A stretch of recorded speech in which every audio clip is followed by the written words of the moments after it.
Yeah, don't you miss your I appointment? wanted to say goodbye. Sorry, we kept you for that long. Don't miss your appointment. It's fine. It's right. Beaumont Hospital is right over there. But what I was going to say, I wanted to say goodbye and thanks to everybody. Just in case if I don't come back in time, because there's usually issues, the shutdowns of machine and stuff. So thank you to everybody. Hope it goes well. I don't know if I'm saying the name right. Is it Salva? That'll do. Okay, Salv. Okay, Salv. I'll just say Salv. I'll do whatever. And Mons, big up to you. Hooks. Hooks, I don't really want to big up you, but I'll still big up you, Hooks. Carl, big up to you. And everybody who comes in.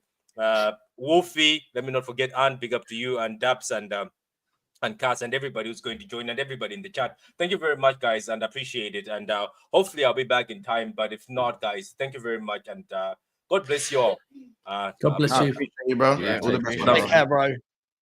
Right then, who should we speak on now? Forrest? Should we give Forrest some glazing? I'm pretty sure Wolby's going to be back in about 20 minutes. Right, so let's glaze. Shall we glaze Forrest then before Wolfie gets it?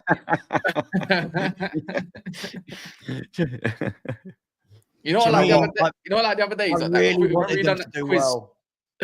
Did you? We were talking earlier. I really do for Ant. For Ant, I want them to finish second and get to the Champions League. For Ant.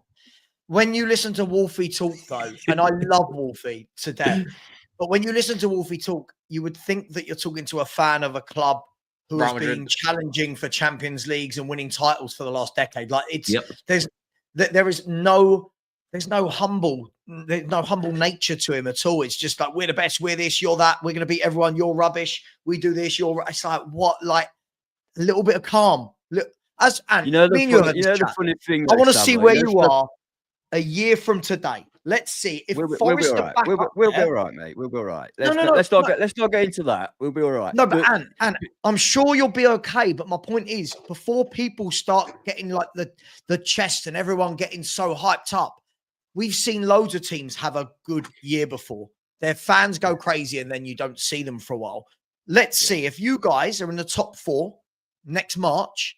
I'll turn around as a fan and go, fair play. I didn't think you'd do it. I'll tell you where I'm at, Asava, and you know me well enough. I've explained to you, that I'm absolutely, in dreamland right now, being where we are. And, if next season we can challenge for a European place, and I'm going right down to Conference League, which could be as low as 8th, 9th. If we could challenge for a conference place next season, I'd be absolutely ecstatic about that. Because what that will mean is we're at least maintaining some degree of progression. I know it's not progression as in we'll be lower, but it is progression as in solidifying our football club as a Premier League team. I don't want us necessarily to become a Crystal Palace where we're happy with 12th every year, but I would like us to be able to challenge for those places.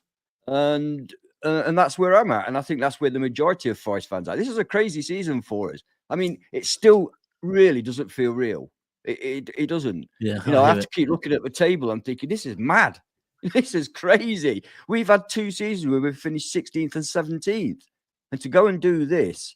But I do believe we could maintain a European challenge of some description next season. I know it's different, obviously, because when Leicester won the league, if you deep it, they won the league, right? But with that Leicester team, right, at the end of that season, straight away you're going, right, Vardy, look at how many goals he scored. You're looking at Kante and going, absolute engine, right? You're looking at Mahrez and go, magician, right? He has some good players. Yeah. Whereas with Forest, at the end of this season, you're still not doing that with anyone. You're going to single out probably the centre-backs and go, centre-backs unbelievable. The you're going to say the wingers have been great, but... MGW, Callum Hudson-Odoi, people will talk about these players. They will, but you get what I'm saying. People will. Yeah. I mean, Kante's world-class.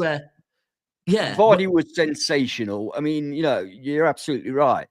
And we're achieving it in a way that is perhaps not everybody's favourite style of football, shall we put it that way? So therefore, the players are never going to get the recognition. If we were playing like City used to play, then people would be going, "Wow, look at these players." So obviously, but we have got Murillo. People are going on about 100%. By the way, I'm not slating these players at all. But and actually, it's kind of one of them things where after that season, if you think about it, well, Vardy, they kept because he was a local boy, but Mahrez, City came in for, Kante, Chelsea came in for, and that pretty much, the band got disbanded. Whereas with your group straight away, it's more achievable that you keep this lot. I think so. Yeah, I think so. The fact that you're getting your centre backs, I think you're getting them on new contracts. Yeah, Murilo's just signed a new 6-year contract. So I think, I mean, we know that doesn't mean he's staying, but it at least protects us, financially in that situation. Yeah, Ola Aina's out of contract at the end of his season, although we can trigger another year. For some reason, he's on a rolling 1-year contract. As Forest fans, we want him to sign another one. Evidently, City are interested. I don't know if that's true or not. The guy's 28. I think that's a bit old for City, but he seems to love it at the City ground, and that's the other thing. There does genuinely seem to be a bond between these players. I mean, Forest bring out these videos every day of them in training and stuff like that, and they do seem to really get on well. And I think you see a lot of that on the pitch. Yeah, the team is together on the pitch. They fight for each other. They're glad for each other. So, and you're right. I mean, my biggest sort of worry is we've got to replace Chris Wood, because Chris Wood, look, what he's done this season is unbelievable. But can we expect him to do it again next season? I don't think we can. I don't think we can. So that's one area that we need to strengthen without any doubt at all. But I do believe that we'll keep the majority of our play. We've got the best owner in the league. With due respect to you, no, I say that because your owners are absolutely magnificent. There's no doubt about that, but they've got a lot more money than ours. when you're saying you'll keep the majority of your players, I'm just playing devil's advocate here. Yeah. As well as these players have done this year, we've all seen what footballers are like. When Liverpool.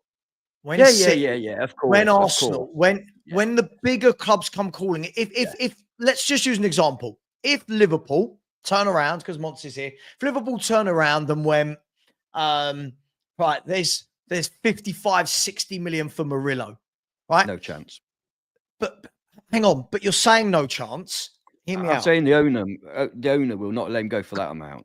No, hang on. Let me finish out. This is the thing. Right. See, you're speaking as a football fan. Now let's look at this as a business. Okay. What that does is straight away, no matter how well Forest have done, Murillo's head is firmly turned. Right? There's no doubt about that. It doesn't matter how much we think players love our clubs. When the big boys come calling, and what that will then do is Murillo and his camp will then start. We want to go. So now all of a sudden, you've got a player that wants to. I'm just using that as an example. That can happen. Right. I mean, Murillo, you say you're using that as an example. Murillo is the one, because I said 2 years ago when he first started playing for us and all the Forest fans were bigging him up, I said, look, this guy's going to go. He's from Brazil. He's going to go. He's got no affiliation to Nottingham Forest. He's going to go. And he actually did an interview, Daps, about 7, 8, 9, 10 months ago, and the team he wants to go to is Man City. He actually said it. I want to go to Man City. Who? Murillo. Oh, they definitely. So we know his ambition is to go right up there. I said on stream on many occasions. A lot's changed. He will play for Real Madrid, and everybody laughed. But I tell you, the guy is good. I'm not quite so sure now, having seen him for 2 more years. I'm not quite so sure. But he is a fantastic defender. And yes, I'm not naive. I could see Murillo going. But when I butted in Sava and said no, I meant no at the price. He ain't going for 55 million. I understand that. But I'm just saying, if you put the bid in, how many times throughout football we've seen this? A bid comes in, the player's head is turned. Now, all of a sudden, you've got a player who's not 100% happy saying, I agree. I want to go. Now you're forced into negotiations. Yes. And suddenly you might have wanted 80, but now you're only getting 65. I'm just but you know, beginning of this season, before the season started, granted it was a couple of days before the end of the transfer window, Newcastle United offered 50 million for Elanga. Now we bought Elanga a year before for 15, and they offered 50 million. Take our 10 Marinakis went, no. So he has got that in him. Marinakis is not normal. You know this, don't you? Yeah, he definitely He's is. very extraordinary kind of guy. And especially his ambition money. is crazy. And that's good for us. We love it. We love the guy. Yeah, we love liquidating funds to make sure you got some money. Yeah. What's wrong with that? Well, he liquidates debts to money.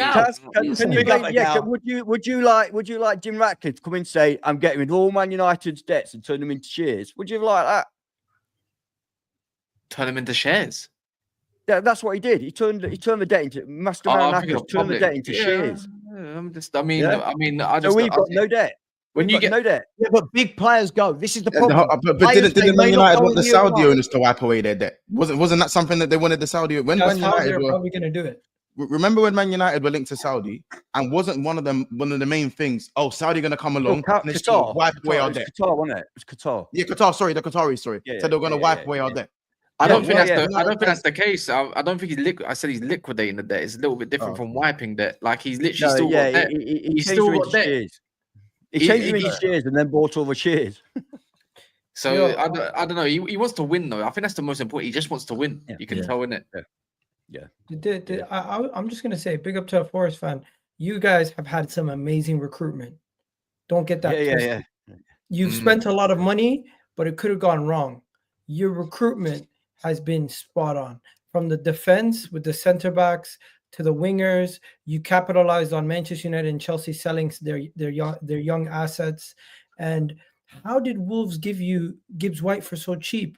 This was a wonder kid. Everybody criticised Nuno's master plan, isn't it? Everybody criticised the fact when we came up, as you all know, we only had 6 professional footballers at the club. We had to buy a lot of players. We bought a lot of crap, but we had to buy a lot of players. It got us into financial trouble. Everyone left, didn't they? Yeah. Well, they were all on loan. But it was probably for the good because the championship players are not up to scratch. Yeah. You're right. So it's taken us it took us nearly 2 years to get through all these crap players that we'd bought and get rid of them all. And the recruitment since has been phenomenal. Our back line costs. Matt Sells was 5 million. Olaina was 3. Milenkovic was 12 million. Murillo was 11 million, and Nico Williams is the most expensive at 17 million. That's our back 5. And look at the way that these guys play. Yeah. Callum Hudson-Odoi cost us 3 million. Anthony Langer cost us 15 million. Danilo cost us, I think, about 10 million. And then we've got Morgan Gibbs-White, who was 20 odd million initially. So although we had to buy a lot of players. So that those add up. But if you look at the individual players, the recruitment has been superb. So you're just basically Brighton. No, because we don't sell our players. Yeah. So how much money have you spent since you've been promoted? Don't worry, they're just hating, bro. Leave them be. How much have we spent? A lot less than Arsenal. No, I'm just asking. We probably spent in our last 4 windows less than Arsenal spent on Declan Rice. Really? Yeah. I think Morgan Gibbs White. Who have we bought that's cost a lot of money? No, because there was one window where you guys our first window coming up, we spent 150 million on our first window coming up. And we bought 30 players for 150 million. Yeah, that was that what you got? So you see when Sabo was talking about the cap and buying 13 players when you come up, that's another thing. That's like a lot of people were speaking about. To be honest with you, I think teams that get promoted should be allowed to do what the hell they like. That's the point I was going. I was saying if a team is newly promoted, if a team is newly promoted, should the rules be bent slightly for those? Yeah, but they bent the opposite way. They bent the opposite way. We our financials, we were only allowed to spend 63. Allowed to go into deficit by 63 million rather than 105 million. Everybody else could go 105. We went over our 63 million, as you know, because we needed players. Is that why? And then we got 4 points deducted for it. Yeah, but right, so because you're a bunch of cheats. That's why. Hey, we're proud. We're proud. This isn't Wolfie, Did you guys get fined? Did you guys get fined? No, we got points deduction. Yeah, they got 4 points deduction and still look quite good at the end. They still went to the table. Mr. Marinakis got fined. Listen to this. He got fined. Yeah, everyone got the points deduction as well. £750,000, £750,000, £750,000, because you put a tweet out saying that the VAR was bent. And let's really love him. Really love him. The treatment of Nottingham Forest for me that was the definition of like that. Literally, to me, proved financial fair play is not what it is, because ultimately Nottingham Forest held on to a player for X number of days, right, to try and make the club more profit. Literally, they held on to a player over the date that it needed to be sold by to make sure that the club earned more money, and quite a bit more money, right? A good, what was it, 10, 15 million more profit, something like that? Minimum. Which then, if you work out into how much you can spend, is substantially more. But because they went over the date, the Premier League said, nah, well, you went over the date. You should have sold him before the date. But we held on to him to earn an extra 15 million. Like, what is this? That was part of our defense. Can I ask the question? How come if we'd have sold him in that before the date that you specified, which was an arbitrary date anyway, then we would have broken PSR rules. But because we waited that extra couple of weeks and got 48 million for Brennan Johnson, this is the guy we're talking about. Yeah. Because of that actually would have keeping us in PSR restrictions. Yeah. Because it was past the date.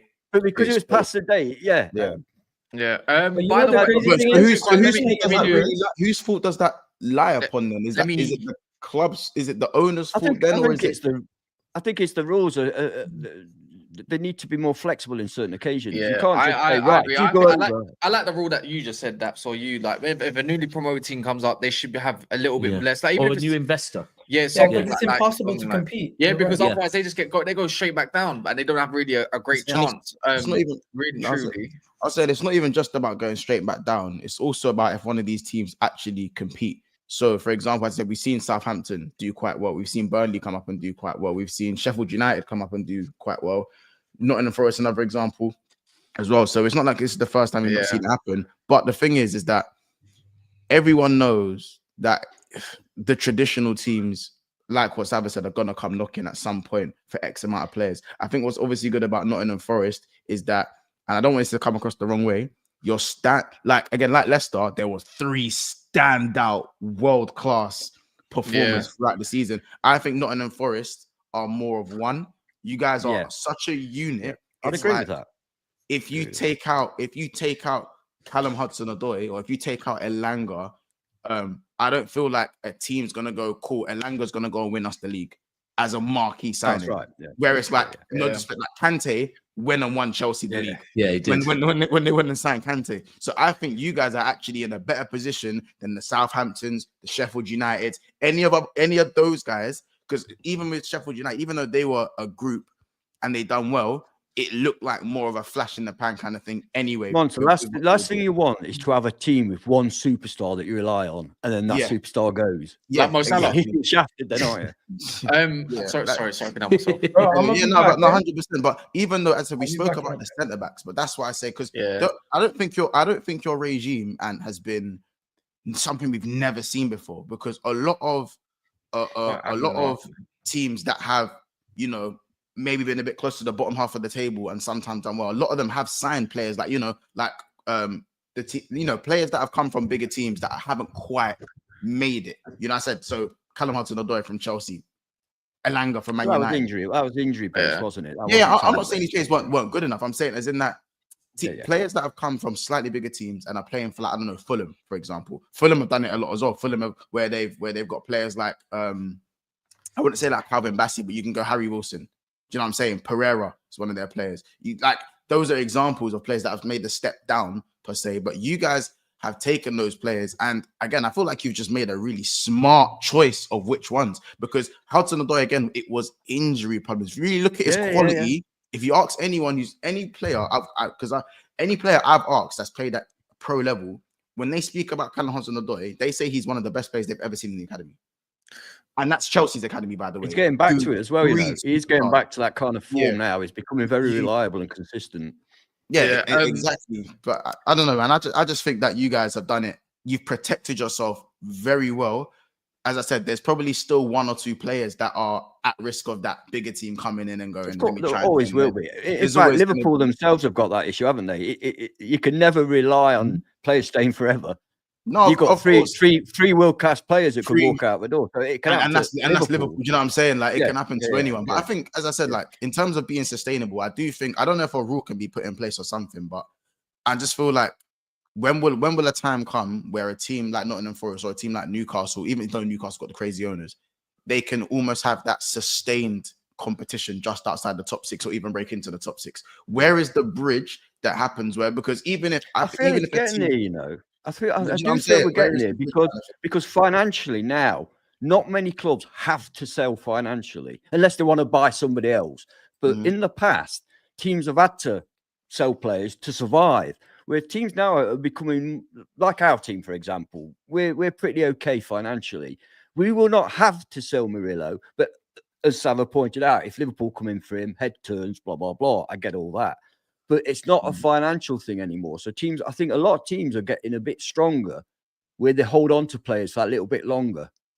You know, the Fulhams of this world. You know, they hold on to Polino. Like even though Brighton's model is to sell, and like that is actually their financial model, to not saying they don't want to compete, but their financial model is to profit widely off of players that come in. I worry about that model though, because you wonder how sustainable. Although they've sustained it for quite some time. Wow, yeah, there just seems to spawn another player who's. But we had it with Southampton at one point, didn't we? Where every year they were turning out these players and making loads of money, and then that was where I used to shop the most. That's where I used to shop the most. That was my shopping center. Quick one, by the way, please keep liking everyone's streams. If you're watching from Sava's Sava Football Heritage TV, or even if you're still on LB stream or anyone's stream, this stream, Forest stream, please just keep liking the video. And second of all, big up to every single donator. People who don't know, this stream is for Patrick, who is in stage 4 bone cancer and needs treatment. So we're trying to raise as much money as possible. We're nearly at the 20k target. We want to actually go beyond that if possible. By the end of the stream, we'd love to have the extra. We're nearly at 17k. We started at 14k at 12 p.m. This afternoon. So big up to everyone that's actually done so. People will be joining and leaving as well. League is going to be here. Egal will be back. Don't worry. You can do his combined Madrid 11. We'll do that. Don't worry.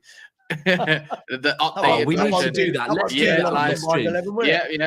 You know, LB will be back. All the rest will be back and whatnot. So don't worry.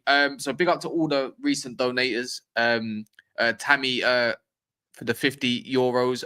MSJA Gill. Big up yourself as well, man. So big up to everyone that's done so. I don't think it's all updated for me yet, but if you have done so, big up. And if you want to, please donate as much as possible. It's super important. It's for a great cause and more as well. Everyone loves Patrick, innit? It's everyone's friend here. So, of course, man. There we go. He's Sava's new friend. Just met him today. So yeah, I'll say. By the way, I'll save that super chat for when the gal gets back. But yeah, sorry to interject. Conversation about hopefully Forest going down next season, but yeah. Can I just? Oh, sorry, go on. No. That was a quote. It was just a quote. Yeah, I was just gonna say, listen, I don't want anything bad to happen to Forest. I'm not saying that every player's going to leave. I agree 100% with Mons. I don't think there's too many at Forest that you go, wow, superstar. The big clubs are going to come in. I just think it'll be interesting to see what does happen when Murillo is wanted, when Milenkovic is wanted. That's where we'll see. How come nobody else picked Milenkovic up? He's been playing like that for Fiorentina. And for I wanted him at Spurs, and I wanted him at Spurs. I said for ages I want him. On our recent sort of post-match stream we had on FFTV, I said, you know what? I mean, Milenkovic is my guy. You know what I mean? I said, you know what I love about it? One of the things. I said 3 times during that match, the ball was bobbling about in our penalty area, and he just oofed it up the pitch. You don't see that with defenders these days. They all try to bring it under control. They put the ball at risk. No, he just oofed it. It was great to see. You miss it sometimes, you know. We've missed that this season so badly. Yeah. So badly. The Serbinator, that's what we call him. Honestly, he's the what? The Serbinator. The Serbinator. Yeah, it's from Serbia. The Serbinator. No, I'll be interested to see. I want to see Murillo and Milenkovic as well in a team that don't play the same way as Forest play. I think sometimes we don't take these things into account. I think they're both class. I'd love to see them both at Tottenham. But sometimes players work in a system, right? Sometimes look how many times players have made transfers, it hasn't worked. The system they've gone to doesn't work. So I think, I think the Nottingham Forest players need to be really considered if any of them do move on. It's not just Forest, by the way. It's the same for any club that loses players. No, that's okay. They need to be considered about where they join because there's plenty of examples. Danny Drinkwater leaving Leicester as the one of the main men, going to Chelsea, and then you've never seen or heard anything about his career again. Yeah, you've got loads of examples. Well, I mean, Darwin Núñez is still young enough, though, isn't he? We'd have him at Forest. We'd have him at Forest. I'm not knocking the guy. I'm just saying he doesn't fit in Liverpool. Right and just name a price. In fact, I'll pay you. We'll pay you. How about that? We'll pay you. I didn't say we'd pay for him. I said we'd have him. No, we'll pay you. I said we will pay you to take him off our hands. I'm just I'm playing. No, I think he'd work better at Forest than he does at Liverpool because we don't play the same way as Liverpool. So to Sava's point, I think he's spot on. You have to take that into account. We'll see, right? It's not just you. Look at Fulham last year. Like you can lose your best players and do better. Fulham in the last 2 summers have lost their main goal scorer for years in Mitrovic, and they've gone and lost Paulinho in the summer. Look, they're getting better and better and better because it's more about what Mont said. It's more about the kind of the sum of all the parts rather than the couple of big stars. If you go to the bigger scale of that, no offense to Fulham, but if you take that to the elite, look at the difference between PSG now and PSG when they had Mbappe, Neymar, and Messi. Now, you have one of those 3. You have Messi and 2 hard workers, Mbappe and 2. You don't have all 3, and then people going, "Oh, they should win the Champions League." It don't work like that. It's the same way that the Galacticos didn't win the Champions League because too much at once. You know what I say? The best time to have when you say you can have a well-rounded team, but most teams will have that player who people look to. The best position to kind of have that sort of those stars is the age range. So let's say I'd say the worst thing to have is let's say you have 3 big stars and your team's doing really well and you're not a traditional top 6 team. That's a danger because now they've got enough space in their career to obviously to go on and do things that they feel like is at a larger club. Like when you have players like Chris Wood, who is your talisman and he's 32, it's great because it's like you can tell him as an owner, where are you going next?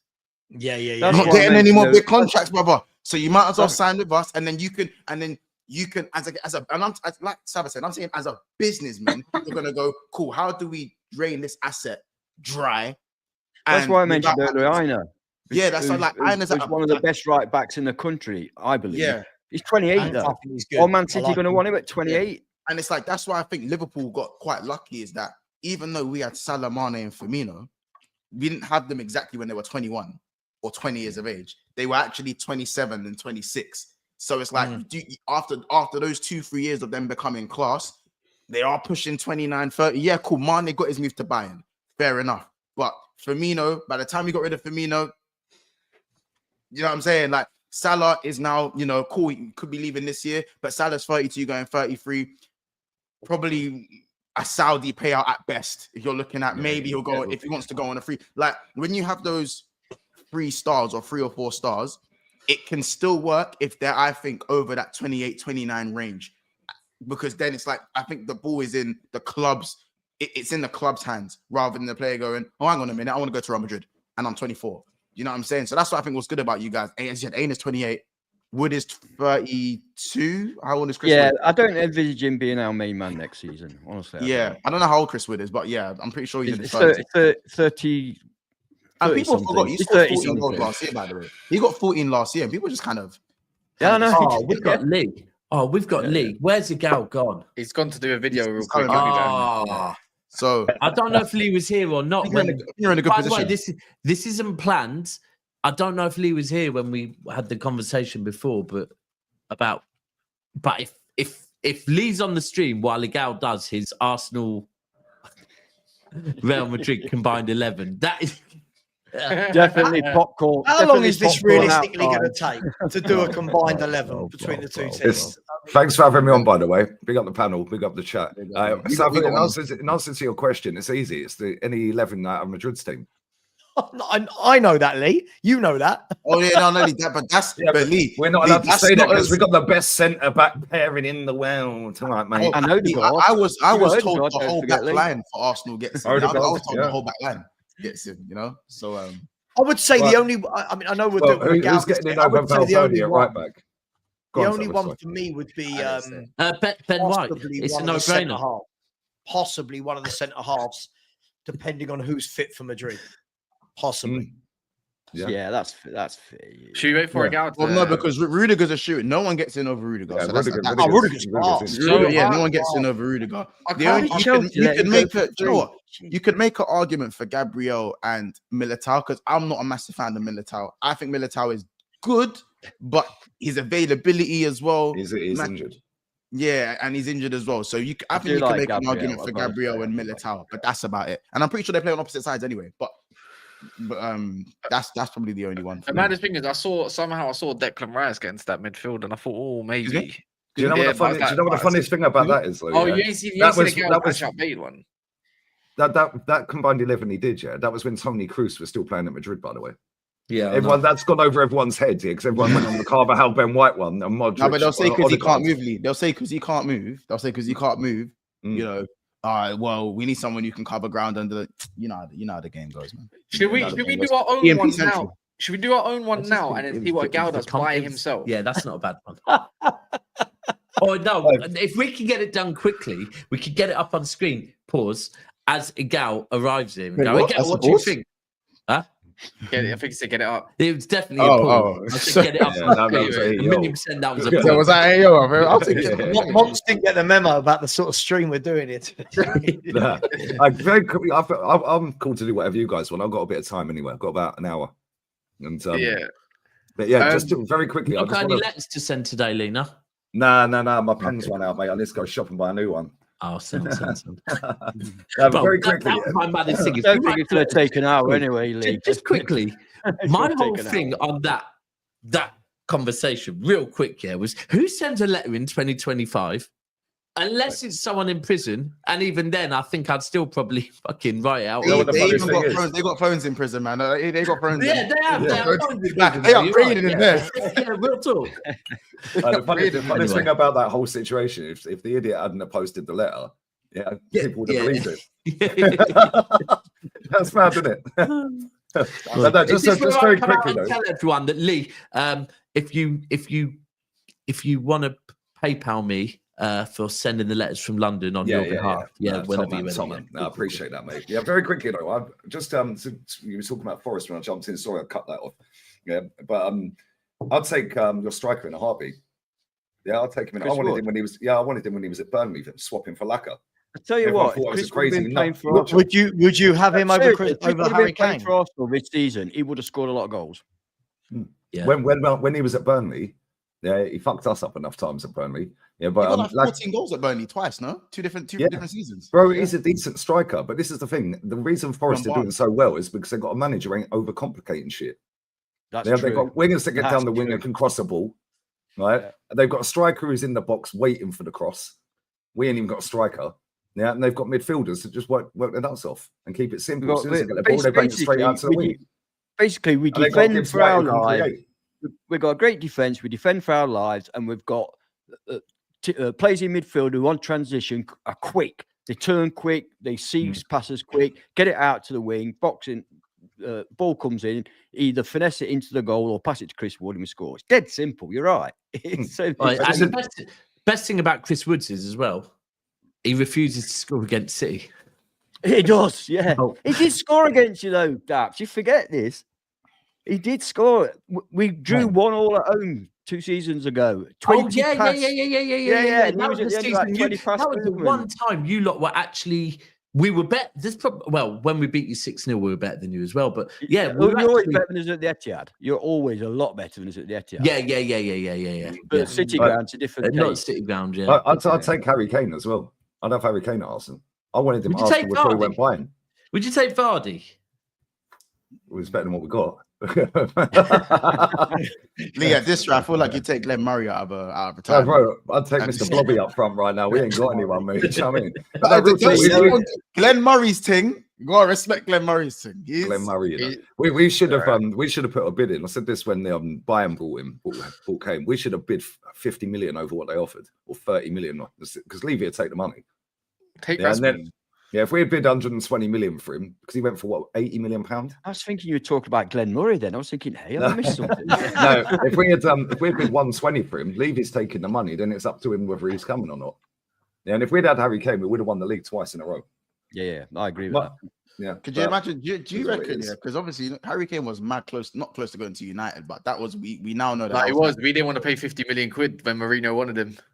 Yeah. Like, do you guys think it's crazy? The world could have been a different place if Kane went to United, or would Kane would he have been destroyed like many other players going to United? That's the point. Nah, I don't think so, because he's too good. If he was feeding like a young Martial, there's man that Pogba was too good, bro. Yeah, but can you imagine? Wolfie's not. It's the same Wolfie's not, isn't it?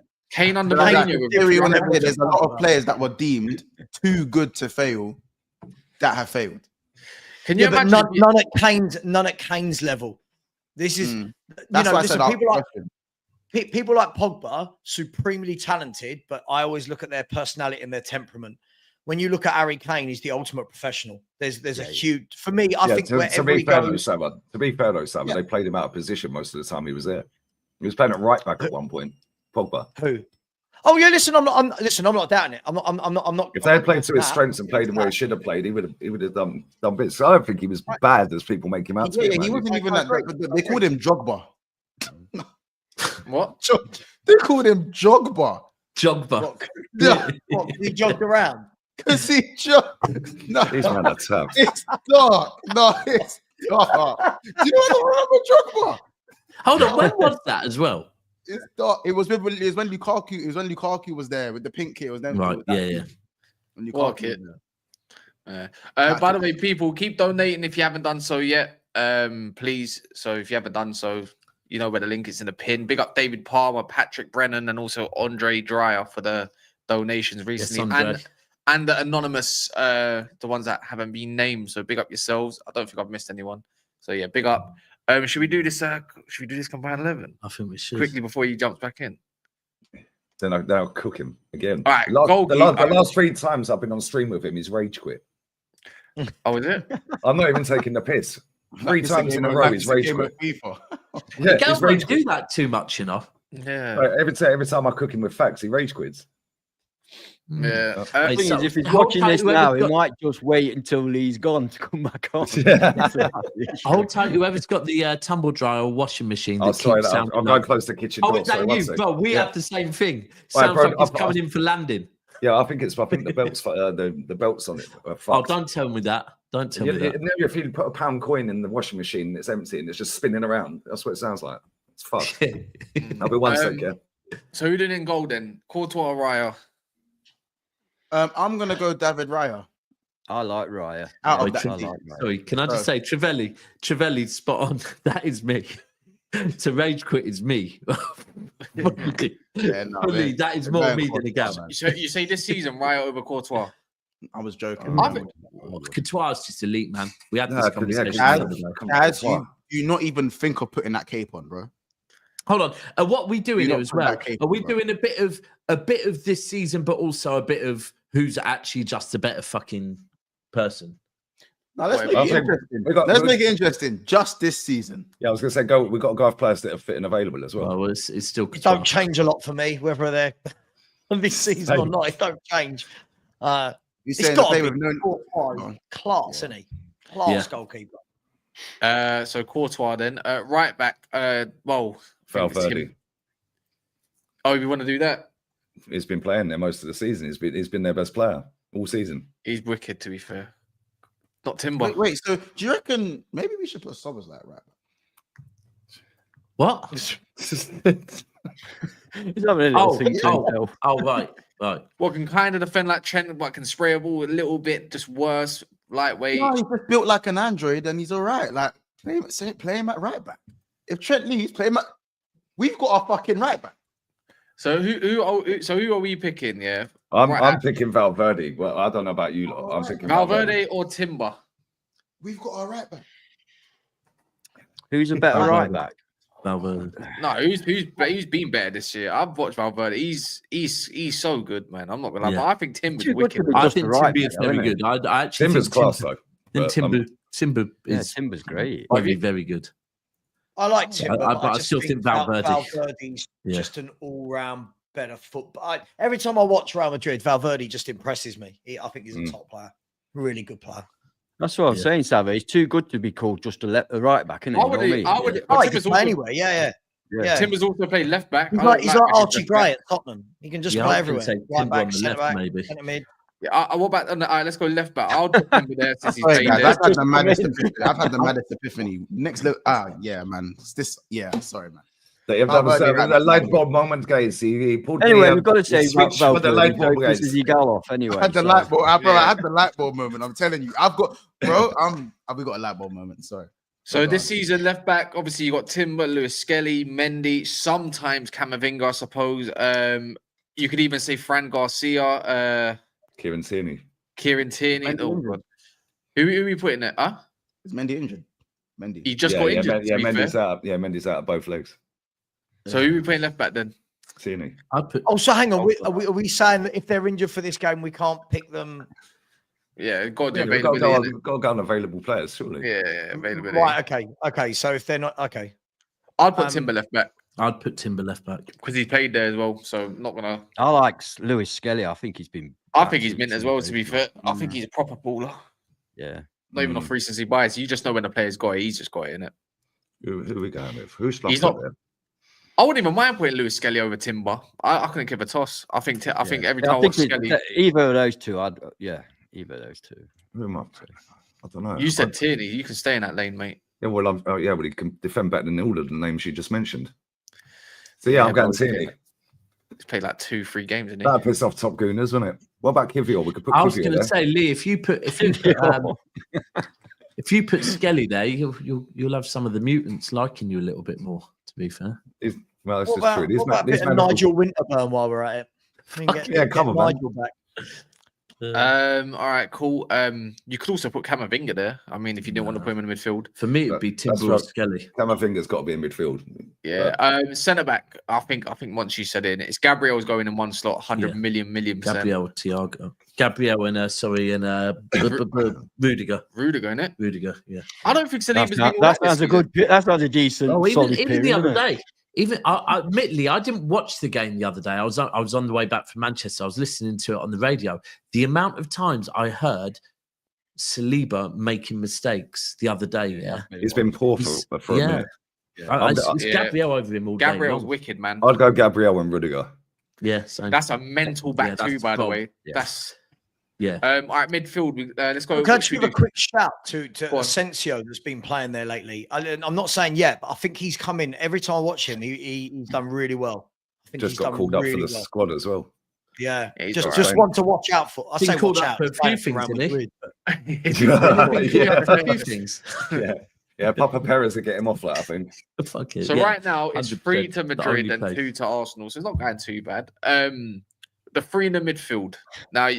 If anyone says Tchouaméni, you get booed off. Sorry. Yeah, I agree with that. He's better as centre back, if I'm honest. Camavinga's got to be in that team. Yeah, I like this guy too. He's too good, man. He changes the midfield. What are we doing, man? Yeah. What are we doing? Who's the whole? Got to name them. Wait, who's not fit? Who's not fit right now? Because I'm still taking Modric. I'm taking Modric. If Modric's fit, I'm still taking him over Odegaard. He might be out. Camavinga is guaranteed to be in that midfield. Yeah, and Bellingham. I'm not a massive Jude Bellingham fan, but if we're going against Arsenal right now, I'm not. But he's got those moments, hasn't he? Bellingham. Listen, when I watch Bellingham as a footballer, a lot of the game I'm like, is he playing? But he just has this habit of these big moments, getting into the box. That's a shout as well, by the way. This is actually a shout, and I'm not even taking the piss. Danny Ceballos has been quality. This is amazing. To say Danny Ceballos, is it a mad shout? Nope, he's been unreal this season, mate. Yeah, any Madrid fans in this chat, he's probably been the second or third best player this season. I would also say, I know, but I see. Oh, Declan Rice. No, I think Partey's been your best midfielder this year. To be fair, I think Partey's been quite a good season. If anyone's got, if you're going to say DM or even 2, who gives a crap? Anyways, play centre mid. Camavinga always drives up the midfield. Anyways, I would say Partey's got the biggest shout out of all of them. No, bro. But the thing is that Camavinga's ball retention and his press resistance. Like, cool. What do we rate about Partey? The fact that he's forward thinking and he likes to, they call him the octopus, right? Call him the octopus. like if you look at okay, no, you see, if you look at what Camavinga provides, I think he provides all of these things with more athleticism, and he's a better dribbler. Maybe he's not as good as Partey as maybe intercepting the ball from those crazy angles, but I think Camavinga for me all day long. So what was agree? It's going to be 3 Real Madrid players in midfield, isn't it? Yeah. Well, me personally, I'd go Camavinga, I'd go Modric and Ceballos as the 3. Camavinga, Ceballos, Modric. Is Tchouaméni injured? Or we could actually put Brahim Diaz in the. Would you say Tchouaméni's not that good? I was going to say, I don't think Tchouaméni's he's crap, man. He's been crap this season, in my opinion. I don't look at him as a standout. But that doesn't mean he's crap, but yeah. No, but I mean for his standard, for what he needs to be. If someone had told me who you picking right now, Tchouaméni or Rice, as in general, I'm picking Rice all day long. Yeah. So I'm not saying he's been better than Rice. I'm just saying that people saying he's rubbish when he's had to play centre back a lot of the time. Like there's it's probably people will give their own team that sort of context, but not give not even rival teams, just players. There must be a lot of people that have just joined. Valverde's at right back, lads. Yeah, he's at right back. So I don't mind what we do. So Camavinga, Modric is getting in the team. I don't care what anyone says. You can put Brahim Diaz in the 10. Yeah, I think Brahim Diaz. Yeah, I was thinking maybe forward front 3, maybe for him. But he's playing more right wing though, isn't he? More time, I would say. How about this? My hot take is that Real Madrid are more balanced going forward with Brahim Diaz starting in the front 3. I think so as well. A touch. But I mean, I think he's become quite kicking into gear, but. He does that Isco thing, innit? He does that Isco role thing. Yeah, like the Velcro. He's got one of those. It's one of those awkward conversations that I think even probably Ancelotti sees it, but it's just a very awkward conversation where it's like that's why you keep seeing him come on and do so well because it's just because when you've got a front 3 of Rodrigo, Mbappe, and Vinny Jr. For no matter how good you are, it's just like you. Where's Nwaneri? I prefer. I like Rodrigo a lot. Go on. I was going to say Ceballos is injured. Oh, never mind. Oh, yeah. He fucking done his hamstring the other month, last month. So he's looks like Partey might make. We're not going with double M. Maybach Marino. What are we saying? Fuck off, that. Maybach Marino. Is that what you called him? Double M, man. Wait, only I thought you would have. Of all people should know about that name. No, about Maybach Marino. Nah, I ain't heard that. So what? Double M. So what we do? So somehow, are we saying Partey's made it? He's made it. So hang on, Camavinga, Modric, and then we could put Brahim Diaz in the 10.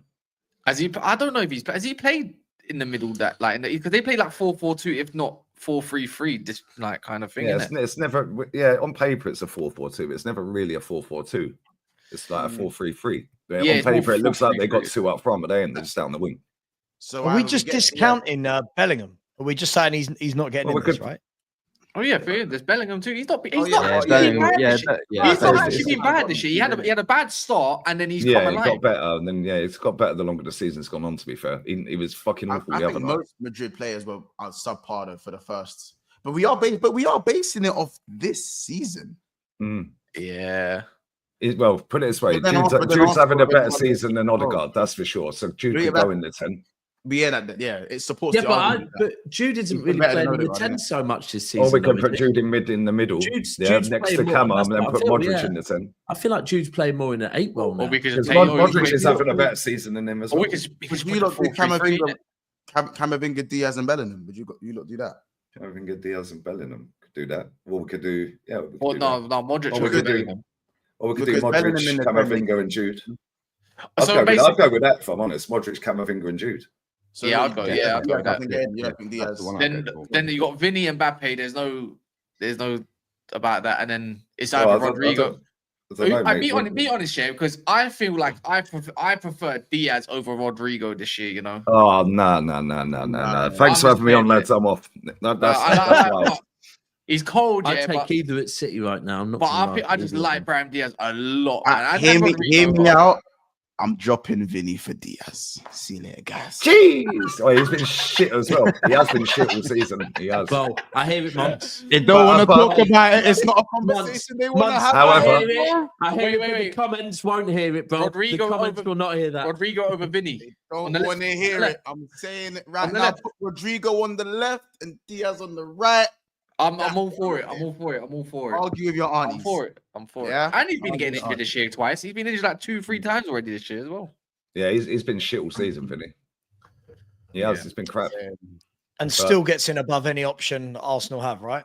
So we've concluded what, that on the left. Hell yeah. So we've concluded, right, that 2 Arsenal players gets into this combined 11. Yeah. Ooh, bit harsh, maybe. Well, why is it a bit harsh? No offense. What have Arsenal done to? Maybe let's think of a 1-0 win at the Emirates. Guy, I just asked the question. One at the Emirates, this guy's. They'd get a couple on the bench as well. Come on, be fair. What are we doing bench just for the sympathisers? Yeah? Ethan can be on the bench, 100%. No, you could have about 9 players on the bench now, can't you? In Champions League. The only reason 2 have gone in there is because I put Tierney at left back. Should we who's going to be the manager? Yeah, the manager. Oh no, that's not because somebody wanted this up. Look at you say that with a cheeky smile as well. Come on, it's Arteta, isn't it? I knew Lee would bite immediately. You could make a case that Ancelotti is the GOAT manager of all time as well, by the way. People don't want that conversation either. Hang on, the wife's calling me. Saved by the wife. That's Brian Cloughley. By the way, should we do the wife's calling me? Saved by the wife. Should we do Real Madrid set piece coach versus Arsenal set piece coach? So I need to got the side maybe. I don't know. Like I'm trying to get Arsenal assets in there. Do you know what's funny? This stinks of a 1-0 win at the Emirates, isn't it? Because it's only gonna with all this discourse. A 1-0 win at the Emirates.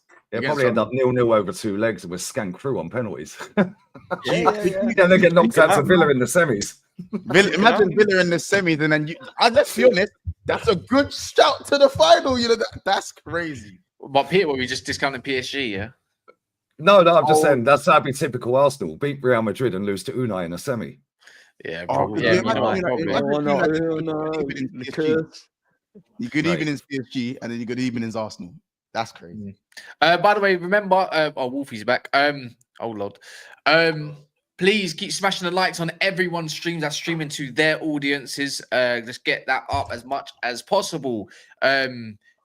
Or it could be worse. We could buy likes, guys. Hey guys, anyway, I'm gonna leave you with Wolfie. We're gonna get something to eat. So see you later. Good to meet you, brother. Good to meet you, brother. See you later. So all right. Also, as you can see in the chat, and then everyone's pinned, I'm pretty sure. You can see the link for Patrick. If you don't know, obviously he's in stage 4 of bone cancer. He needs treatment. We're trying to get him the best available. So everyone that's donated, big up yourselves. €100 away from 17k. By the way, huge. The other night when Lee put it up on his stream, it was on 4k, and that was only about 2-3 nights ago. So that's huge. Yeah, so from everyone, by the way. So it's a collective, life changing. Yeah, man. Big up Martin, who's also now on the stream. Jeez. Yeah, man. Gotta go on the spot, Pat. Legend, absolute legend. Yeah, man. What you saying, you're not bad? Big up Mark Duncan for the donation. What with you, mate? Got a pair of cans on. Pair of cans on. You've gone gobber. Gobber. You Northerners, man. I need a translator here, man. Stop putting the fake mank accent on, you fake man. Stay down there. All right, you family stand wanker. You haven't got any stand, you wanker. We stand only, you wanker. Anyways, so what are we talking about? What have we covered? Basically, a gal was in here, but he said he's got to do a video quick. Lee's joining. The gal was on with Lee. I missed it.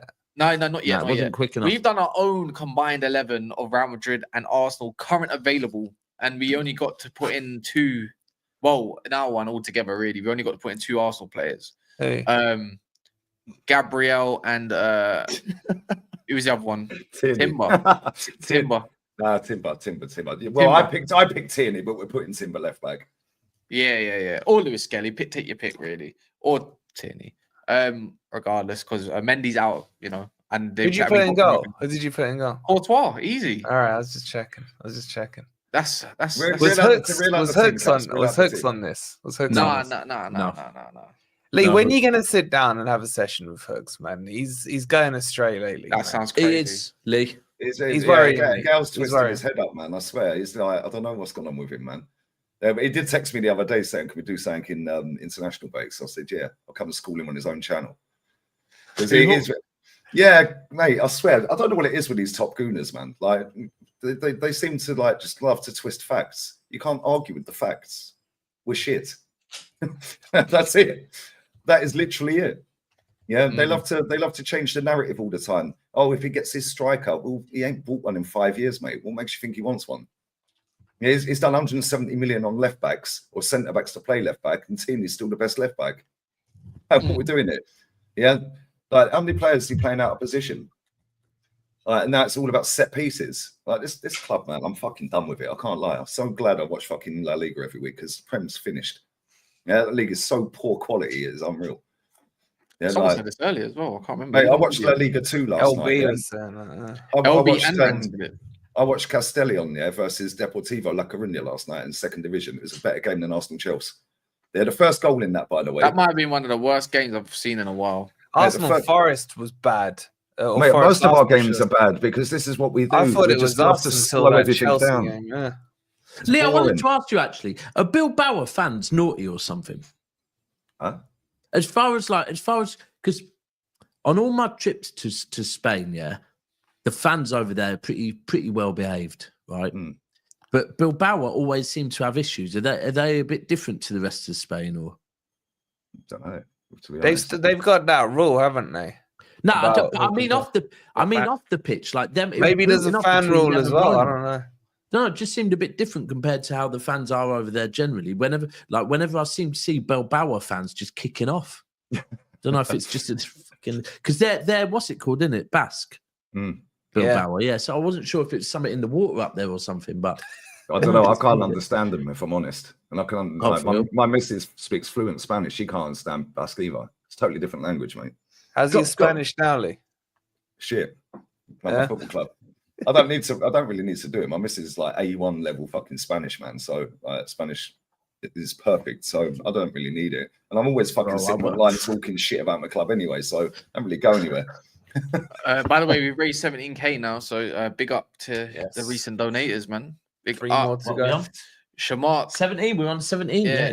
Sharmark and also Olu and Byron. Big up yourselves. Literally the last few minutes. Love that. What are we talking on now then? As well? I don't know, man. We talk. Where's the gal, man? Get a gal in. I'll ask him where he's at.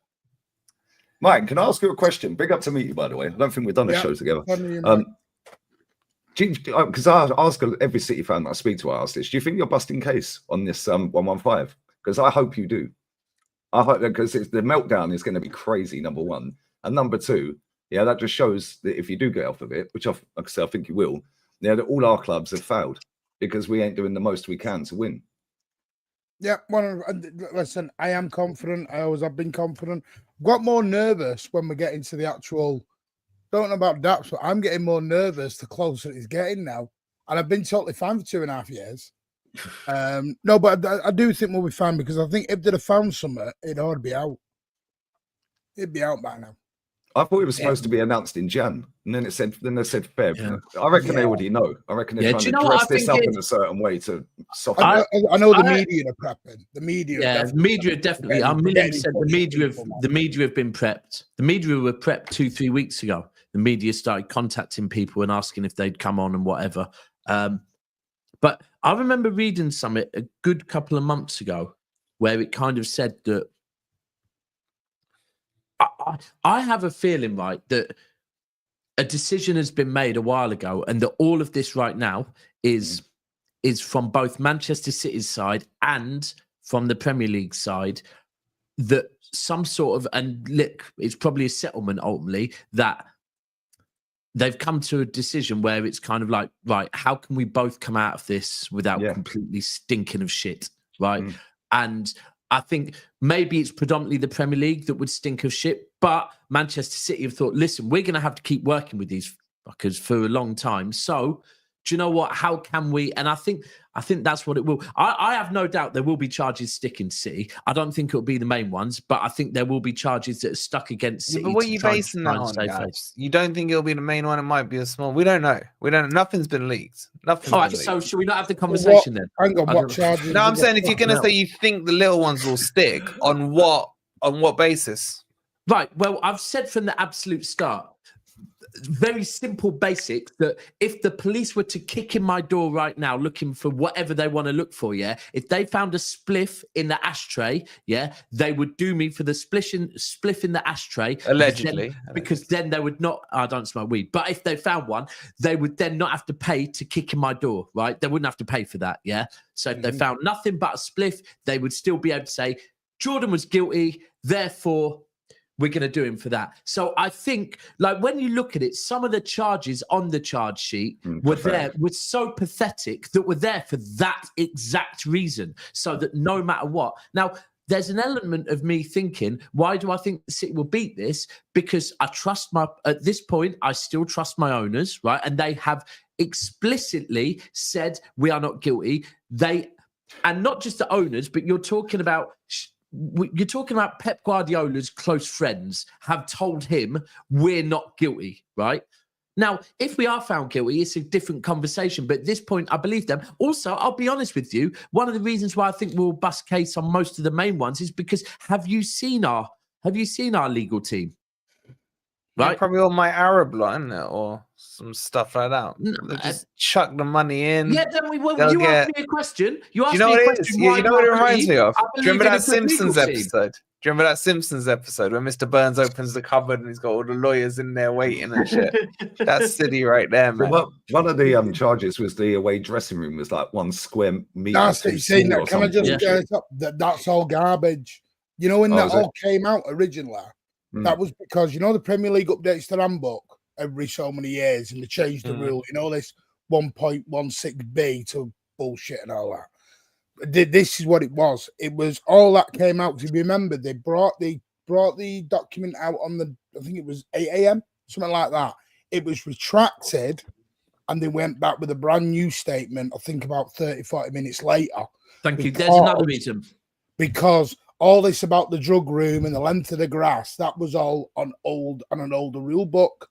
So they already fucked up straight away then. So they already had their backs to the wall straight away then. Yeah, there we go. So Wolfie, there's another reason why I think that we'll probably end up busting case on a lot of the big ones, because the Premier League are so fucking stupid. I know. I agree with you on that. I just think, you know, when you see a murder case, they don't just charge them for the kill. They charge them for about 7, 8, 10, 20 different counts.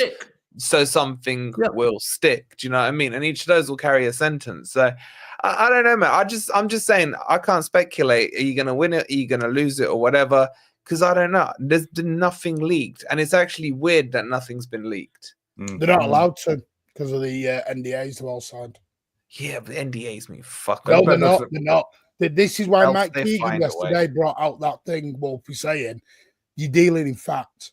Don't start this narrative stuff and if buts and maybes and this. Do you remember when City won the Cass case and everyone went, but it says that when we got charged with the non-compliance. That's exactly what we got charged with, the non-compliance. Yeah. We had actually been proved innocent and everything, because I sat and I went through the full 93-page document of all the independent witnesses that came in. Daps knows how sad I was on this situation, because I sat and I was reading it like I was some sort of liar for some reason.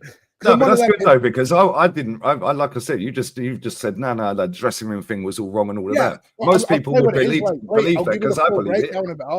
So if you know it inside out, then you can go, well, actually, no, mate, I know it's this, and this. It's about 130. It works out because there has been charges added, but these were the original ones.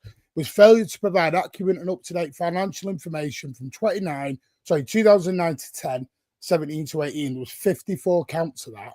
And that was because the way, a lot of us know about business, when you do your books, you do them a year in advance. So what they're saying is if you projected that year wrongly, you projected the last 10 years wrongly. Because you based it all upon the next year up. So that was 54 counts of that. They then went to fail to provide accurate reports for a player and manager compensation from 9, 10, 17, 18. There was 14 counts of that, which was the Mancini, Yaya Toure debacle. Pay him some more. Sorry. Yeah. Failed to comply with UEFA's regulations, including UEFA's club and licensing and financial fair play regulations. There was 5 counts of that. There was breaches of Premier League PSR, basically, from 15-16 up to and including 17 and 18. 7 cases of that. This is where City will get fined. There's 35 charges of failure to cooperate with the Premier League investigations from December 18 up to now. Yeah. But City are saying they did comply because as soon as they had to show the stuff, they did. And that's the whole thing. That's what City are saying. We did it when we had to do. And that was the same as with Cass, the European thing, was that Man City's thing was, we should not need to do certain things just because you, the Premier League, come and ask us to, right? If take us to court, we'll show you in court. And this is what I'm saying. It is a bit of we'll pull your pants down in public. Because if we show you, because they're trying to expose the Premier League. They're trying to fuck Man City up because Man City shouldn't be where they are because the red cartel and all that bullshit. Yeah, Man City have got their way into exactly. Man City have got their way into being the best team in the country and in Europe at one point. Yeah, and they got the best manager. Yeah, and now they've just totally made a fucking mockery of Arsenal, Man United, and Liverpool, haven't they? So we've all cried our eyes out to the Premier League, and here we are. Yeah, and then guess what? You're still going to get off. But then what? Martin, did you say your club is then going to go and sue every single one of our clubs? What's that, Wolfie?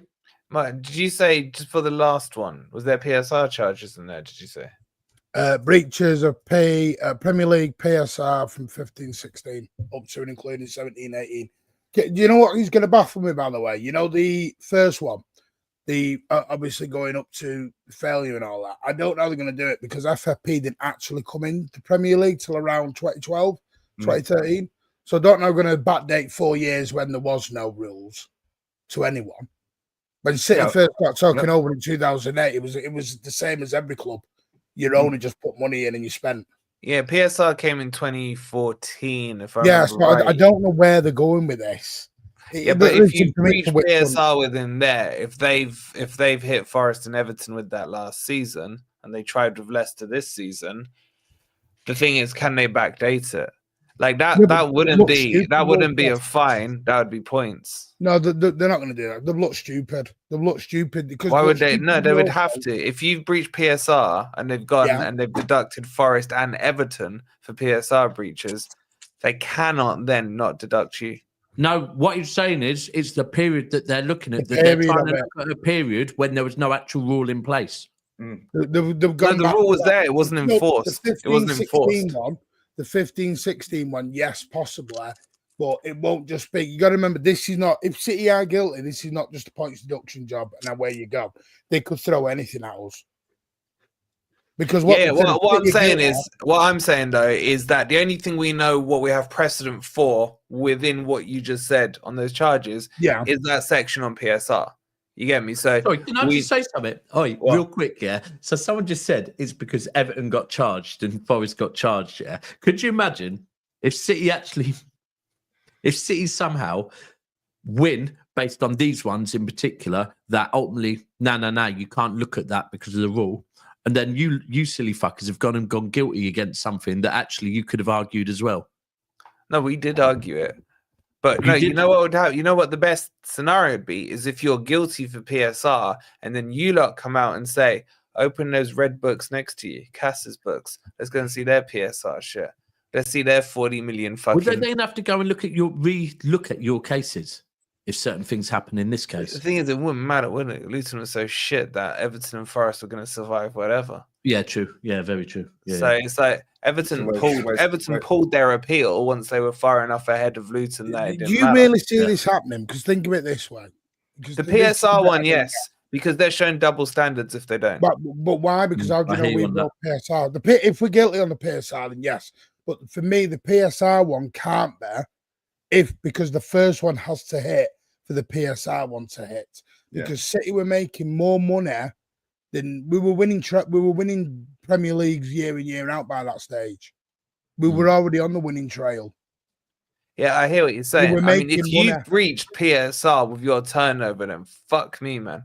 That's going to be some crazy numbers on those balance sheets. Yeah, of course it will. But I don't think it happens. There's been no team as successful as Manchester City in the last 10, 11 years. And that includes the crap lot over the road who think they're in Manchester. Just let them go and build a little Butlins, whatever they're doing. Oh, have you seen? Sorry, Carl. Have you seen that, by the way? That apparently, that it's already under a bit of jeopardy because there's a ruling with Manchester Airport that you basically have to get Manchester Airport's approval on anything over 80 meters high. And they've gone and made it 200, them pylons fucking 250 meters high. The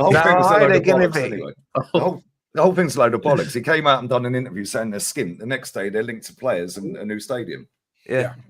After their fans were protesting, all of a sudden, they're now protesting in a new stadium. Not only that, by the way, I don't trust. Sorry, I don't trust. I don't trust the Premier League. They were told on the ATP, APT, whichever you want to call it, they were told City had won. Do not go ahead and rush through anything. Yeah. They rush through everything again because that's what the Premier League are. They're just so premature. It's unreal. And they're just running around trying to get everyone's votes. People are switching sides left, right, and centre. And then it comes out they not only lost, it was all illegal. Yeah. And they've got to go right back to the drawing board again. So you're talking on the sponsorship one. You're talking on the sponsorship one. Third-party transactions. Yeah. So we look at the last 12, 18 months of Premier League legal cases. They've lost nearly every single one of them. So I'm sorry, they haven't exactly got. But why wasn't everyone backing City on that? On that one, I agree with City. Why wouldn't? Because I think was only 4 clubs backed you. Because they don't. Because what you got to realise is in this Premier League, like here today, we've all come together to support Pat. Yeah, that doesn't happen in the footballing world because everyone looks out for what they want. Yeah, that's what I'm saying, Martin. No, it's in their interest. It's their interest. Why did Everton change sides, Wolfer? Everton were already fine, and then as soon as the shareholder loans got sorted out, they all went, "Oh, right, hang on, we're back in the Premier League camp." It's what it suits at your time for your football club. Like I said, it's more than football. No one helps each other, really. Football. These are businessmen, and it's more than football for me. What was I just going to say there? Quickly as well, just on Man United Stadium, right? I am convinced, I don't know if you lot have seen it, but they've said, the whole building of the stadium is dependent on the regeneration of the... Bro, I'm telling you now, this is all... United have picked the perfect people to use an excuse, the government. Because they can just keep saying, the government haven't regenerated the area yet. We've just had someone else arrive. Let's bring him in. Cass. Big up Callum, by the way. Cal's here. Yes, Cal. Even. Yeah, not too bad. Big up. What's good, here. Oh, and look, the 2 reds at the bottom. Hey, and he's what's good, Lee? What's good, Martin? Wolfie, Callum, everyone blessed. Big up, girl, man. Big up, girl. You're not going to rage quit today, are you? I actually have to go in like 20 minutes to go pick up my son. Okay, so can we get this ball rolling? Igal, if you lose to Madrid... Wolfie is such a stirrer, you know. I just want to know the answer to this. Igal, if you lose to Madrid, should Arteta be sacked? No, I think we have one of the best managers in the world. I don't want him gone. Based on what? Tell me his credentials that make him, your words just there, one of the best managers in the world. Yeah, currently... Out of all the managers in the world that are currently managing, I think he's up there with them tactically. So is Eddie Howe then? Eddie Howe won a trophy, fair play, but I don't think he's up there with the. Okay, well, he's been to more finals. He's been to more finals than your manager. Yeah, but I don't judge managers in 2 years' time. Finals. 2 years less time. You don't judge him. Not to crash out on you, but what would suggest that Arteta is one of the best in the world? And when you say best in the world, what number is that? That's a good question. He's in the top 10. Top 10. Yeah. So you got you got the Peps, you got the Ancelottis, you got the what do you call it? Diego Simeone's, Xavi's, these guys who've all won trophies. But then I think Arteta's in that mix. Just Slot, but ahead or behind him. A Slot ahead or behind him. Based on this season's performances, you put Slot ahead of him. But I think is Klopp still ahead of him, even though he's retired? What? No, retired managers don't count. So you're saying, do you think Slot? No, take Slot's career, by the way, and his first full-time job at a team in the top division, was the same year that Arteta took over at Arsenal. He managed in the lower division. Then he was number 2 at Alkmaar. Or Alkmaar then took the job, can't remember. And his first full-time job in a top tier or a top division league was the same year Arteta got the job at Arsenal. He's been managing for 2 years longer than Arteta, but the same amount in a top league or a top tier league. And he's won more. Fair play. I think. So is he better than Arteta then? I think people don't realize what Arteta's been able to do by revitalizing Arsenal and just getting us back to contention, delivering an FA Cup, of course, and also finding a way to fix up the squad with a blend of like the youth and everything else. He's done a really good job. And where's your blend of attackers? I think a lot of blame is put on him for Arsenal not delivering, but at the same time, we also criticize the recruitment and the quality of the squad. We just weren't good enough to beat Man City, and this season we're unfortunate to go through the situations that we've gone through. Fair play to Liverpool, no fault of theirs that we weren't good enough to beat them. But I don't think all this stuff about sacking the manager is necessary. I just want to know the situations. Let me just finish. I don't think it's necessary for Wolfie and other people to always be saying sack him after this, sack him after that. It's not a necessary discussion when I think we're one of the best set up teams going into next season. You said that last Man season. City having to rebuild, that a couple of times. Liverpool having to rebuild, and there seems to be a little bit more stability at Arsenal with the age and profile of our players. Gal, you and did just having to sort out that attack. You did say that you were in a better position, ready for this season. What have you been through this season? When you just said we did not have the summer that I expected, though. So but you're happy coming out in summer. And I think the change that people want is Edu leaving. Sorry, before you, Cal, I agree with you on the new guy coming in. I think that could be a game changer, but I do think the game changer might be Arteta being sacked because of this new guy coming in. But thank you. Gal, just one thing you said when you said what you've been through this season. What did you mean by what you've been through this season? I've said it numerous times. I'm not saying I haven't seen. I'm asking. I'm not saying it to belittle Liverpool. I'm just saying Arsenal have had to go through their own struggles with injuries due to our own mismanagement of recruitment. And he gets the final say on the recruitment. Hi, over there, Gal. You just said everything we've had all season, mate. Yeah, I agree with you, Martin. I agree with you, Martin. Gal, which teams haven't had injuries this season? Both of us have had massive. No, which teams? All 20. Come on, Miguel. Our injuries have been insane. The manager out of his own mouth said he gets the final say on signings. His words. That doesn't. So change it's his the fault, fact then, that isn't he it? doesn't.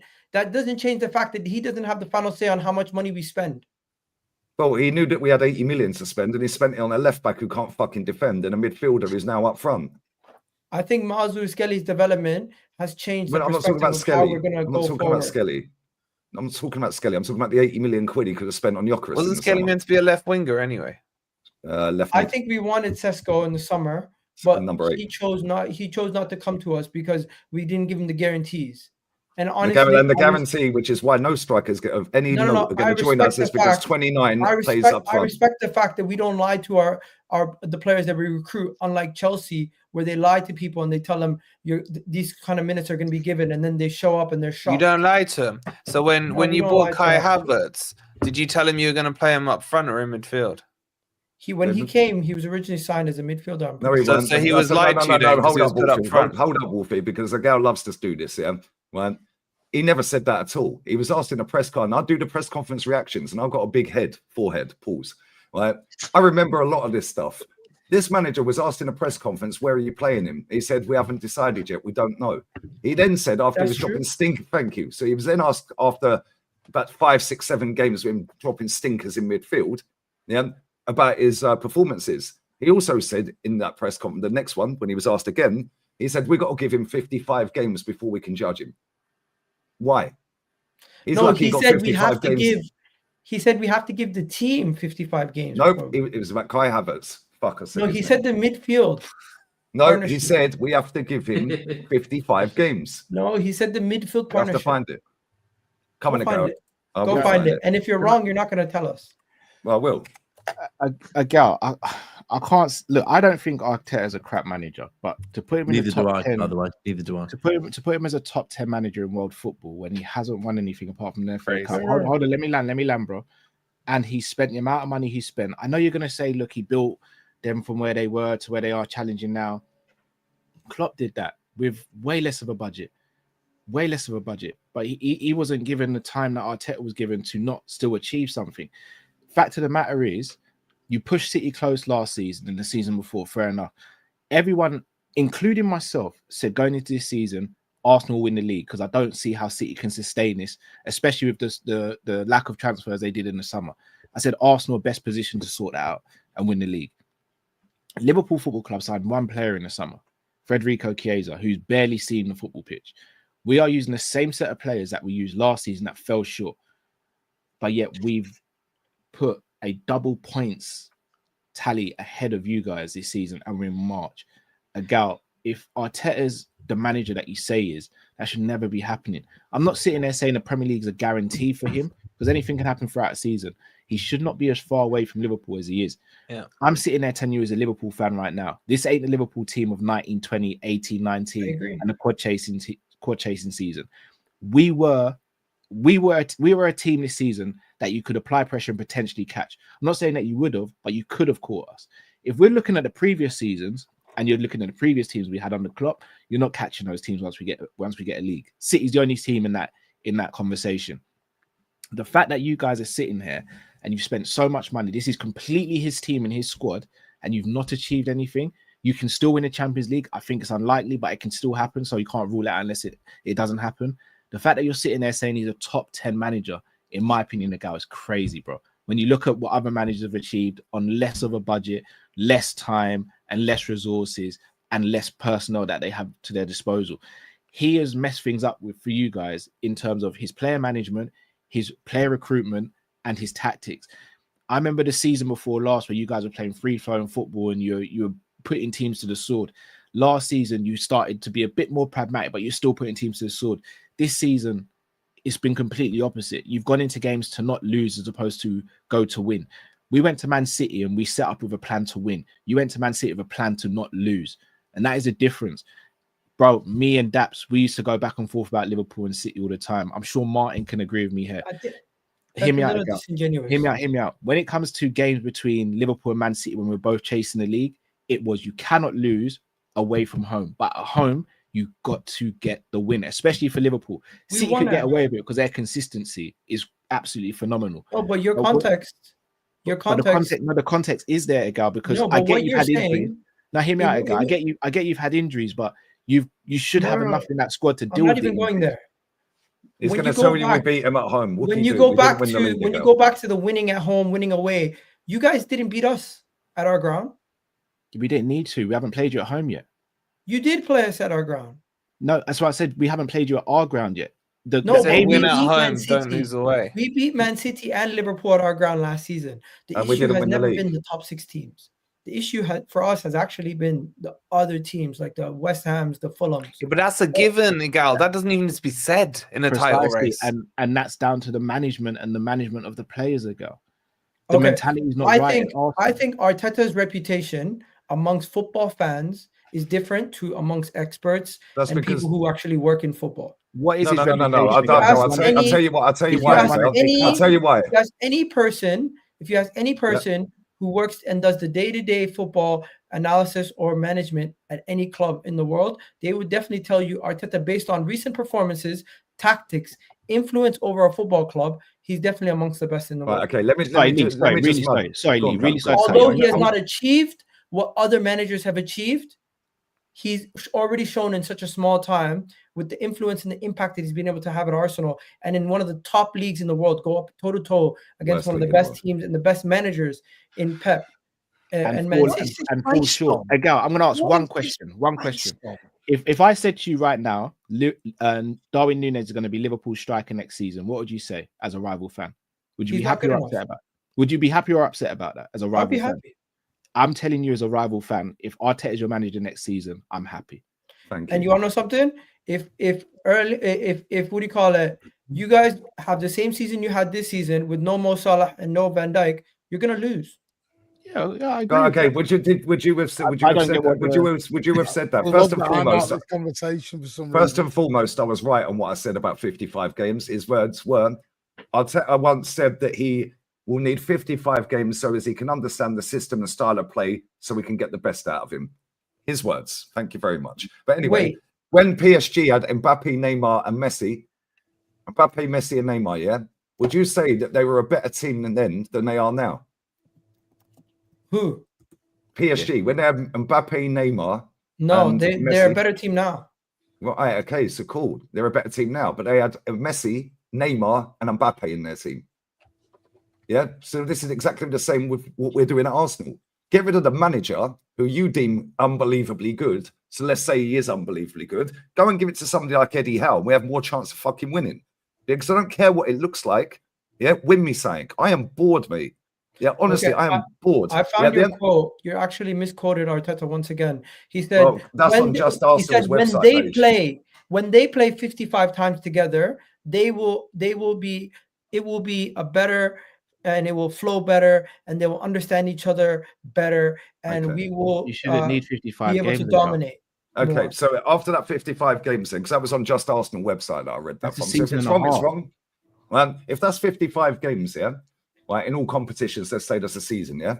How did that work out then, and how's it worked out since? Because that was in January. I'm just saying you got it wrong. He wasn't talking about one player. Well, Just Arsenal website, I've got it wrong then. I'm just reading it off of their website, so it's what it is. How's that worked out since then? Because how many games has he played for Arsenal now? I don't think Havertz is a problem like everyone.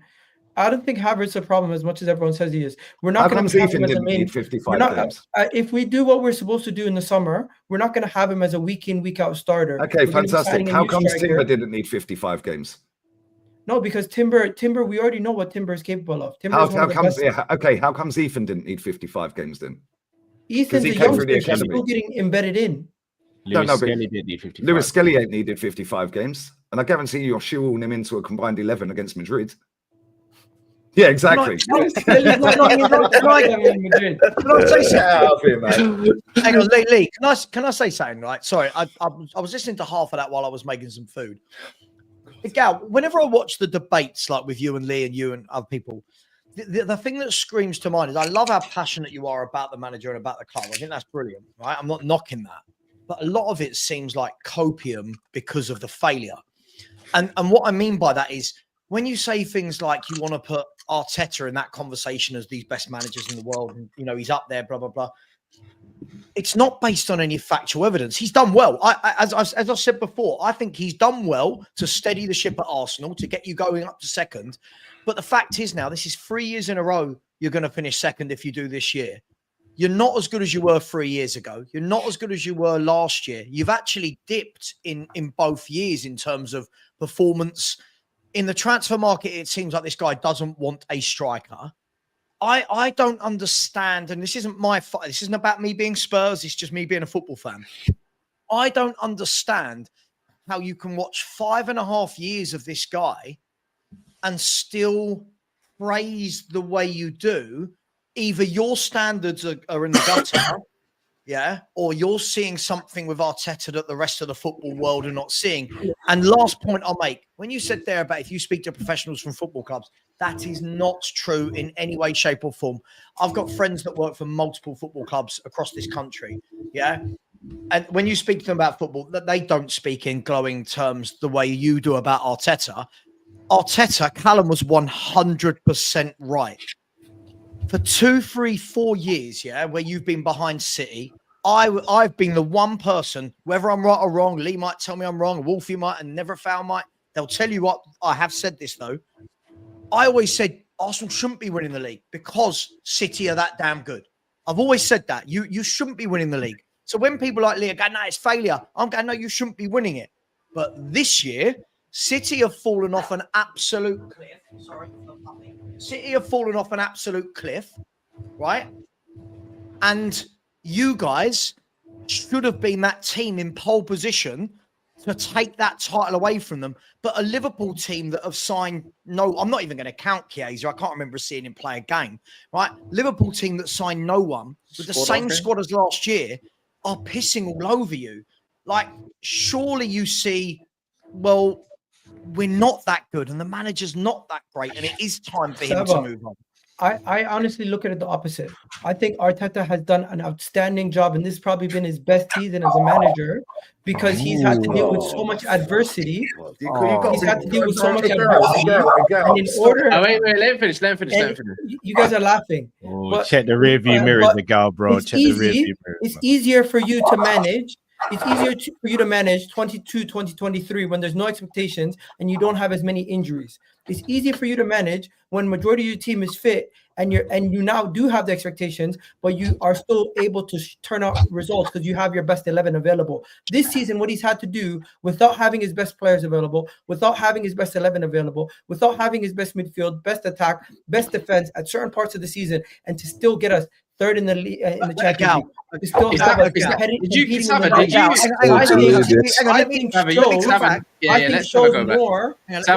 see what you did. You kidnapped Win the Dog. That's where he's at. About Arteta's ability to problem solve and find more. He is the problem. He's got win. Hang on, guys. Let me respond. Let me respond to him. But Agal, when you're saying two things, I'm going to pull you up what you just said there. The fact that you think this is his best season, when I think everybody can see that Arsenal are not. 2 years ago, as a Spurs fan, I'm looking at Arsenal and I'm going, look how bloody good Arsenal are. Last year, by the way. Let me finish, guys. Let me finish. Right, my own fan base make videos about me twerking for Arsenal because I said how good you were. Right, last year you were good, but not as good as the year before. This year you've been nowhere near it. Right, you've been, no offense, but a Nottingham Forest who were in a relegation battle last year. They are 4 points behind you. So there's that point. And we're your rivals in the league.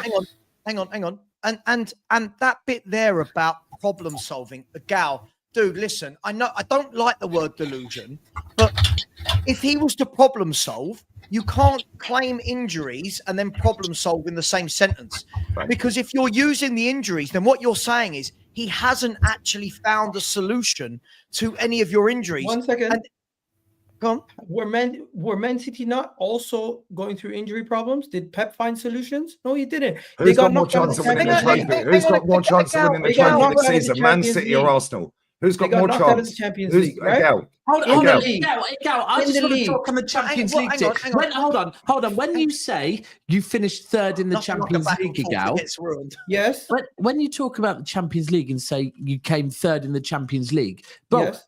Did you really have? No, hold on. But before the Champions League group stages was finished, did you really have many of these problems, or these problems come after? Was Havertz not in? Sorry, one injury. Fuck me, big problems. But Jesus was injured. You used a very interesting stat there. And Martin Odegaard was injured. All right, so so that's what I'm saying. You've basically gone and said, hold on, you said that he's done an amazing job to overcome all of these injuries and get you third in the Champions League, when actually most of the injuries came after that point. It's a very, very clever twist. But what they've done, is they've got gassed up because we don't get battered in the top 6 games. Yeah. And we're a little bit higher up the table every year now. That's it. That's exactly why they're in their feelings. They make up this guy got us promoted. The reason why saved us from relegation and got us up there. They think this guy's generational. I see Owen Hargreaves here. So when you're talking about pundits and all of this loving off Arteta, Owen Hargreaves is trying to keep himself on fucking TV, mate. Yeah, that guy played for Man United and Bayern Munich, and that was prime teams, both of them in their primes, prime managers. He sat there and said, I've seen enough after 200 games, because that table of Arteta after 200 is in with Hall of Famers. So I've seen enough to know he's going to be a Hall of Famer. Get out, your opinion's rubbish. Sorry, it's rubbish. What has Owen Hargreaves seen? What are you seeing? I agree with you. I don't say all your opinions are rubbish. No, but guess what? It's 1,688 days without a trophy ago. Do you know how deep that is? And you're happy with this? 1 second. Nobody's saying I'm happy with it. I get it. We haven't won the trophy. So don't you think if we go and get another manager then, if we get another manager and he finishes 5th, what would you say then? But he wins the cup. I don't want another manager in. I believe Arteta's so if he close. Out the door today, bro, I'm so close to busting my nut in fucking Jennifer Lopez. It ain't happening yet, is it? I don't care what anybody says. There's nothing you guys can tell me. There's nothing you guys can tell me to deceive what I see on a week-to-week basis. Answer me this question. Then. I watch my team on a week-to-week basis. I read about it. I know what's going on behind the scenes. So you need spectators. Nobody at the club has lost faith in the manager. You guys all think. I know they have. Have you not seen the stadium? And the reason why Arsenal are not winning. Seen the stadium? I can tell you that Arteta is the reason in why Saliba's not looking at going to move to Real Madrid right now. Okay, clip that. Arteta is the reason why a lot of these players, like the Zubamendis and the Isaks, are even considering joining Arsenal. How do you know that? How do you know that? Arsenal, because David Ornstein's told him. Arsenal, in the situation they're in right now, and are one of the most stable clubs they've been in a long time. What's this got to do with winning? It's down to the manager being able to build something solid. How long does it take to build? We're in a rebuild.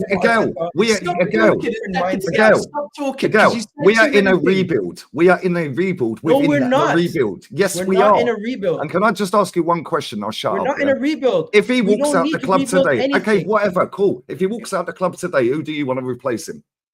I don't want him gone. I'm not replacing him. That's not what I asked. If he walks out the club and says, I can't do this anymore, who do you want? I don't believe in.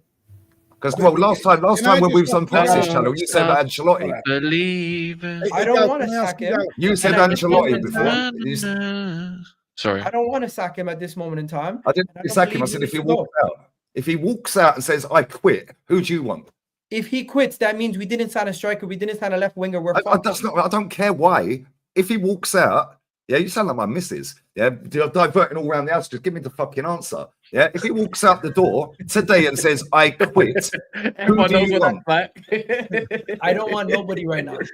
So you just have you're managerless. Win the dog and be taking charge. Let's flip it, mate. I'm not going to answer a question about something that I don't believe is going to happen. Can I ask you? You sound like the I'm going to make a cup. I'm going to get a beer. Get this guy a beer. You want to know something, Sabo? I don't think Ange is the problem. I think the institution's the problem at Tottenham. That's how I know everything you've said so far has been 100% wrong. Let me ask you a question, Agal. I don't think the institution is the issue. The fact you've just said Ange isn't the problem, right? Have you seen how Spurs set up a game? And you don't think those tactics... Ange is part of the problem, but the biggest problem at Tottenham is the institution. You don't have the ambition to get a winning team. No. You just want to be there. Agal, I'm going to do what Lee just did to you. You've not answered my question, right? We're not talking... Agal, let me finish. We're not talking about... This is everything with 2025 football fans. I ask a question and it turns into, but winning. I'm not talking about winning anything. I'm talking about, let's just look at Tottenham Hotspur and the way we play football. Wide open, no defence, no midfield, inverted fullback so everyone gets in behind us. How is that not on Ange Postecoglou? He sets the team up. Does he not? Let me tell you, your recruitment has been poor. And that's not what I asked. And the reason why you're in the situation... Try answering the question I'm asking you. You're not answering the question I'm asking you. Ange Postecoglou sets you up bad to start games, which puts you behind early. That is his fault. Ange Postecoglou's tactics, defensively, that is his fault. Ange Postecoglou's playing style, I agree, that is his fault. If you change the manager, you definitely will be higher up the table than you currently are. I agree with you there. My thing is, Tottenham, even if you were in the top 4, that is your ceiling because your club and your ambitions are not higher than just being in the mix. But that wasn't my... But again, Agal, it's almost like I'm asking a question. The answer I'm getting is to a different question. I agree with you about Ange. Right. But my issue at Tottenham is I don't think they have the ambition to ever go and compete for the league. Agal, you're preaching to the converted. I've been Levy and Enoch out since October 2007, right? So I'm not bringing that into disrepute. Yes, the owners are bloody dreadful. But should Tottenham Hotspur, with the squad we've got, be 14th in the Premier League with only 4 teams have less points than us and 15 defeats in 29 games? No. They're not. Right. So that's my point. That's why when I said you sound like the Anjin fans, because all of your argument that you are giving for Arsenal is all on hope. Every year I watch you, I thought Ange was going to get sacked by now. Every year I watch, I like you, Gal. I think you're great for YouTube. I think you're brilliant, right? And everyone who knows you says you're a really nice guy. So I've got no problem with that. But every year you say we're on the verge of doing something good. Next year's going to be it. If we have that this summer, the problem is your guy has spent 800 million. I'm just guessing. Right, sure, but catch up money, Sava. Catch up money. 1 second, but Sava, you have to spend money in order to get your team competitive. I'm not saying you don't, but the fact is, you've spent 800 million, right? Chelsea spent double that. Hang on, let me finish. Let me finish, Gal, right? Because you get annoyed when Lee does it to you. So let me finish, right? The difference between Arteta spending money and Chelsea spending money is Chelsea changed their manager like I changed my pants. So no manager there gets the consistency to build and drill a team and grow a team. Your manager's had 800 odd million. Somebody will correct me if it's not 750. Right? 750 and has been there 5 years. By now, your team should be a slick, well-oiled, well-drilled team that if this player drops out, this player comes in and knows the system. But you're not. You're still sitting here 5.5 years later going, but in the summer, if we do this. And you know the problem with fans, Gal, that have your mentality? We could be sitting here on the 18th of March, 2026. Arsenal could be second or third again.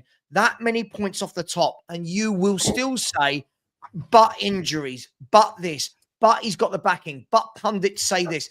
But if we do this in the summer, where is your... I'm going to ask you a direct question to end this, and I bet I don't get a direct answer. Nope. What is your cutoff for saying enough is enough, Arteta's had long enough, now he must go? What's the cutoff? He did give one a year ago, I believe, but it changed. Okay, but I'm asking now, what's the cutoff right now?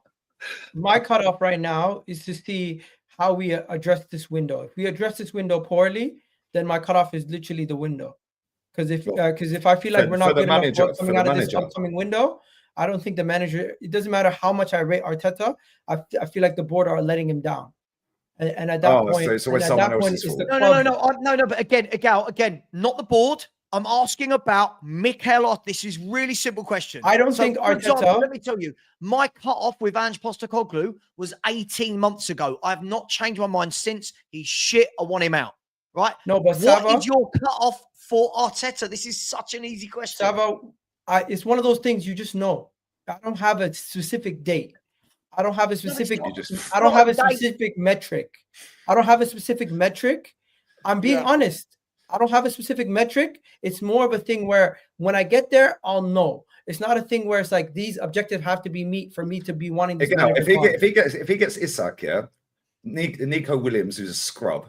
Yeah, but let's say all you Arsenal fans love him. So Nico Williams, Isak, Zubimendi. Whoa.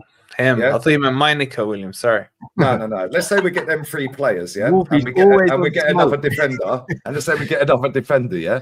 Right? We obviously need another goalkeeper because this one's on loan. But obviously only got Raya. Then he still doesn't win the league. Then what? And he still don't win nothing. Then what? Because then you can't say he ain't been backed. Yeah, you can't say he ain't had the players. Why is everything painted as a negative? Because we haven't won a trophy for 5.5 years. Do you know how long that is? I've been on this stream for 20 minutes. You want to know something? There's more possibility for Arsenal competing again next season and maybe getting over the line than everything falling apart like you guys are wishing. Based on what? Based on the fact that we look around in the landscape, Man City have to rebuild their whole midfield and their defense. Yeah, their owners are doing it. Uncertainty over Van Dijk and Salah. Their manager can win. You did do this last season, though, Gal. But you said this last year. The difference is last season, Van Dijk and Salah there's always a difference. So there is always a difference. Gal, I just want to dig. Gal, I just want to hold on, Gal. I just want to dig a bit. Hold on,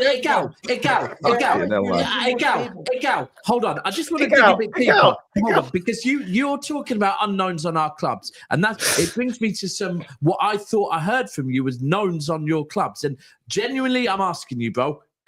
The way you said because you were talking about knowing things at your club and knowing that Arteta is the reason that Saliba is not considering Real Madrid. Let me finish. You also then said knowing that Isaac is considering your club, and there was another one.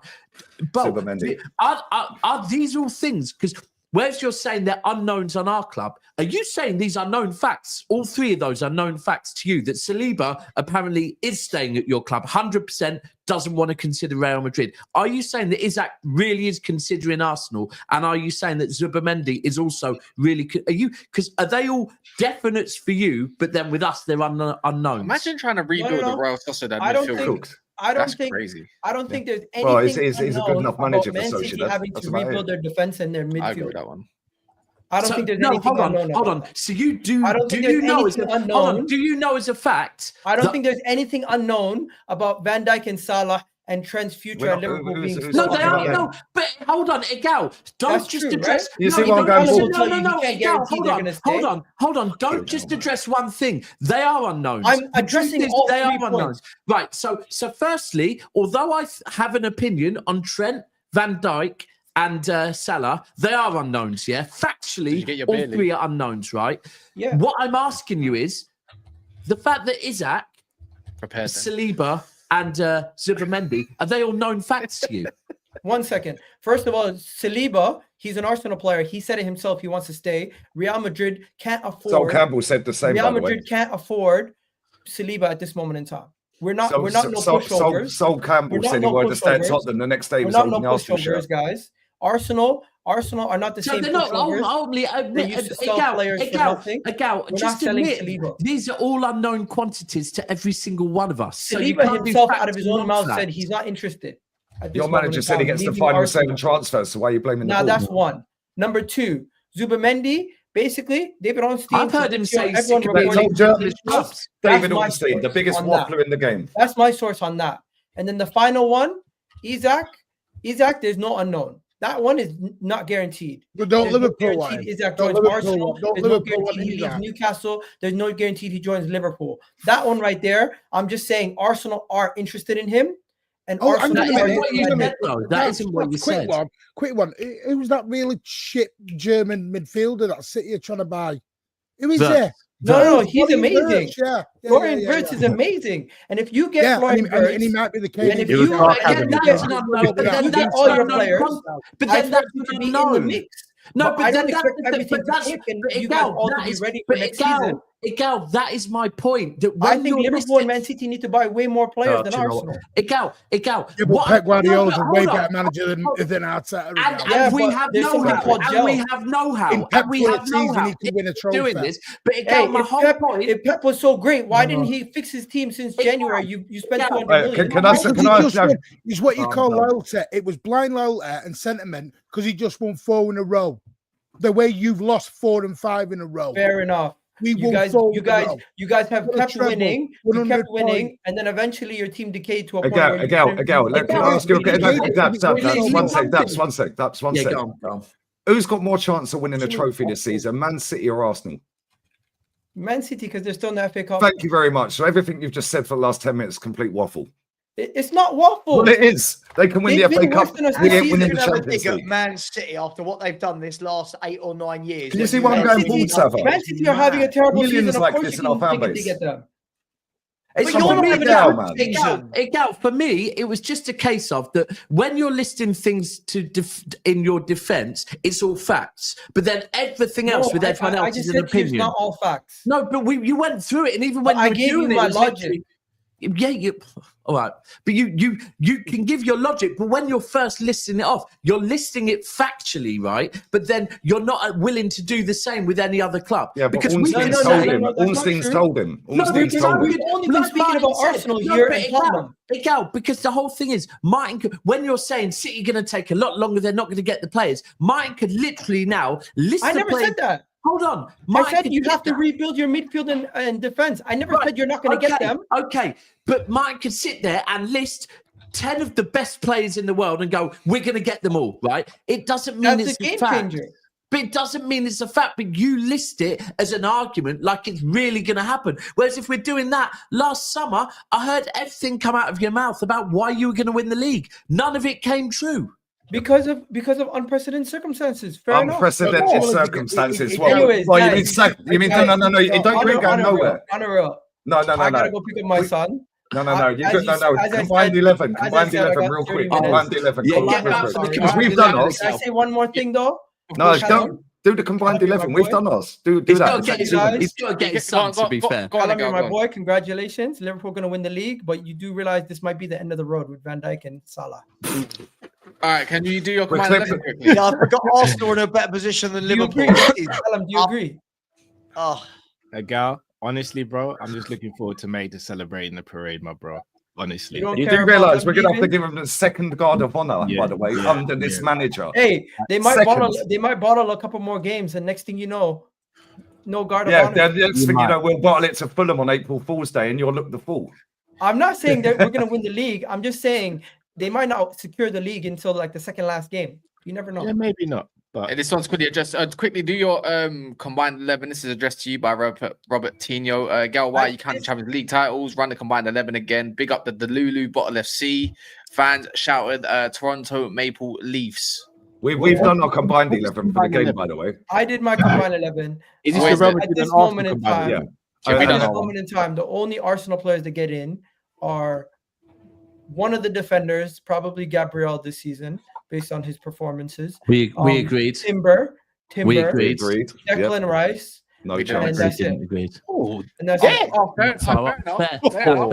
But Saka's injured, so Saka would be in if he wasn't injured. So who are you putting Declan Rice in very quickly over? What, Camavinga or Tchouameni, you pick. Are you mad? Over Camavinga. I love a gal. He's got to be trolling. He's got to be trolling. Rice is a better player, and you guys then Camavinga. Camavinga because he plays for Real Madrid and he does all this stuff. No, I'm not. You know how high I rate this is a once in a lifetime biblical stinker. I rate Declan Rice better than every Madrid defensive midfielder in the team. Big up. Do you know what, Lee? You're a good man. Gal, I love you, bro. Wow. Keep doing what you're doing, man. Yeah, love it, Gal. I'm not gonna lie, Gal. As a rival fan, I need you to be one of the voices in the Arsenal community. No, why are you dissing? Why are you sneak dissing? I need. It's not really sneaky. It's not really sneaky. Yeah, no, this is crazy. The way you said that sounded like you're dissing me on the low. No, I'm not dissing you, but I'm saying I need you to be in the community because he's not dissing you. He's dissing your opinion because you are not seeing. You're not seeing past your Arsenal bias, bro. How are you picking Declan Rice? Listen, no, very quickly. You guys said clubs, I think you might agree with me. It's just when it comes to Arsenal, you probably all disagree. You said Declan Rice over Tony Kroos last year, by the way. If you were to do a Liverpool and Madrid combined 11, how many Liverpool players get in? Mo Salah, Van Dijk, Trent. Trent over who? Mo Salah, Van Dijk, Trent. Trent over Valverde. Mo Salah, Van Dijk, Trent. I said it. I stand by it. The midfield is all Real Madrid. The rest of the players pretty much all Real Madrid, except for I don't really rate Real Madrid's left back, but Robertson's been poor. So Alisson, probably three. I know probably three players just like far this season, probably to be fair. So who do you rate higher then, McAllister or Rice? I rate Rice better. Wow. Okay. 1 second. One more thing. Liverpool have good players. The only great players they have is Trent, Van Dijk, and what do you call it? And do Arsenal have any great players? Arsenal have good players. The only great players they have is all in contract negotiations. So they've only got one great player more than us. That's what you just said. Saka a great player. You just said consistently at the best. One of the best. He just said Liverpool. Sava, 1 sec. He just said Liverpool have got 3 great players and Arsenal got 2. So their manager has got the best out of a shit squad. Then you want to know something? We will find out how good Arne Slot is next season. Yeah, because I knew that's where you were going. You name them 3. If them 3 go. You then go, Liverpool have no top players next season. And then when they still finish above us, when Mo Salah leaves, guys, Mo Salah leaves, that is their goals and their output. Wait, Miguel, what if he stays? What if he stays? That is next year. their creativity. We said same thing for Harry that Kane. is the rock at the back. They are finished with those 3 guys gone. Wait, Gal, what if they stay? What if they stay? What will happen next year with your crystal ball? What would happen?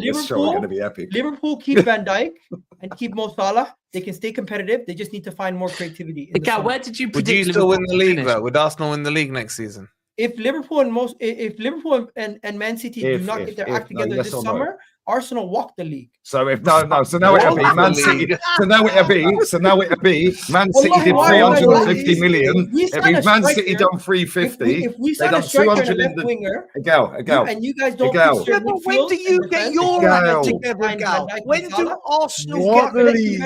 Gal, you keep talking about. Listen, guys, my son's gonna be crying if I don't go pick him up right now. I gotta go. Go. And also, I can't believe you just never answered my question. He's crying because he's watching this, bro.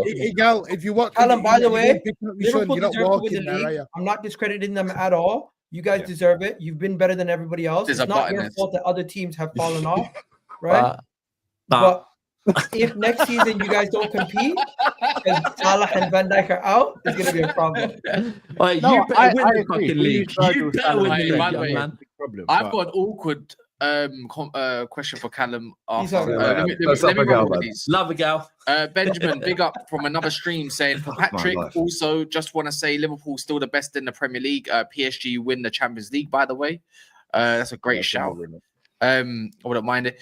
Big up Kaz and Dats for making this happen. Elite panel. I'll start this because it's not just us, it's everybody, by the way. We instantaneously everyone had pretty much the same idea when we all saw the fundraiser. If it hadn't happened on this stream, it's already happened on other streams as well. A gal done one yesterday. People might not know that.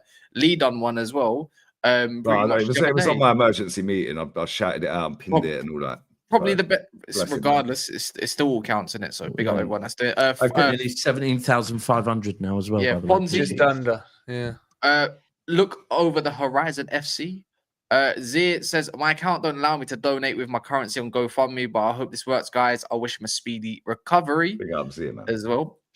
LB, I know you're in the background. You can hear this as well, but you're clearly... Yes, professional idiot. Yeah. Saying long time. You've had about 12 memberships gifted today. Martin Chris Wood to City this summer at 98%.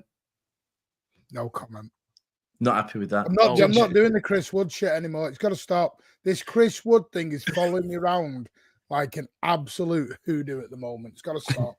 I bet you was it one of your ITKs, Martin? No. What it was Rich and Pat on our channel love Chris Wood because he's a City fan and they're loving him and they're all like, he loves it. Let's bring him home. Because I've said he's absolute garbage. He was garbage at Newcastle. He's had one good season for Forest this year, and everyone's like, go and get him. I'm like, no, let's stop. City is more likely to win the league next season, says Nadir. And Arjun says, Rice better than Camavinga. Stop smoking a gal. Do you know what he'll do very quickly, Cassia? Do you know what he'll do? And that's why he bounced, because he knew I was going to wrap him up, and tie him up, pause. Right, and he knew he couldn't get out of what I was going to say because he was going, oh yeah, if they get their act together in the summer, these two teams, then blah blah blah. Then what he'll do this time next year is go, well, Man City did 200 million in the Jan, and they've done 300 million in the summer. How are we competing with that? Because that's exactly what he'll do. And he said, like, Northside clips him up all the time. Yeah, he changes his opinion every week. He sat on a show on Dan Potts' channel with me on there, and I said, that's why he never answered that question when I said, if he walks out, who do you want? Yeah, because after waffling, he then said Ancelotti. Yeah, I said, so why do you want him? He goes, because he wins. I've got the clips. It's so jarring, man. There's millions of people. Listen, bless up a gal, man. Yeah, he stands on it. He comes onto the channels and he gets heat from everyone. Yeah. The thing is, why does there's millions of people in fan base like that? He never gives an inch. That's the thing that makes me go crazy. He just doesn't give an inch. He won't be like, well, there is a possibility if we changed manager. Sorry, it's a childish thing. Does him not giving you an inch really piss you off? He ain't got an inch to give, bro. Big up I'm Andrew tired, Palmer. man. How do you it didn't even click. Big up Andrew Palmer for donating. Big up all the anonymous. There was actually an anonymous that donated €100. Big up Khalid Ali. Big up Barinda. Claire. Bro, the comments don't miss a beat, do they, man? They're right on now. Chris McAfee, big up yourself. Mr. Leon, Sean Wilson, Biratan, and Graham Grice. Sorry if I butchered your names as well. We need to find like Sava. Who's your? Oh, I think someone else just done one as well. Who's your like Egal? Tottenham fan base. It was George. EA Adeka as well for the €100 donation. Nah, I don't think him and George. I feel like there's. Oh, is it? A quick one. There's 1,600 people, so by the many. way. Quick one. There's 1,600 people watching from all across all sorts of spaces. You know, if there's anyone else that wants to donate, like the videos, because we don't buy likes over here, unlike some. Which is up to the next part. So please look. There's a link. Do you want me to look into it? No. Okay. No. Wait, we hit 17.5. No, we need nearly 23 quid. Okay, 23. By the way, we're not ending the stream until it hits 20 grand. By the way, just saying. I've got to do a watch along. I'm doing Arsenal women against Real Madrid. Yeah, I'm jumping in a bit. I'm on his show at 7, and then I'm on. I could do another 15 minutes, but I need to go shop. I need to get some food, man. I'm starving. And then that game kicks off in an hour, so I'll be doing that. But if you're still live after, I'll jump back on. I ain't got nothing else to do. Mrs. The box office. Is he a happy club? No, I missed the box office. Not much hope. It helps. Lieber coming for you. Whoa. Andy says. Hang on, box office is not like that at all. He's not a happy clapper. No way a happy clapper. I'd say Thingy from I'll tell you, Tottenham TV. Yeah, I was just going to say them. I was exactly the Chuckle Brothers. What I'll say is this isn't the detriment to any of them. There's some lovely people in the community that I love them as people, but I do think they've got crazy opinions. Sim from We Are Tottenham TV, he will not hear anything about Ange. Like, I can sit here and tell you, like, 15 defeats in 29. You will laugh and think it's mental, right? Fans like that back it. Fans like that. You've got 44 points out your last 38 games. Right, we're on for our worst ever season. We could have our worst ever Premier League season. There shouldn't be a single Spurs fan backing this manager. There shouldn't. But it's not your worst ever Premier League season. I wish you'd stop saying that. What? Sorry? It's not your worst ever Premier League season. I wish you'd stop saying that. Every season's been the worst ever because they won it. What did I just say? Said we could be on for our worst ever Premier League season. Our worst ever season is 44 points. We are on 34 points with 9 games to go, and we've got to play. Cannot be your worst ever Premier League season, bro. I don't know what's worse. Tottenham's worst. Your worst Premier League season was avoiding relegation by 4 points. No, their worst ever Premier League season is every season because they've never won it. But Wolfie. So they don't want to win it. They don't want to win it. Real Madrid should sue these fuckers for playing in white, by the way. This will be real talk. Why are they playing in white? Hang on. This will be. If we get less than 44 points, this is the worst points total we've had in a Premier League. Yeah, you can say points total. You can't say worst Premier League season. Wolfie, I can absolutely do that all I want. Wolfie, I can. You can. I'm not going to hold it over to your head, but your manager has got in his last 38 league games 44 points. 44 points. I know, but people like Wolfie are telling me it ain't all. But Lee, they were 4 points off being relegated that season. Sure, but what's the difference, Wolfie? Look at the bottom 3 this season. This is the worst bottom 3 we've ever seen. The worst Premier League ever. None of them are getting points. None of them are getting points. I'm just saying you can say it's your worst points tally ever, but you can't say it's your worst Premier League season ever. Finishing 4 points above the relegation zone is your worst one. Absolutely can. Wolfie, you always talk a load of shit about Spurs. It's mad. How is that shit? How is that dreadful? This has been dreadful. Right? By me saying it's not your worst ever, it doesn't make this season good. You do understand that, yeah? I understand it, but Wolfie, this is the difference with the context. The squad we had then compared to the squad we had now. Here comes the context, okay. Right? Of course, but it's got to be context. Okay. The squad we had then was absolutely diabolical. The squad we've got now isn't. This squad should not be 14. No, Sava, let's not do this. They're shit. No, but it shouldn't be 14. You got Werner. No, you're right. They shouldn't be 14th. But again, the standard of football in England is an all-time low, bro. Yeah, we're of a similar age. Yeah, we've seen proper football in this country. Yeah, I don't disagree. Right? This league is shit. Right? I agree. Not only that, nobody cares about winning anything, bro. Yeah, why does Brendan Johnson care whether he scores or not? He's getting 100 grand a week anyway. Lee, I agree on that, but that wasn't the point. This is the thing. This squad we've got should not be 14th in the Premier League. Well, I don't care what anyone says. This is not. There's 6 or 7 teams that are above us that don't have better squads than us. They've got better managers that coach them. They are Look at that Fulham squad that beat us. Fulham squad is not as good as Tottenham's, but they are a very well-drilled West London Reds, team. the West London Arsenal. Right. So are Brentford, a well-drilled team. Bournemouth, a well-drilled. I'm looking at mediocre teams now and wishing I had their managers because of how shit our manager is, Lee. I'm not even going for Slot or Pep. I'm looking at these mid-table clubs going, I am jealous of your manager because ours is that bad. This is the worst manager I've ever seen, ever. Would you have kept Nuno? Or would you take Nuno? I wouldn't have kept Nuno. All right, would you take Nuno back over Ange? No. So you think Nuno's the worst manager than Ange? No. I don't think he's the worst manager than Ange. I just know that if Nuno was to join Tottenham Hotspur now, right, there would be within our fan base, he wouldn't survive too because they wouldn't want to play the way you play. Forget your fan base. I'm saying what you want because you've always talked about I don't want to play that structure. I don't want to play that way. I don't want to play. I want the structure. I don't want to play the way you play. Right? That's not a dig. Picky, man. You've gone from this guy who you literally not hate on a personal level, but he grinds your gears. Yeah, sure. You wouldn't take Nuno, who has structure, who has a philosophy. We've had Nuno. We've had Nuno. I said like 10 games, whatever it was. Wolfie. I've been very clear for 18 months the type of manager I want at Tottenham Hotspur, but no one listens. We need another Pochettino. We need someone that can come in, right? That we need someone that can come in that's working their way up the chain, right? That wants to coach. We need a coach. We've got to have a coach. The players we've got at the moment, we don't know how good some of them are because they're not being coached. They're not drilled. There's no patterns. The defense hasn't got a structure. There's no midfield structure. The forwards aren't allowed to do what forwards do. We don't give service to Solanke. We need a coach. I need an Areola. I want a Marco Silva. We need somebody to get us steady again.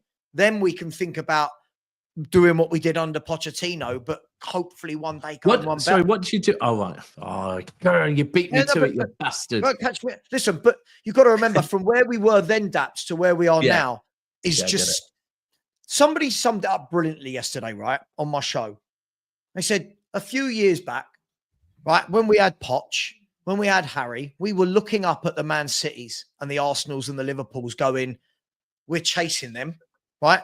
We finished above a lot of those teams for a number of seasons. And we were teetering on, if this chairman pushes, we could be a really top team, right? Yeah. No, but Wolfie, again, you've got to grow up. That's such a silly... Listen to what I'm saying. Growing up? Are you not in it for trophies? Wolfie's like 50 years old. Wolfie, did you not listen to what I just said? But the owners didn't push us there to go the next step. The problem is we are now looking at teams like Bournemouth and Newcastle and Villa and saying we need to get back to where they are before we can even look at City, Liverpool, Arsenal. The whole... That's where I blame the owners, not the Poch thing. I agree. Not the Postecoglou thing. The owners... Agree. Yeah. But this is where the whole "but what did you win" thing is really childish because that wasn't part of my argument. I've never said we were great. What I said next season, bro, don't worry. Next season... elevated ourselves to win something and the owner... stopped. We didn't buy a player for free transfer windows. Or you could argue you should have won it that year. Don't worry. Wasn't the greatest Liverpool team, was it, in that final? No, Sava, just wait. Just bide your time with Wolfie, right? The comments can't wait. Everyone can't wait. That Wolfie, you said it. Next season, when things are back to normal, we'll be saying to you, when you talk about last season, when we got into the Champions League, we'll turn around and say, you didn't win it. Yeah, but I've already won it twice, bro. Yeah, but the thing is, Daps, my point on this, when people just say, but was you alive to see it? That's the key thing. Well, does that make it not have happened? Does that mean it didn't happen? You sound like a United fan. Can I just say, just because other teams were established for 2008, right? There is going to be history in other teams that was before. You clearly don't know Irish tonight. Oh no, don't worry. We don't need to do this. Me and Wolfie do this regular. You won't be in the top 6 shows next season when you're back in the relegation. Just make sure you get in the top 5 this season before you start worrying about my top 6 next year. Yeah. Hey, you'll be on the relegation. You said we should have won. Won't you? You said we should have won the league, right, Wolfie? The year when we were challenging with Pochettino. What year was that? The Leicester one, right? Well, the Leicester one. Leicester should have won it because they were the best team. Well, when Conte won it, they were in the title race that year as well. Yeah, they were. Yeah. The Conte won. The difference between Spurs finished 3rd that year anyway. And the 2 horse we race. Finished 2nd behind Chelsea and 3rd the year behind Leicester. Yeah, and so just to mud Wolfie, because as much as I hate this club, well, I don't really hate Spurs; they're irrelevant. But they were actually they were top of the league that season. Yeah, and it weren't a 3-horse race, to be fair, because Arsenal were never top. So it was really only a 2-horse race. The Leicester season, they were only top for about 1 day, I think, or 2 days. Sounds stupid. We were never. I feel people look at this. No, sorry. Let me rephrase that. Sorry, I got that wrong. Arsenal were top. Tottenham never were top in that season. Tottenham were never top in that season, but fans do this. Arsenal fans do it. Oh, they bottled a 2-horse race and finished 3rd. They were never top. We were always chasing. Danny Welbeck scored that goal against Leicester. I was in Tenerife on holiday. Yeah, I went, fuck it. I thought we're going to win the league. Yeah, should have known. Yeah, they were never top that season, but they were in technically. You only need to be top on the last day. It doesn't matter. I mean, you guys know you're 93% and what have you. But at the same, you have to be within touching distance, don't you? Like we were never. It was never a if we win today and they don't win, we're going to take them. It was always we were, and they just kept winning. Catching up. This is the thing, Wolfie. I'm not one of these fans. It's like what I'm saying isn't what you're hearing. I don't come on here and go, that team was amazing. It won everything. I'm saying our owners didn't give us enough to push us over the line. What Pochettino did with that, he had like 14 players he used. What he did was brilliant, but we didn't give him the tools to get us over the line. We're playing Chelsea in FA Cup semi-finals. They're bringing on people like Matic and Hazard at half time. We're bringing on people like Tom Carroll. Like, do you know what I mean? Like we didn't have the squad for it. He never, ever, ever gave what he needed. He never gave Poch what he needed. So no, we shouldn't have been winning those titles because we didn't have the best squad. We didn't have anywhere near the best squad. Well, that doesn't mean most people have said Leicester had that best squad. It doesn't mean we can't. It doesn't mean we can't. But over that period of time, there were better squads than us. Leicester's squad was not classed at the time as being a better squad than Spurs is. I'm not saying it was, but Leicester, I think we can all agree, was an anomaly. No, I think what he's saying is saying he should have won it when it wasn't a case of when they were there, it was never they should have won it. No, I wasn't talking about that. I was talking about the Champions League final. That wasn't the strongest Liverpool team. That was their best chance. No, it wasn't. Yeah, but it wasn't a strong Tottenham team as well. So, but still, if Poch was this magician, he would have, should have found a way. Again, that won't work. That was like Liverpool's peak team, bro. You've got to remember, we went into that Champions League. Yeah, it actually was. You're right. It's probably Liverpool. Was it? What year was it? I can't remember. It was. That was the season. Mane, Salah, Firmino. That was actually maybe Liverpool favourites. That was basically bro. We were landslide. But then again, Liverpool were favourites against Newcastle, and Newcastle won this weekend. Newcastle. What are we doing it now? So a team who a favourite wins the tournament. Now that's bad on Poch because he didn't beat the favourite. That's what Wolfie's doing, yes, to confirm. Yeah, I know. You're saying there was no point in Spurs turning up then? What are you saying? I never... Whoa, who said... Whoa, where do you hear this shit from? Who said that? Who's mine? Because you're saying the favourite that won it was the favourite that's bad on Poch. Well, yeah, it is. Nice final. That's me. Martin, I will see you later. You got Martin. Yeah, because you're getting owned. You're going to get so owned in about 2 hours. Pardon? What's going on here? Owned. For what? Because you said you were going to call me out on this week's show, and I've got a rebuttal for you. You'll find out. I don't fucking remember what I was going to call you out. In-house fighting. In-house fighting. They've lost the dressing room, lads. They've lost the dressing room. Hey, our fan base. Oh, actually, you're not. Hold on a second. I'll tell you that. I've got one thing, Mr. Fucking Cocky, that we were going to beat Brighton. Did we lose? Did we lose? No, you were cocky. I think we win that one. I said, yes, how cocky were you? You all wanted basketball, football. Sideways football's boring. Let's go for the Wild West basketball. Right, you happy, Clapper. I'll see you at 7. See you in a bit. Oh crap! I got my next stream. I'll be back in a bit. Woo! Wolf is gone. Ding dong, the witch is dead. Which of it? The wicked witch. He can go and do some research on what actually happened in these games where he's talking about. Why would I want to research Spurs, man? It wouldn't take it long. Because you seem to think you know what happened when you don't. It's funny. I think I've seen him win about 4 trophies. I'm pretty sure that was right. Yeah, we lost. I thought we were going to lose. We went into the game without. Listen, we needed a fully fit, firing Harry Kane to win that game. That was the only chance we had. Only chance, and we didn't have that. Is that the one where he played half injured or half of it? He hadn't played for about 2 or 3 months, and he was 50-50 if he was going to play, and he played. Lucas Moura didn't. Wolfie. Sorry to cut you, Sava. Wolfie, you see when we won the Champions League, it was either City or Man. It was either Man City or Liverpool's team in the world at that point to clear it up. Yeah. Say again, Cal. I think I froze or you froze. When we won the Champions League, Man City and Liverpool were the 2 best teams in the world. Literally. Tottenham weren't beating us. Yeah, no, I'm not arguing that one. But they didn't help themselves, though, did they? Giving you a penalty after 2 minutes.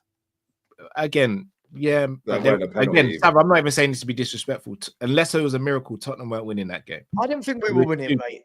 No. But Callum, Wolfie doesn't like people that are level-headed about their club. He wants to take it to that extreme. It's silly. Why are you putting words in my mouth? I've never said that. I mean, exactly he's right, though. Is he lying? Is he lying, Wolfie? No, I'm level-headed about my club. Gigi, big up Lee. Heard about the stream from you. Gigi saying. Nadir says, so happy we got Marmush. Baller City ain't really that far away from competing. If we beat by 4 players and use the uncles for the cups, we can compete again. I agree. Forest Lion says toilet paper should sue Spurs, not Real Madrid. Oh. And then Kat says, Cal, as a City fan, I've been watching with fingers crossed. I'm happy you're only leaving 1 title next year. We go again. Well done, though. Big up, Kat. And then also, back in an hourish, boys. Yeah. Big up Ashley Adams as well for the donation. Cal, I need to clarify something because I got sent a little clip in it.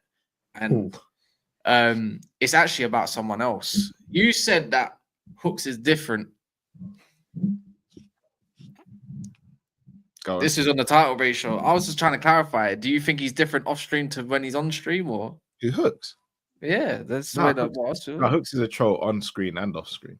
Oh, really? You say he's changed? I was just trying to clarify. No, he's always been like that with me. Oh, he's always been like that. Yeah, I'll be honest. I give it back as well. So I again, being transparent, I called Hooks on his birthday when Arsenal lost, and I was gonna get my kids to sing down the phone and laugh at him. Like, he didn't answer, so I did it by myself. So this is what I'm saying. I can't hide when Liverpool lose because I give out smoke all the time. So when it happens to me, I gotta hold it. Okay. My phone was going off on Sunday. It was rough. I bet it was. Yeah, I heard KG was calling all of you lot. Yeah, KG, Saeed. I got a little WhatsApp message from someone on this panel as well. I won't mention any names though, will I, bro? Who? You, bro. Oh, I was thinking, I didn't fucking message. Oh, my days. Oh, by the way, big up Saeed. I think it's actual Saeed Hussein. That's his actual name, isn't it? So, oh, well, cheers for that. $100 euro, yeah. Yeah, but anyone else's governments you want to give out? Here he is, look. Yes, Saeed. No, but it's already out there. Speaking of the devil. Oh. Yeah, speaking of the devil. But I thought it was needed, Cal, because you know what? As much as I love Monster's reactions to meltdowns and everything, the next one I go to pretty much, I'm straight on Coppish. I'm waiting.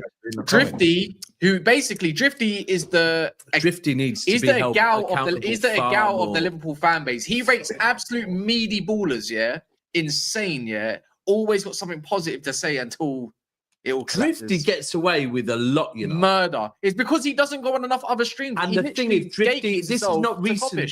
Drifty's been getting away with a lot for a long time, right? Because Do you know what, Cal? Actually, yeah, because you see the way you talk. You see the way you talk on Monts and how you have to face a lot from what Monts says. Yeah, you have to face far more, I reckon, from what Drifty says. Look, I'm just here to be the political spokesman. I'm never gonna. Drifty is wild with his takes. I've just got to be supportive of my brothers, in it. 50. How many world-class players do you think you've got? Me personally, yeah, I think Alisson's world class. Yeah, Virgil. Yeah, Trent and Salah. Right, so I'd say 3 or 4. Drifty would say at least 12. No, he wouldn't. I don't think he would. Drifty would say he'd have at least 3 that we'd be looking at thinking, what? I think he would. All right, so apart from that list, I think he would say Konate, McAllister, Gravenberch. I don't think you say Gravenberch.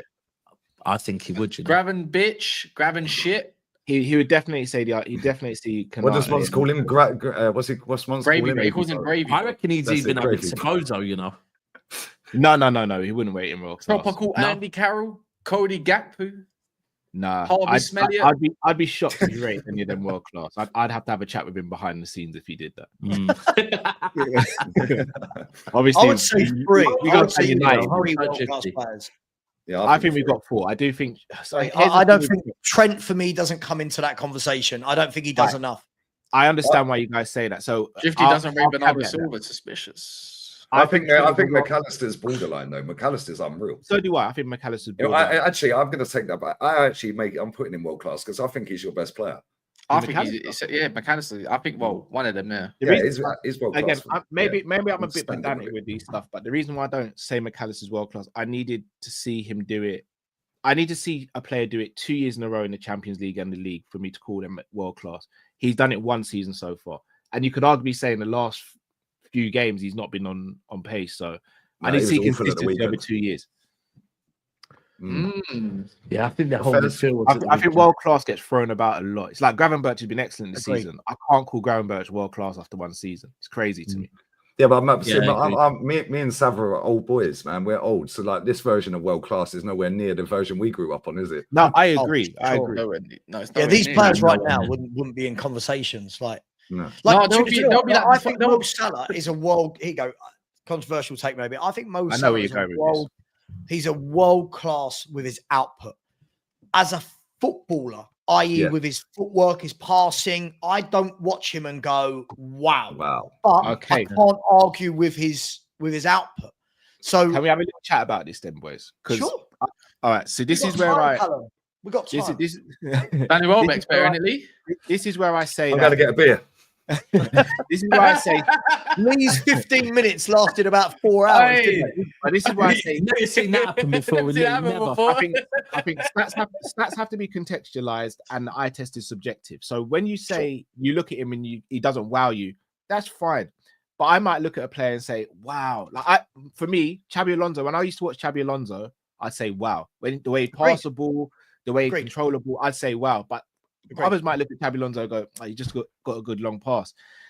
The reason why it frustrates me about the Salah stuff is we all sit there and we laud players from past years like your Henrys, Shearers and Andy Coles and all that, and rightly so. Salah is hitting similar to better numbers than all those people, in my opinion, in a harder league overall and doing it on a consistent basis for a team that's not winning. Based on what? Sorry, Callum. Hear me out, Sava. Sorry. So, yesteryear, I think you had 2 teams going into the season who were guaranteed to battle for the league. And usually, in my era, it was Man United and Arsenal. The bottom 10 teams, you would never worry about if you're Man U and Arsenal. I disagree with that, by the way. Sorry, land your point. Well. I think the level now is that the best teams in the league are at the same level as those teams were, but the teams below those teams are way better than those teams. So you see 8th, 7th, 6th, 5th, they're way better than your yesteryear's 8th, 7th, 6th, and 5th. Can I come back? Hear me out. We can say no and all that, but remember, there were seasons where Arsenal, Man United were winning the league with 8 points. I knew you were going to say that. And I know what you're going to say. That means the league's more competitive. Out of your mouth. I say the league's more competitive now, but you've just got to be better than what you were before. For example, Brentford have got players like Wisser and Mbeumo. that will be a big problem. I don't think you had that in yesteryear. Well, but you did. You did. This again. Look at that Bolton team, JJ Okocha and all them, man. Like, come on. Yeah, Norwich had Darren Huckabee, Letitia at Southampton. Letitia at Southampton. That's one player. That's one player. No, it's I not. hear you. If we went through, but if you went through all these teams, by the way, sorry, Sam. NVR again. I knew you were going to say me mentioning Henry. I mentioned Henry, Shearer, Andy Cole, Cass. All jokes aside, all banter aside, you've never once heard me say that Salah's better than Henry, have you? No. But every single team back then, never said it. had a striker. By the way, he might not have. Kevin Phillips at Southampton was doing business. Davis at Bolton. There, JJ Okocha teams back then as well. Kevin Doyle, Darren Huckabee.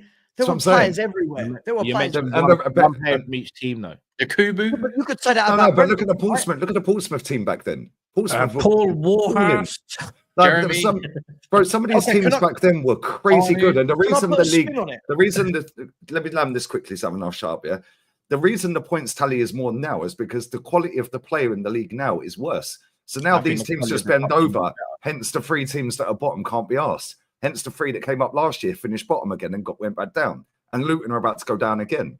Yeah, look at the 78 points and all of that. I hear totally valid point. I hear it, but now the gap between the top and the bottom is so big, yeah, compared to back then, because the quality is so shit with the rest of them. Yes, you got Brightons and Bournemouths and stuff like Nottingham Forest are doing their thing, yeah. But back then, bro, that 99 season, yeah, that was a 3-way title race. Chelsea, that was pre-Abramovich.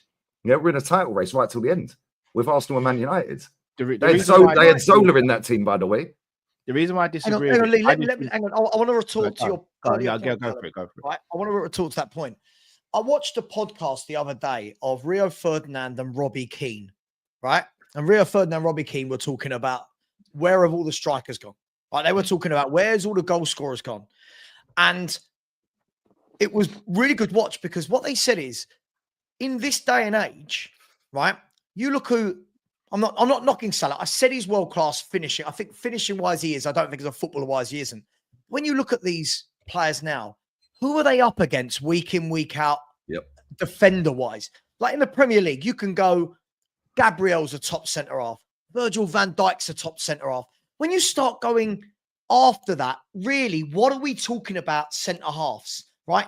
Those players back then, the ones that we said that stood out, they were doing it against the Tony Adamses every week, the Sol Campbells, right? They were doing it against Martin Keown's, against John Terry's, Carvalho's, Ledley apart King. Apart from those teams, so the 3 big teams, which were Chelsea, Man U, and Arsenal, apart from those big teams, name me other top quality centre backs then. Because I just named you. I mean, Spurs had some. We weren't a top team. Leeds had Rio Ferdinand.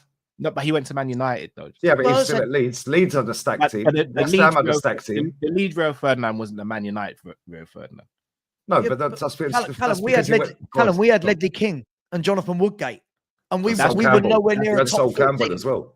Right, the centre halves in those days were judged by how good they are defensively. Nowadays, football fans want to judge every centre half by look how well he brings the ball out. That's great. I love that. But who? Right now, Callum, I'll ask you, name me 5 top centre-halves in the Premier League. Top centre-halves. I probably couldn't. And right. Name me 5 strikers. Name me 5 top again, forward. I probably couldn't. But here's where I counteract what you guys are saying. You guys are naming fantastic, brilliant individuals. And a lot of these teams had individuals. Why I say the seasons and the leagues are harder now is because most teams have a system. So, yes, I know it's going to be touted as, it's a system game now. It's harder to beat a system than it is to beat a team full of individuals. Lee, you said it earlier. PSG are a better team without Mbappe, Neymar, and Messi. Why? Because they're a well-oiled machine now. Superstars can only take you so far if they don't have the work ethic. But you did have different styles back then, Bolton and Stoke and of course. Yeah, now it's just everyone plays the same way. No, I still think you have different styles, but just slight tweaks and nuances. What I will say now, though, is there are more teams with a registered system and harder to beat and harder to break down than they were in yesteryear. So even though the actual players themselves were probably better yesteryear overall, I would say that systems now is harder to play, especially if everyone has a system. Everyone has an identity to an extent. It's harder to build a season whereby you have to go against different teams, different oppositions, different managers, and still find a way to win on a regular basis. I think Man City are the team that have taken things to a whole nother level. If Man City weren't knocking about and hitting 90s and 90s and 90s and 100 at one time, we may still have an argument. When I'm seeing Man City hitting Centurions, I'm seeing Liverpool get 97 points and still saying we can't win the league. 92 points, still can't win the league. For me, that shows that the league has improved because you've got the top team doing stuff. No, but everyone had systems back in the day. Yeah, it's the worst league we've ever seen. Everyone back then had different systems, and you just said yourself, yeah, that they had to set up for different teams back then. But you just set up the same for every team now. Yeah, we know that everyone's going to try and do this ball playing crap at the back, out from goal. We know that everyone's going to play inverted wingers. Yeah, where's the Stokes of this era? Well, actually, Arsenal. Sorry. But you had Everton. You had Everton with wingers that could cross a ball. Yeah, but Stoke wouldn't survive in this league. Stoke would get played off the park. No, but that's my point. The managers back then were better because they had to pick apart a fucking Sam Allardyce Bolton team. Then the next week they're going to play up against Man United. Then the next week they got Southampton where Matt Letizia could ping one in.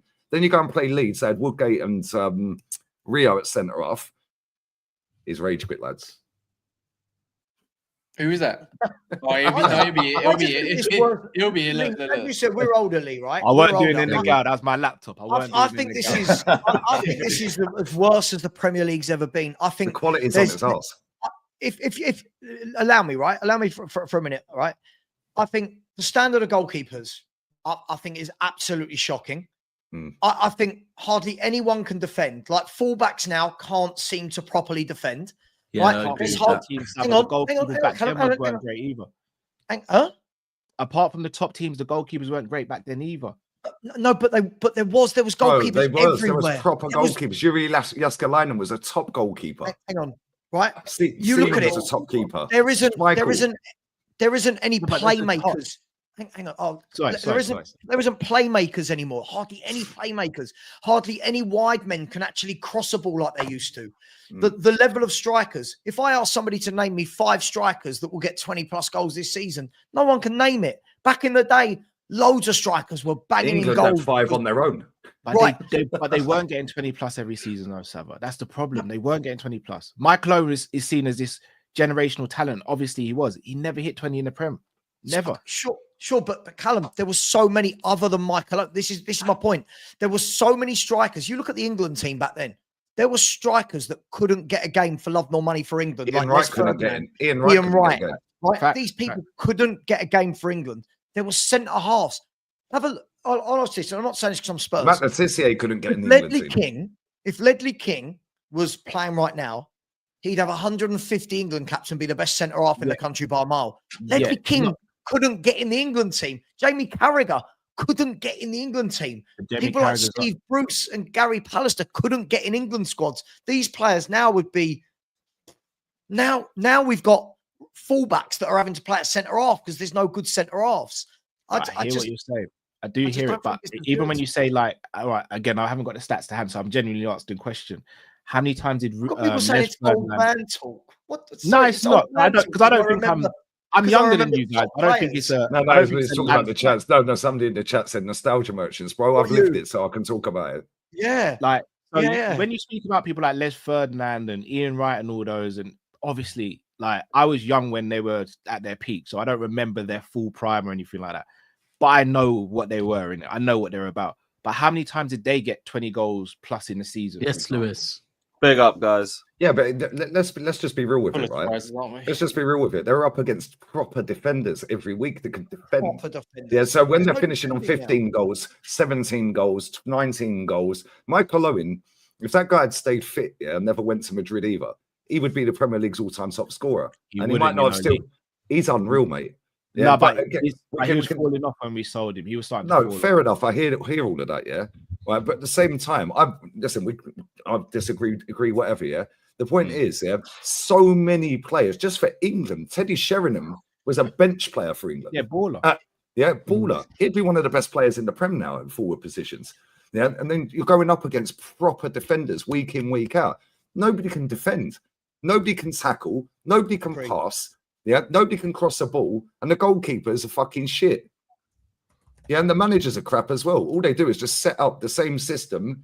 Yeah, And when you see a team like Bournemouth and see a team like Forest doing what they're doing this season, and Brighton bopping the ball around, yeah, you go, wow, because all the other teams are just trying to copy Man City, and their managers ain't tactically good enough to break down low blocks. So this is why Man City end up winning, because everyone folds. But this is what I'm saying. Back in the day, no one really dealt with low blocks and all that. It was Mourinho who really brought low blocks into the season. I'm not saying that team didn't defend deep in certain games and stuff, but in terms of the low block, Mourinho was the first manager to really implement that in this country, in my opinion. But even when you're speaking about strikers and stuff like that, how many times were those strikers having to play by themselves up top? They were playing in a 2, which is going to make life easier. This is why they didn't all get 20 goals, Callum, because you had strike partnerships. So one would get 20, one would get 13, 14. All right, cool. So surely, Salah, based on what you're saying, if Salah's not even a striker and he's getting striker numbers, he's getting assists. Remember, this isn't just the goal scorer for Liverpool. He's our top goal scorer and top assist maker, and has been for a while. Yeah, but we didn't count assists back then. We just watched the game. We didn't do all the stats and analysis. Can I just say one thing quickly? Can I say one thing quickly? So I've just got to call this out, and I get told off for doing this, right? Somebody's hear this out, and I'm sure most people on this panel will agree with me. Josh Wigan at 5'14" has said, wingers and fullbacks, you could argue better now. Saka, Sancho, Palmer, Foden, Rashford, Gordon would all get in that England team. Now, guys, I don't know if you will remember the England team, right, of Neville, Ferdinand, Terry, Ashley Cole, Gerrard, Lampard, Scholes, Joe Cole, Beckham, and Rooney. Not one of the players he's just mentioned gets in that 11, and that's the problem now. You've got too many fans now that think these players are better than those players. That's just blasphemy. That is. Yeah, I'll agree with you there. 100. Lads, I've got a bounce. By the way, I need to go. Lovely, love for coming on. No, how long are you live for? What's up? Till 7, I'd say. Okay, to about 7. That's fine. I'm jumping on a watch along anyway. I'm going to watch Arsenal women get slapped by Real Madrid women because that's how I roll, bruv. Do you know what? Anyway, I'm lovely. Take care, bro. Take care, what you're saying there during the Euros, I remember having this conversation, right, where people were talking about the group of players we had during the recent Euro that we should have. That group of players was good, and with a different manager, we could have done more. And I was actually like, is this group of players really good? I agree. I'm going back to like the exact group of players you just said there, right? That squad in particular. I think this is something we always do. We talk about the here and now like they're that good, where I'll be honest, like I'm just talking about the England squad during the Euros. I think that squad was shit. I think it's full overrated. Yeah, shit's harsh. Admittedly, shit's harsh. Do you think it's more of an individual thing though, or a setup thing? Because I remember the complaints being that they were trying to like fit Foden, Bellingham, and Kane into the same lineup, and it just wasn't working. If we were looking at the group of players, I think the issue we have at the moment, is that whereas I felt like before with players, we'd give them a bit of time, right, before we really start judging them. Whereas now, the prime example is but like Lewis Skelly, great player so far, look good, right? But when I'm hearing cemented in. Someone saying he's cemented in the England squad. How is any 18-year-old cemented in the fucking England team? But that is it's just the way we are now. Like, and I'll say the same with we see. What have you done for me lately, Tax Staps? What have you done for me lately? We just get so excited right now over players before they've even done anything. It's like, they look like a good raw player. Let them land. And then let's have these conversations about him. Not let's instantly start watching Liverpool. That's not an England problem. That's a modern day. No, I agree. Yeah, a 1,000,000%. I do agree. Yeah. The what have you done for you? What have you done for me lately? Tax has been inflated so much, and it also goes hand in hand how players are scrutinized heavily on a literal game by game basis. Literal game by game basis. So when you have players like Skelly who are really good, it's always going to be inflated as to much more than it actually is. Obviously, there was a time where in football, as I said, you couldn't go and tweet after a game. Do you know what I'm saying? You couldn't put a tweet out after a game, and I'm not gonna lie, you could even go live after a game. No, you couldn't. You know what I'm saying? You had to watch a player play for 1, 2, 3 seasons. And then they'll get their flowers, or not maybe 1, 2, 3, but a player would have to do a lot more for a lot longer to get the recognition. And you couldn't just put a tweet out. Now that everything's so quick, now that you can put an opinion out so quickly with one tweet, with one pick up a device and do that, it's so much easier to scrutinize players, and the opposite, to inflate players when they haven't actually done anything. Do you know what? And I'll just to take club bias, just to take club bias away from it. I've got a prime example, right, for me. Yeah. And I think he's gonna be a good player. And it's unfortunate that he got injured this season and we didn't get to see him. But the return of Oscar Bob is like the second coming of God at the moment, right? He's not done anything. Like, he's good, but he's not done. Yeah, come on, man. But I'll be real, I hear the hype though. I hear the hype though with Oscar. No, but that's fine. The hype. I'm just using it as an example. That's not even a Man City thing, bro. I was in Norway, bro. I was in Norway earlier, back in the last year. Yeah. Brother, he is the second coming. The way they speak about him, when they speak about Ødegaard, bro. If you go over there, they are, but that's just it is. You know what it is though. What it is I think what it is as well is shining new toys. That, bro, I bet you if you went there when Ødegaard was 17, yeah, it was the same about him then, right? That people just get bored of their shiny new toy and want to gas up something else. Yeah, it's true, but it's this. Look how quickly. That's the way everyone in Brazil is moving with Esteban, from what I'm hearing.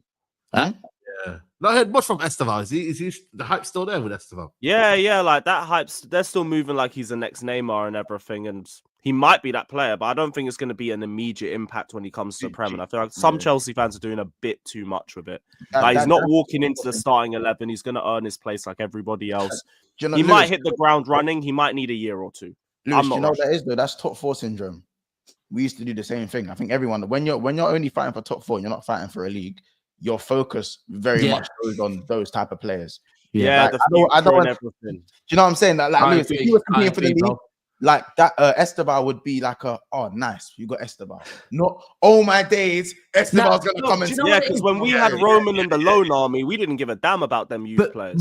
You're right, because I'm not talking about Esteban like that. The other thing I didn't even clock we had Courtois to like his second or third loan spell. Alex, you had Alex as well, that centre back Alex. Yeah, Alex. Yeah. No one knew. Yeah. But you'd have been calling for Courtois the second he signed if you lot were only fighting for top 4. Yes. But it's not just that. It's also with the keepers we have now, we'd want him in immediately. But the thing is, it's not just about it's when you're fighting for top 4. Ultimately, it's not even when you're fighting for top 4. It's when you're not winning. Yeah, when you're not winning, basically. Yeah. When you're not winning, literally they think any change. Like I saw the other week, when we go, we're pretty much through our tough run, but this is when we still had like Forest, I think we still had Tottenham, we still had 4 or 5 difficult games ahead of us. And I'm seeing something like McAtee, they listed 3 young players and said they need to get more game time. I go, cool. So what games are we playing these young players in? Yeah, because are we saying we're going to start them against Arsenal away, Liverpool at home, Tottenham away? Yeah, like come on. And Echeverry's 18 years old. He's just arrived in the Premier League. Don't get me wrong. I told LB to relax on that. There he is now. Because no. I'm like Maxi Perone guy. Maxi Perone. Bro, Perone. The mad thing is, Perone's actually. Listen, Perone's actually cooking right now, but the mad thing is he's cooking. You lot was saying. Yo, what's this guy saying, man? I've only just joined, bro. Said. Any hype we put on young players, we just took from your club because we've been watching you lot get gassed over young players for the last 25 years. So we all do it. Yeah, your trendsetters, 100%. That new stadium's a fucking trendsetter. That's what that is. It's a great looking stadium.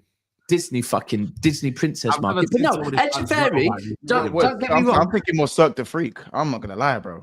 What do you mean? It's nice. So rattled by I've never seen anyone so rattled by something that's never gonna get fucking built. That's the maddest thing. So why is everyone rattled then?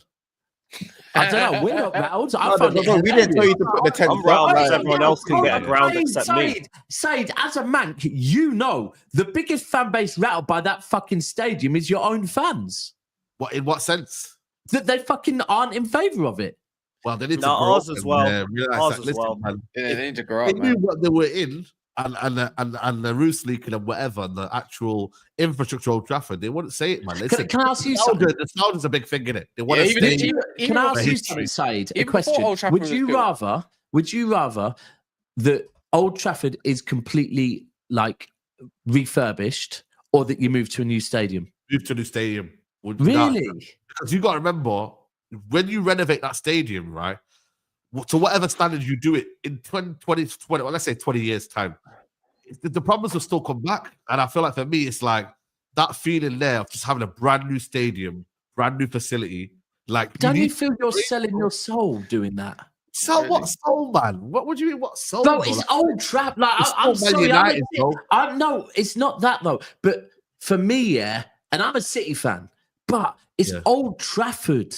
Like, I get it. But the thing is, though, Old Trafford. Yeah, but we got told the same thing. Say, by the way, last night, on with a couple older heads. Yeah, he said I was there when Old Trafford wasn't even built. It was just ground, and he's like, things how had old to were change. they? He went in and actually now it's after the World War. Yeah, the World War. So even 70s and stuff like that. It wasn't even really built. It was just basically because the World War took it out. Yeah, and I think it looks stupid, man. To be honest with you, but the truth is, I don't like these new stadiums, man.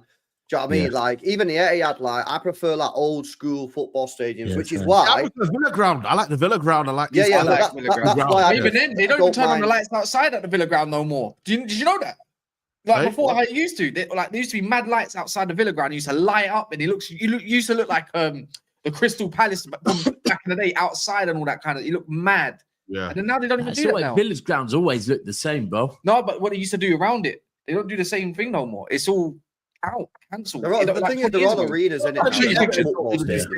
LB. So you're telling me Everton, who literally have council houses right next to the stadium, when you go to seats, you're literally blocked by the little holes in it.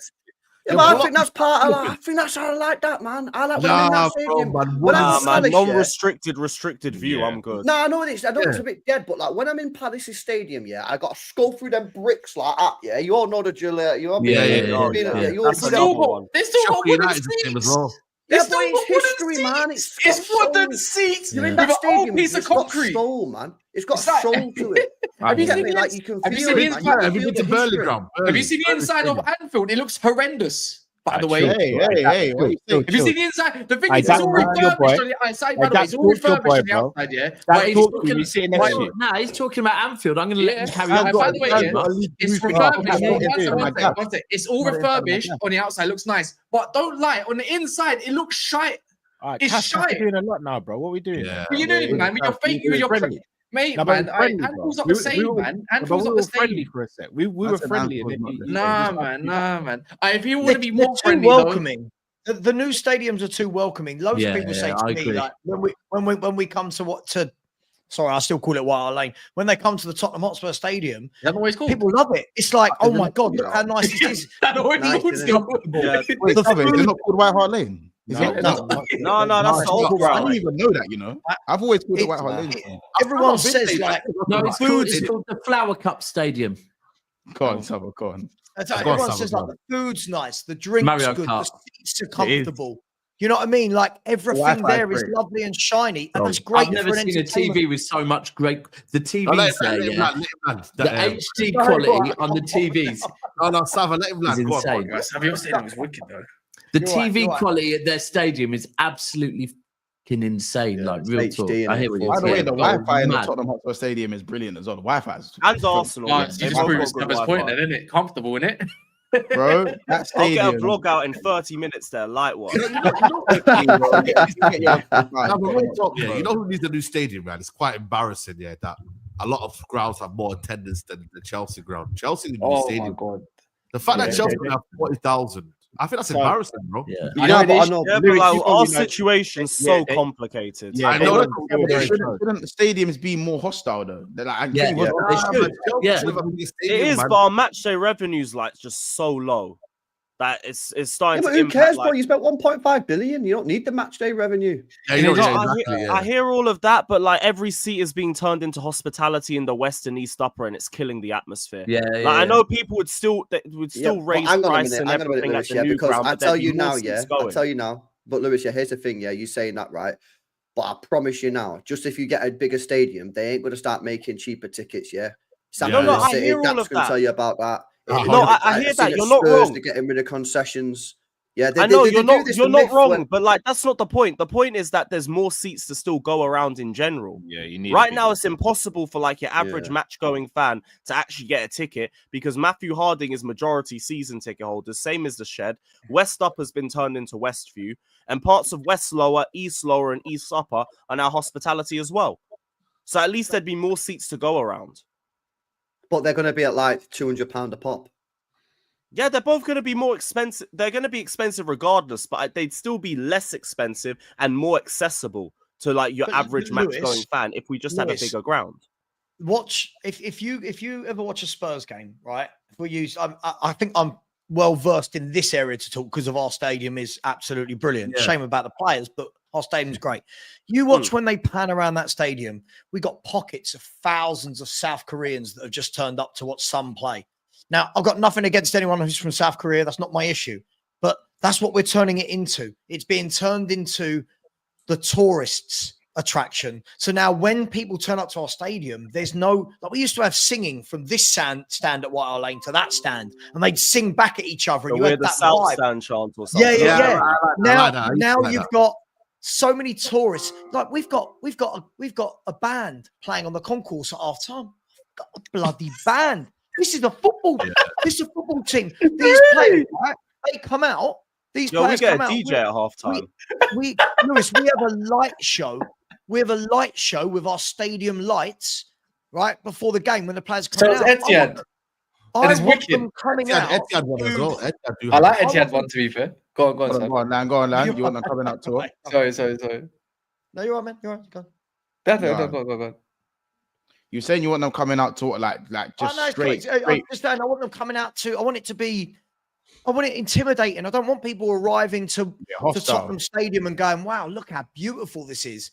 Everyone, oh, your stadium's nice though.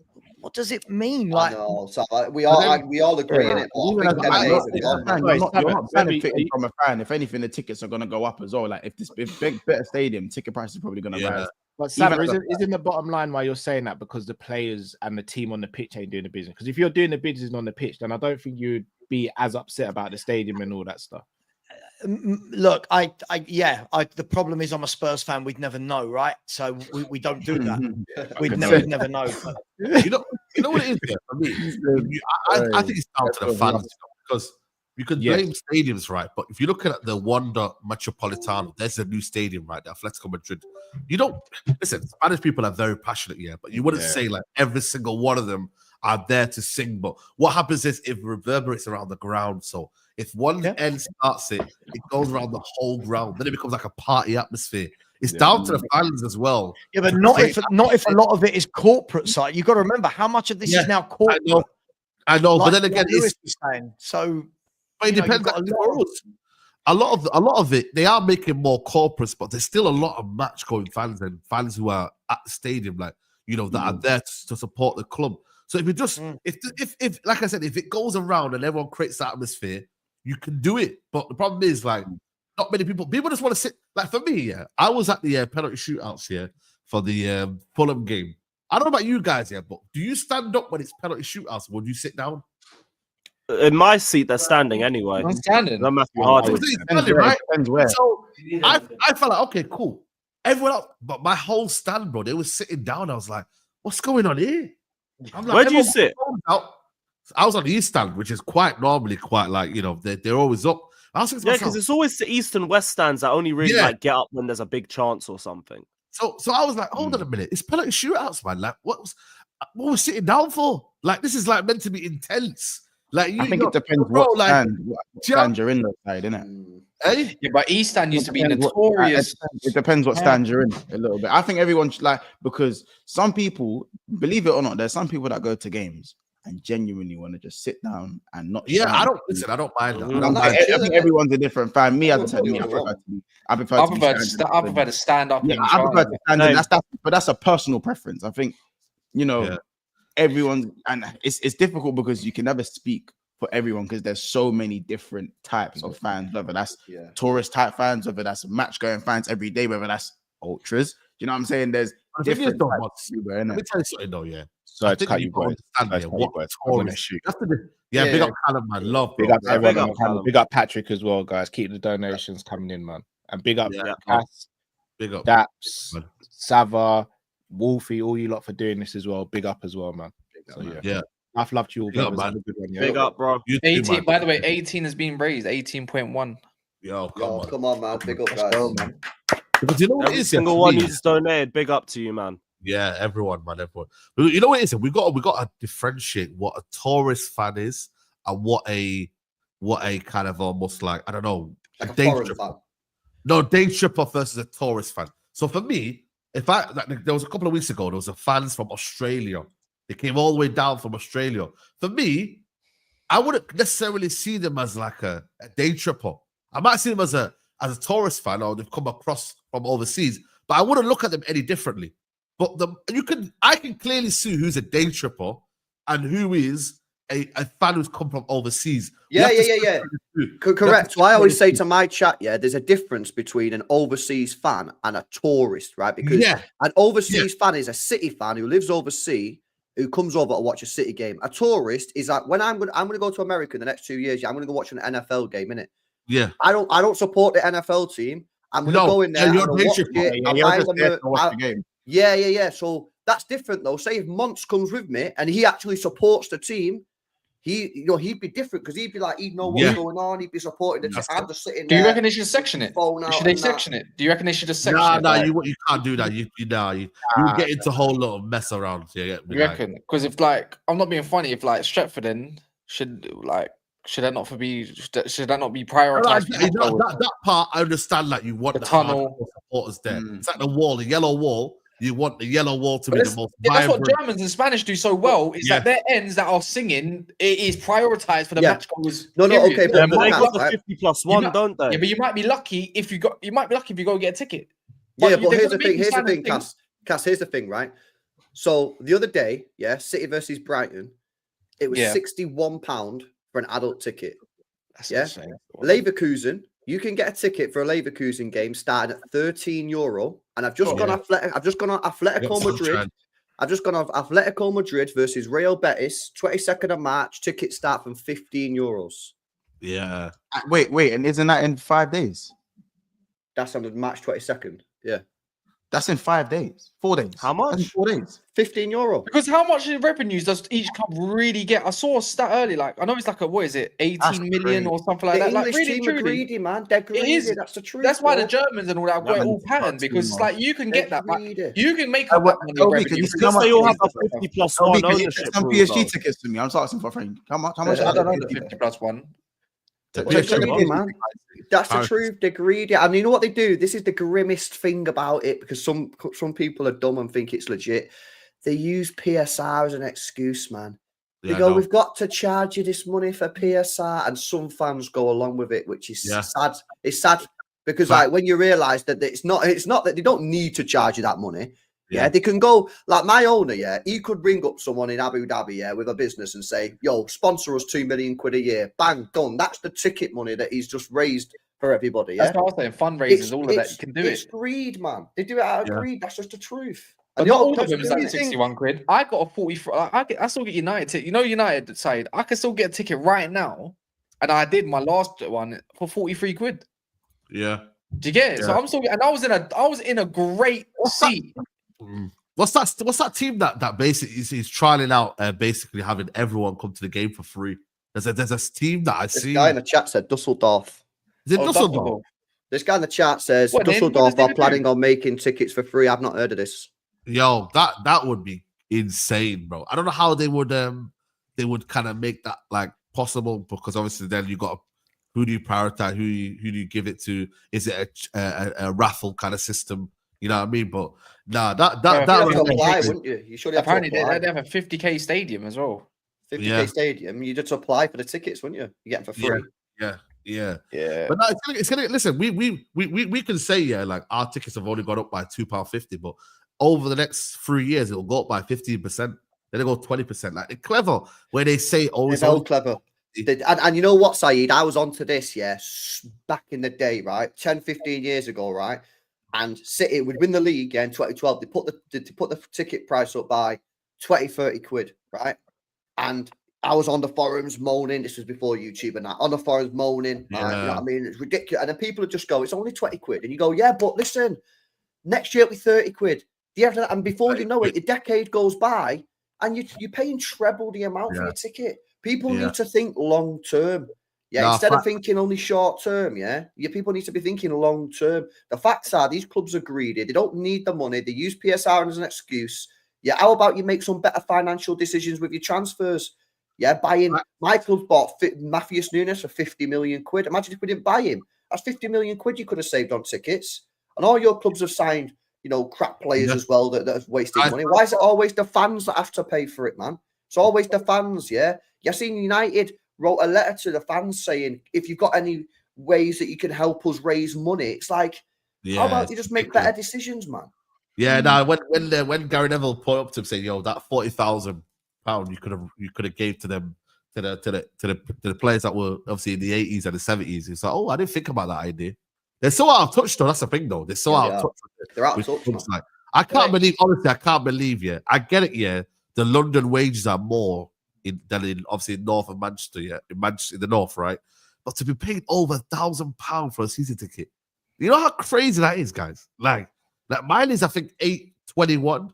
That's my season ticket. Yeah, mine's like 810 now. We've had our first raise for season ticket because Roman freezed everything for like 13 years straight. And it's not even that though. Like even a train ticket now, yeah. You know how much a train ticket from here to London Houston return is? It's 120 quid. Hey, Saeed, you got a rail card? Rail card, bro. I'm 31. Rail card or no rail card? Yeah, I got a rail card. Yeah, if you go above 31, I'm 31 now. I was chilling. 26 to 30, I was chilling. My dad works on the railway. I get 25%. Yeah, because it's like 70 quid to me, max. Even with the rail card, by 26 to 31, it's still a bit chunky. I can't lie. But Saeed, have you not heard that website? Yeah, where if you book it like 3 weeks in advance, it's 20 quid there, 20 quid there, 20 quid back. Yeah, it's called Super Advanced. It's well hidden. No one knows about it, man. I didn't even know that, Super Advanced. I'm gonna need that. It's called type it on Google. Like I think Ron was telling me about that. Yeah, basically, what you got to do is, you give them a time slot between when you want to travel. So you'll say like between 9 and 11, and they'll just whack you on a train. And it's 20 quid a pop. You know what's mad, yeah? That's why I got it back for £20 one more. The flight cost me £85. When people say, "Oh, you're getting on the flight," I was like, "Yeah, it cost me £85 from London Heathrow to Manchester. £83. If I'd have got the train, it would have been 150 plus." Yeah, so, this is a crazy. It's like you take a flight. The guy took a flight the other day. Yeah. Wait, and there's no security. There's no check-in. You literally go in and you get out, and you're in. You're in Manny in 30 minutes, bro. Yeah, I turned down one time. I did it. And is it there and back for £80? There and back to Manny to London. No, that was just because I was going. Remember, I was going back here because on the Sunday they said there was train strikes, so I had literally no option but to get the plane. And I was like, right, let me check the planes. And I hear it night before £85. I've gone to Manchester. Hey, that's last minute. Imagine if you did that in advance. Like, you probably would have been. That's what I'm saying. I would have been going for a cheap, bro. So it's not really. It's not like, listen. It's not about being like, yo. It's just literally, bro. Like it's 30 minutes, and bro, the trains now. Like I looked at it the other day. I was like, if you didn't book it, like say now you didn't really thinking about it, and you just said, you know what, I'm going this weekend. You could be paying as much as £350 for train tickets. Yeah, £350. I'm like, I just looked at the change of tack, the Dusseldorf situation, and what they're looking to do is they're looking to get their sponsors to cover the ticket prices for 5 years. That's their plan to cover it for 5 years, so that the stadium is entirely full. And it doesn't say this in the article, but I'm guessing that the business logic behind that is that if you've got a full stadium and everybody's buying food, everybody's buying drink, what these clubs are doing, it's kind of what Spurs are doing. It's what Man City are probably doing. By building these super duper new stadiums, they're going down the American model of they want you there longer before the game. They want you longer after the game. Because I remember going to White Hart Lane, the bars were shut. The minute the game finished, you exited and you went to a pub. Now You go to, I'm guessing most of you have been to the Spurs Stadium. You come out the stadium, you've got the Beavertown Lounge.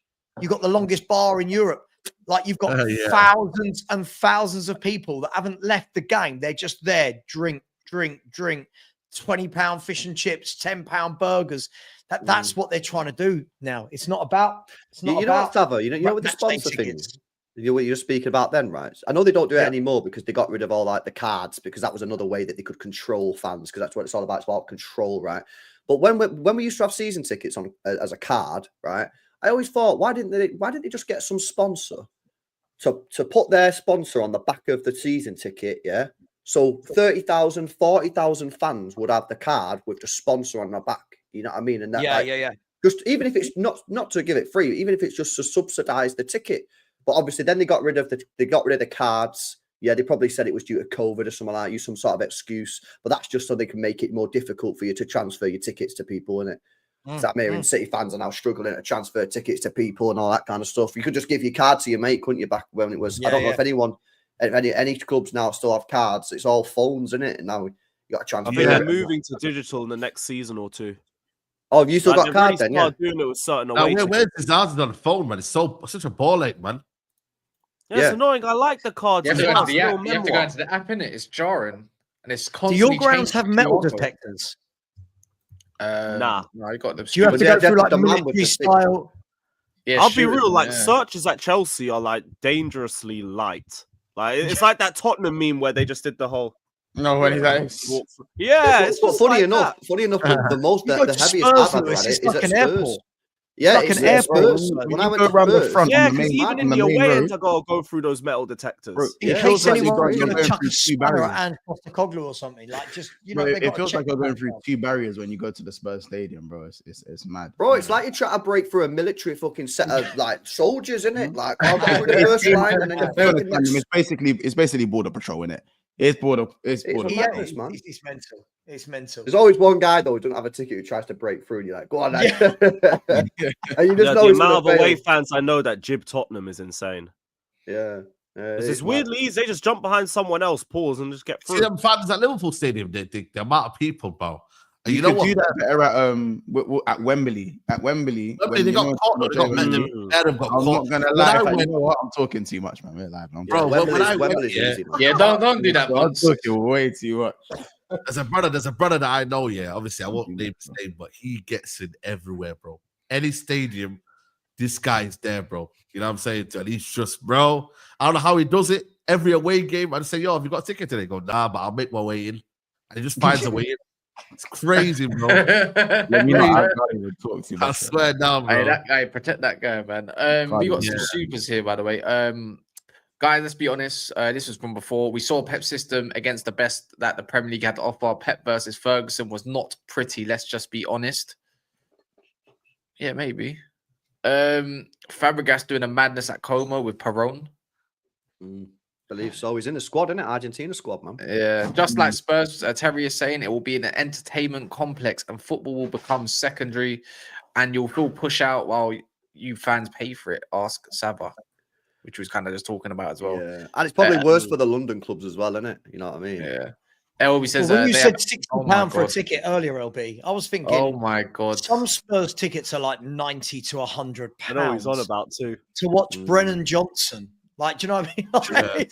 Yeah, that's crazy, man. What's you on about, Lewis? They have there was some advertising thing they did last season where they just had a couple just watching the Chelsea game from a bed. It was like just by the corner of Matthew Harding upright. I think it was a Dreams ad or something. I think I remember seeing that. You know. Yeah, it was during one of the FA Cup games. Everyone was losing their head because we were in mid-table. I didn't care too much. I just thought it was funny. What annoyed me is wheeling out a DJ when we're losing in a London derby. That pissed me off. That's crazy. And then you got a bunch of like fans in the background just doing some weird dance with the flags behind them and shit. Like, get the fuck back to your seats. We need to fucking turn this around. We're losing to West Ham. And man are doing fucking DJ house sets. Lewis, it's where you people really want to hear that. You know when Chelsea are winning like 1-0 and they're banging the side, they're banging the wall. You can hear it. Even if you're not in the stadium, you can hear the fans banging the sides of the wall. It's mad, bro. It's mad. We're so close for Patrick. Every little helps. Yeah, we're like 1,800 away from the target. at least. So can we get, if we get that final push, big up to everyone. It's in the pinned or in the chat, you'll see it as well. There's a lot of new donators, so big up to yourself. Kizar, Jack, David Cowley, Theodore, big up yourselves. Josh Rayner, Miles Robinson, Gurav, Nathan, you know, and many others as well. Kumar, big up. Eric, Alexander, Bobby Schneider. Love for that, man. Anyways, sorry, continue. So my bad. Yeah, no, it's crazy. It's different, man. Saeed be catching flights, innit? He catches flights from UK to UK, bro. It's just a bit different for Saeed. Oh, listen, bro. Bro, lend me a fiver, innit? Like at the end, like, lend me a fiver.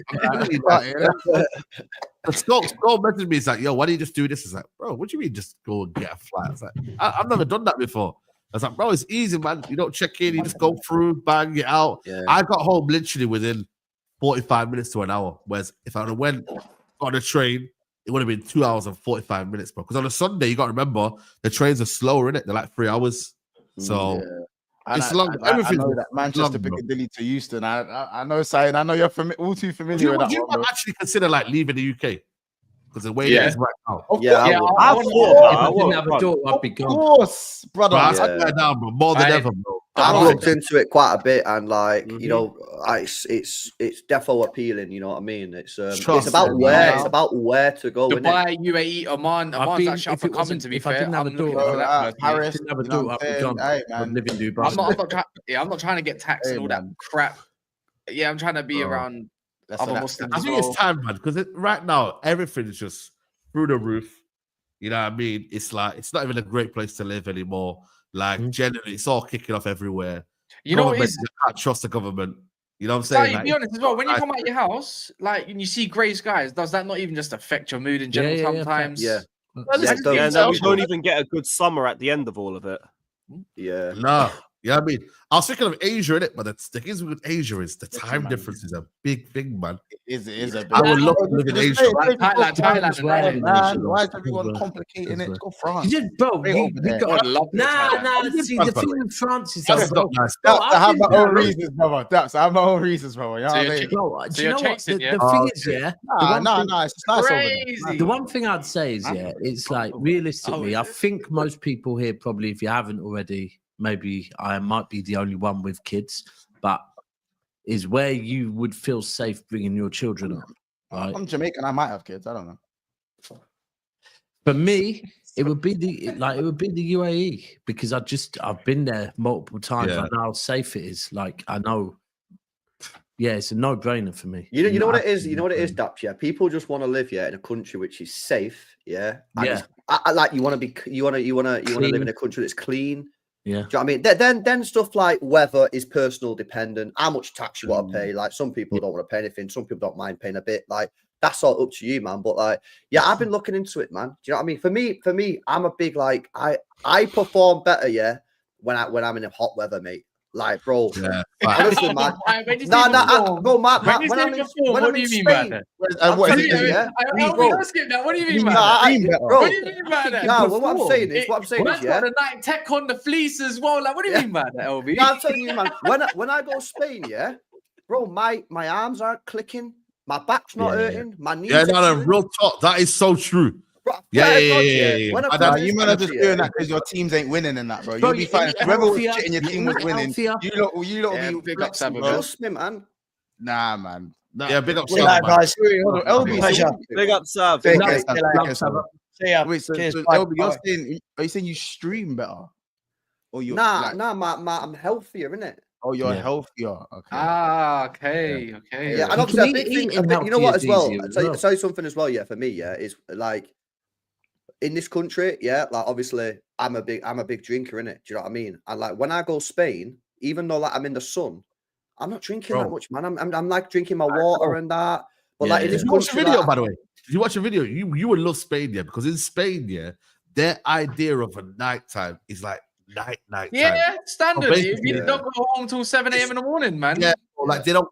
There's this idea of like, oh, we got to go home now. It's 7 o'clock, 8 o'clock now. That don't exist. That's when it starts. And then Barcelona 3,000. Yeah, bro. Like they start at night, like the nightlife over there, but it's not like everyone just drunk. It's more like I'm almost like because I went Alicante on my own. They're definitely Alicante drunk. Was just booming at night time. Everyone just having a jolly up, like just chilling in it. Yeah. Yeah. Like people proper go out and because you can sit outside and that. People go out and they're chilling and they're eating nice food and that. Sometimes just to change of scenery, like even like I wouldn't like say like I've been to like places like Prague, and it's just everything feels sometimes just a change in weather, not even weather, sorry, change in scenery just feels better. You know what I'm saying? Obviously, I wouldn't say it's as nice as like a Barcelona. You know what I'm saying? Or you know what I'm saying? But trust me, like I think changing in weather isn't always the answer. I think that's a personal. That's a personal thing, man. Like I'm just saying, for me personally, I massively prefer it when it's hotter. Vitamin D is a thing, bro. Like, it is. It is a thing. The sun shining is a thing. 100%. It helps your mood. So fresh, man. When you go over there, it's the freshness of the food. It's the fact that when the warmer it is, flying back home. The warmer it is. Shout out Patrick. Hope everybody's well. Saeed, I'm on to you, man. I'm on to you. Is this a pre-record? I don't know what's going on here. Big up, Mr. Lig. I think he's ready to say a few pieces. Is that the comments, by the way? Yeah. Oh, is that him? Yeah, big up to him. Yeah, even abroad, well, not even abroad, but even here, when it's warmer, you can eat lighter and you can eat healthier. Like it's 100% a thing. Yeah. Wow. What have I returned to, by the way? I left and we were talking football. I'll be talking about performance and stuff like that. I left for you guys. You've just lost 3-0 to I don't know, let's say Manchester Derby. Lost 3-0. But then you can go do your stream, finish it, go out on the beach and just enjoy the rest of your day. Chilling, yeah. Like, bro, like it just suffers a blow. But you go out here, you're like, oh man, I've got to see him down the road, Bob down the road, this guy in the corner shop. You got beat. I'm like, bro, I don't want to talk to nobody. No podcasting has no. I just want to literally, that game's done. You know what I'm trying to say? That's what I'm saying. That's what I rate about people who live abroad. They can just get about with their day. Like, I'd rather the game be early, it done, and I can get on with my day. Whereas if the game's late, bro, you're finished, mate. You're finished. No, well, like, I watch a lot of these like travel vloggers, and like, bro, some of these countries in like the Middle East, man, like, bro, they just seem like a really good place to live. Like, I seen some one guy, he's a teacher, and he lives in Abu Dhabi, and it's just a chill life. Like everything's like, you know, not everything's cheap, but like a lot of the stuff is cheaper. Like just he said, like stuff like insurance is cheaper, all the fuel's well cheaper, and that, and you know, it's probably a good place to raise your kids in it. You know what I mean? Well, it's different. I'm going to be over in Ras Al Khaimah in what? Where's that? Where's that? So you got Abu Dhabi, Dubai, Ras Al Khaimah. They're all part of the UAE. I've never been. Bro, different, just different world, innit? Completely different world, man. Do you know? There was one girl. She went Thailand, and she went to like 4 or 5 different islands over there. Yeah, and you see the scenery, like just to the peace of mind. Like that, it's mad. Like I feel like countries like that, I feel like that's what's healthy. That, like, you know, when you guys are health, that feels like health. Yeah. But bro, so my real dad moved to Thailand, and depends. Like if you're at one of the islands and them type of places, the cities there though, bro. The cities there are just as built up as over. Well, more not over here. Air quality, man, is probably bad, isn't it? Islands and like she was in islands like different islands and like the nature and stuff. It's really nice over there. But obviously, we talk about all this abroad stuff, but you still got to be safe, man. Like it's like when people talk about going to Australia, going to Sydney compared to going to Outback. You know what I'm saying? Yeah. Like the conversation we're having, bro. Yeah, bro. Like, it's not even like even Jamaica, bro. Like even in the Caribbean, like 100%. You know what I'm saying? Especially if you know what you do as well. That stat from you was it this morning? You gave that weird stat, or was it yesterday? What's that about? Fucking kangaroos in Uruguay. There's like so basically there's like 42 43 million kangaroos, yeah, in Australia compared to Uruguay, there's a population of something like 4 million. Yeah, nearly 3 million. Yeah, they said if kangaroos decide to invade Uruguay, they have to fight like 12 kangaroos at once. Yeah, we got 1 to 12. 1 to 12. 1 in 14, you got to punch them up and yeah, kill that is them, bro. crazy, though, man. Leaving your gap and then seeing some kangaroos. Oh, no, you know what's mad about that? Kangaroos, when they stand up, they're wow. They're wow. You know this, right? Yeah, I went to Scotland with the missus last year, and we went on one of the like lakes, like the locks, whatever. I can't remember what it's called. Yeah. And one of the little islands in the lock has kangaroos on it. Yeah. Because apparently, like 100 years ago, some woman come back over from Australia on a boat. She brought kangaroos over, yeah, and then she just let them off on this island. And now this random island, in a little lake in Scotland is just full of kangaroos, mate. They got Scottish accents. I'll be real. They should write a horror movie. They should write a horror movie on that. About a tourist couple that just wants to go see a place in Scotland, and they just find themselves on an island. Kangaroo jacks. Oh, those kangaroos are wild, you know. Kangaroos gone wild. But they're wild. Have you seen when they stand up and they flip? Bro, they snap, bro. Hey, it's mad. It's mad. Bro, it's mad. Lewis, what you said about your club, man? Like, are you gonna score any goals anytime soon? Well, we've got all 3 of our forwards coming back after the break, so I expect things to improve. What, Cole Palmer as well? Palmer, Nonny, Jackson, all 3 of them are back. So, and we got Tottenham next, which is basically like a 3 points. Okay, so you're not worried for like Champions League football or nothing, no? I won't pretend I'm not a bit concerned, but like if with those players coming back, I'd expect the performances to improve. So, top 5 is still the aim. Maybe Newcastle will be too drunk to take a They've only won 4 games. That's what I'm hoping as well, man. I've seen it happen to teams. It's a bit of a joke though when you deep it. Like 4 wins since December, and yet they're still going to get top 4 or they're going to get Champions League football next year. I'm just going to say, we're 12 points away, innit? Hey? How can you have 4 wins in September? Wait, since when? Since we've got more points than them since I think we've got more points than Chelsea in. Is it? I don't know. I swear I'll see some graphics about this year. No, in the last how many games I think it is something like that. Oh, the last 5 or something. Yeah, something like that. Chelsea, I was like, what? Defo have like 4 wins since like December though. It's defo like only 4 wins. Like it's crazy. You beat Brentford. Between then, I think it was. It's about 5, Brentford, 6. Leicester and Southampton, and there's one other win in there. Wolves and West Ham. Yeah, but your fixtures are disgusting. It's a way that's not been good for us recently. Have you seen your fixtures? Like, that's real bad. They're grim, bro. And you know what? Only could have been 3 points off Arsenal if you beat Arsenal. The maddest thing is we're relying on like a Newcastle fall off and Man City and like everyone else being inconsistent too. No, but hold on. I just want to. I want to address something. This league is terrible, but it's not been terrible. The league has been terrible for like 6 years. Now, but this is the worst it's ever been in like the last 6 years. It's got bad, but it's always been like not always. As I said, the last 5-6 years. I'd say last 2-3. You know what's hilarious, right? Whenever anyone says about the league, you always get a Liverpool fan try to like justify like that it's not that bad, bro. It's a dead league. I'm not saying I'm saying the league. I'm saying it wasn't just bad this year. It was bad last year. But this is the worst it's been. This is the worst. It was bad the year before that. Do you know what I'm saying? But we had a title race last year. We had a title race the year before. We got no title race this year. The relegation's done. This is the worst the league's been. But that's doesn't mean just because you have a title race last year doesn't mean the league's not bad. I get what you're trying to do, Monts. I do understand it. I understand. Arsenal, the best Arsenal side we've seen in 20 years played the worst Bayern Munich team we've seen in 15 years. Yeah, but we still had a title race last year. We got no title race, got no relegation race this year. You know what I'm saying? It's just a fat top 4 race. I'm sorry, you can't tell me when there's been 2 winners over the last 8 years in this league. You can't tell me this league ain't been cooked for the last 6 years, man. No, but it's been competitive in terms of like it's gone towards the end. But Bayern Munich, the Bundesliga, Dortmund have taken Bayern Munich. The last 9 Bundesliga titles that Dortmund have won, Dortmund have taken them all the way. For like 7 of them, right? But people don't say that's competitive. So we're saying the competition's not great to an elite level. Yeah, just because Arsenal pushed City all the way or Liverpool pushed City all the way. But that makes no.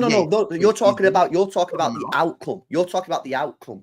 I'm not talking about that. Yes. For some people, it's a bit dead that City won it pretty much every year. But at least there was a race towards the end of the season. But it was a race in the Bundesliga. Dortmund pushed Bayern Munich. Go look at every single finish in the Bundesliga, apart from maybe one or two. Bro, Musiala won it on the final day. Barca, but Dortmund have pushed Bayern for years. Oh shit, yes, Joey. For years they've done that, bro. For years. But so that's why this is the worst, because nothing's happened this year. No, I'm not saying I'm not saying this one isn't the worst. I'm just saying this league has been cooked for the last 5 or 6 years. It's been cooked, but at least there's been something interesting to follow. Well, it's not interesting to follow this year, apart from the top 4 race, which is still not particularly that interesting. You know what I'm saying? As I said, there's a lot of seasons, and let's not be honest. That's like again, Liverpool wrapped the league up in 2020. You guys wrapped the league up kind of early the season after we won the league. Remember that one? There was no title race then.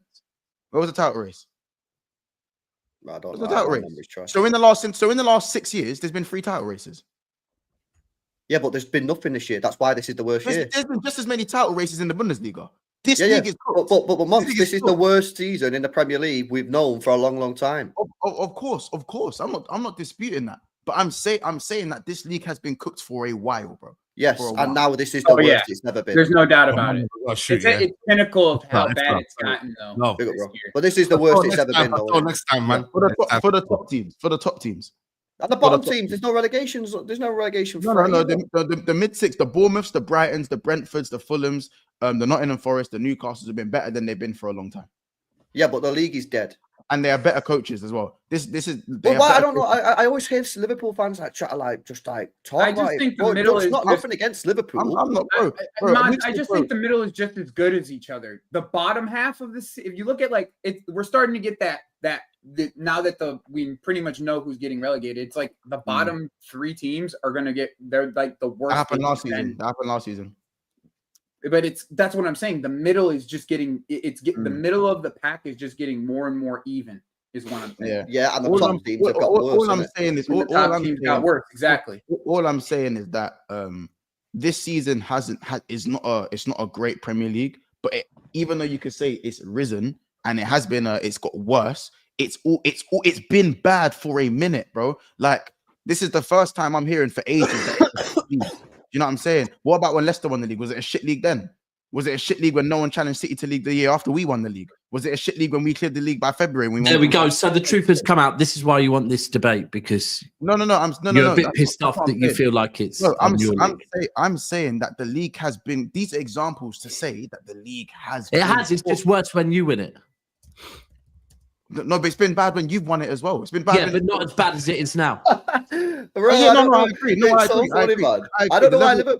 why Liverpool fans sit here and try to yeah, bro. I'm not taking. Don't take anything away from Liverpool. You know, bro. I don't need to. It's not about that. I'm saying that. No, it is about that because it's always Liverpool fans on my timeline. It's always Liverpool fans always talking to try to justify why it's not that bad, or it's always been bad in the past. Like you won the league, and in 10 years, it's not going to have an asterisk next to it saying it was a dead league. But I'm saying, but it has always been bad. I think it's copium for the rest of your teams because you lot. I think it's There's also an era of copium for the rival clubs.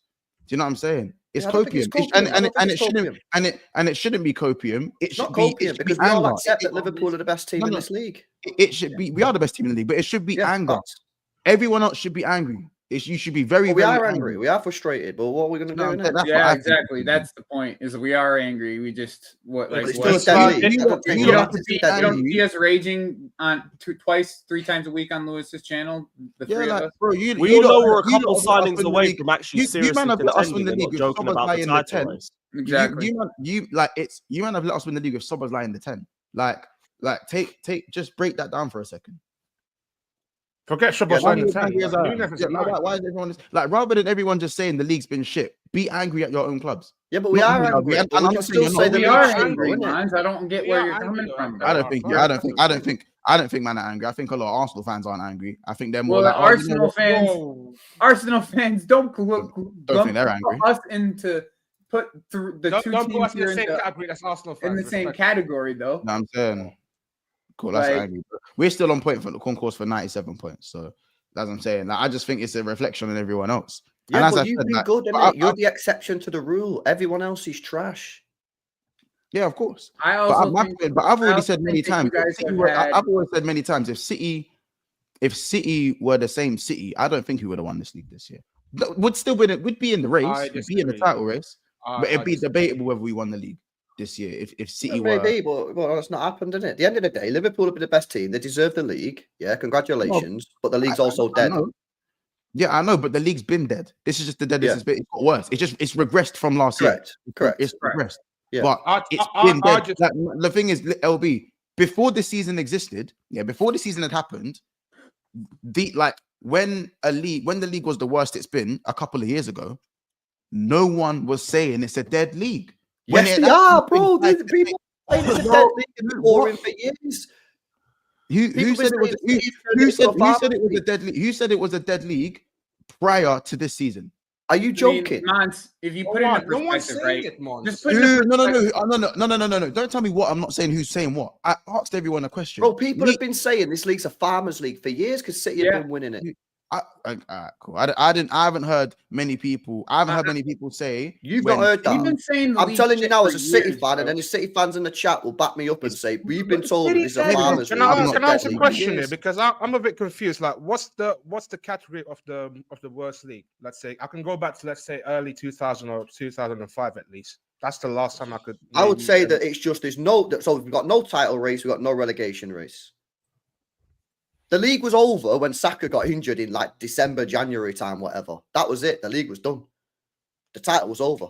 Yeah. So we've got no title race. We've got no relegation race. The only thing keeping this alive is the top 5. Liverpool fans don't need to get pressed about it. Congratulations, you won the league. Bro, it's not a bro. No, but they do because a lot of Liverpool fans are feeling like it's an attack on Liverpool. It's not an attack on Liverpool. No. But I'm saying it's ironic because prior to this season hadn't existed. So in seasons like 21-22, or 22-23, when there wasn't really a title race like that, or I'm talking about the season where you guys won the league and there was no title contenders before Arsenal came around. We'd fallen off and you guys just won the league. I wasn't hearing anyone saying it was a dead league then. When Leicester won the league, I wasn't hearing man saying it was a dead league. Hold on, and we weren't moaning about it. That's because we weren't bringing up debates like this, whereas you are. No. We aren't bringing up the debates, bro. By the way, you did just bring this debate up. No. Again, we weren't the ones bringing up the debate. No, you did. No. We are retaliating to the ones bringing up the debate. Sorry, 2021. But why are you retaliating though? Why are you retaliating? Why am I retaliating? Because I'm making the point that before the season There's existed, no retaliation needed. 2021 was a shit season. It was a shit league. But no one was talking about it the way it was being talked about now. When Leicester won the league, it would have been. No one was talking about it. You just proved my point. You've just proved my point. No. Why do you say you need to retaliate? Why are you retaliating? Why are you retaliating? I'm not retaliating. I'm telling man. You are. You just said you're retaliating. I'm telling man the facts and they don't like it. What facts? You ain't broke no facts. I'm telling you, Liverpool fans are getting upset for some reason that still is unknown to everybody on this panel. About the fan base. Yes, I understand there's parts of the fan base that are biting back at the fact that people are saying it's a dead league. My rebuttal, I'm not saying it's not. Why are they doing that? That's not the point I'm making. I'm not disagreeing with you saying it's a dead league, but I'm saying why was that not the energy in previous years? It has been.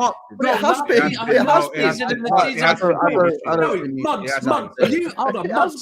Months. You really trying to say this season's the first time you've heard the Premier League being called a Farmers League? What about when you No, that's not what I said. Not a Farmers League. I said the way people are saying this season is dead. I haven't heard it like this for a long time. Because it's not been this dead for time. What about COVID season? That was the title was done in I'll be honest. 20. People just forget that 2020 was exactly the same as this year, bro. People forget that. What about 2012-13? What about 2012-13 season? So what we're trying to say is what season? To be fair, City weren't top for a long period that season. Can we just clarify? Before Leicester won the league, 2012-13 season, was it that bad? 2012-2013. That's when United won the league. Is that when United won it? That's like the last year. Yeah. No, I don't even. I just don't understand this. The one thing I don't get from this whole conversation is why does this discredit Liverpool? It doesn't. It doesn't. But It Liverpool doesn't. fans It are doesn't. Don't do that. Don't do that. For me, it definitely does. You know why? Yeah, it doesn't. It does discredit. It does discredit. How does it discredit? Hear me out. Usually there's two horses. There's usually two horses that go out till the end, last 4 games. Someone's won it. Blah blah. See Liverpool. They have to wait until there's a monumental drop off by other teams to go and win a league. That's how shit they are. Do you get it? Yeah, but I'm not on that wave though, Cash. You are. I'm not. This is why I'm getting a bit frustrated with Monts, because all I'm saying is the league's dead. You've smashed it, won the league. Congratulations. You should just be saying cry more. But instead, but LB, what you're saying is not like you've been the most consistent. So you accept what I'm saying is fine. Yeah, no, what you're saying is fine. I'm retired. Months. What is it? What is it you accuse Arsenal fans of? What is it you accuse Arsenal fans of sometimes? Hold on. When man say stuff like, "Oh, everyone's dropped off," that's why you're winning the league. I'm not saying that. Or like to the extreme. I know you did. I know. I said, the one that Cass said. That is, you can't sit there and go, "Oh, how's that?" No, monumental. What is it that you always say that Arsenal fans are seeking? Months. I'm not seeking validation. Oh, okay. That's not. I feel like you're trying to seek validation. Is what I'm saying. No, I'm saying the energy wasn't not the validation. I don't remember the energy. You won the league. I don't say. I'm saying I don't see. No, you're not doing what Arsenal fans. What you say Arsenal fans. No, I'm saying the energy wasn't the same. I don't remember the energy being the same. I gave an example of another league. I gave an example of 21-22. That season was bad. 2020. Sorry, not 21. Sorry, 20. Yeah, that season was really bad. I think that was it. That season was bad, bro. Bro, you're not even in the title race at that. But to be fair, that was bro. That was United. We went top for 1 day. We went top for 1 day in January. Yeah. And man were chatting shit. I remember the one day. You were top. That's the season you didn't sign defenders when Van Dijk. Yeah. But Mont, I felt like at that that's time. Why I said carbon copy. That's because Arsenal got their injuries as well. Like that's why I said carbon copy. Yeah. Similar. Mont, at that time specifically, when you're speaking on 2021, that was the COVID year, so it was like such a weird time in football. It's like that's because my title was known as the COVID title. Absolutely, but that's what we're saying. But you're see how you're switching the subject. I'm saying I don't see how you have this conversation on.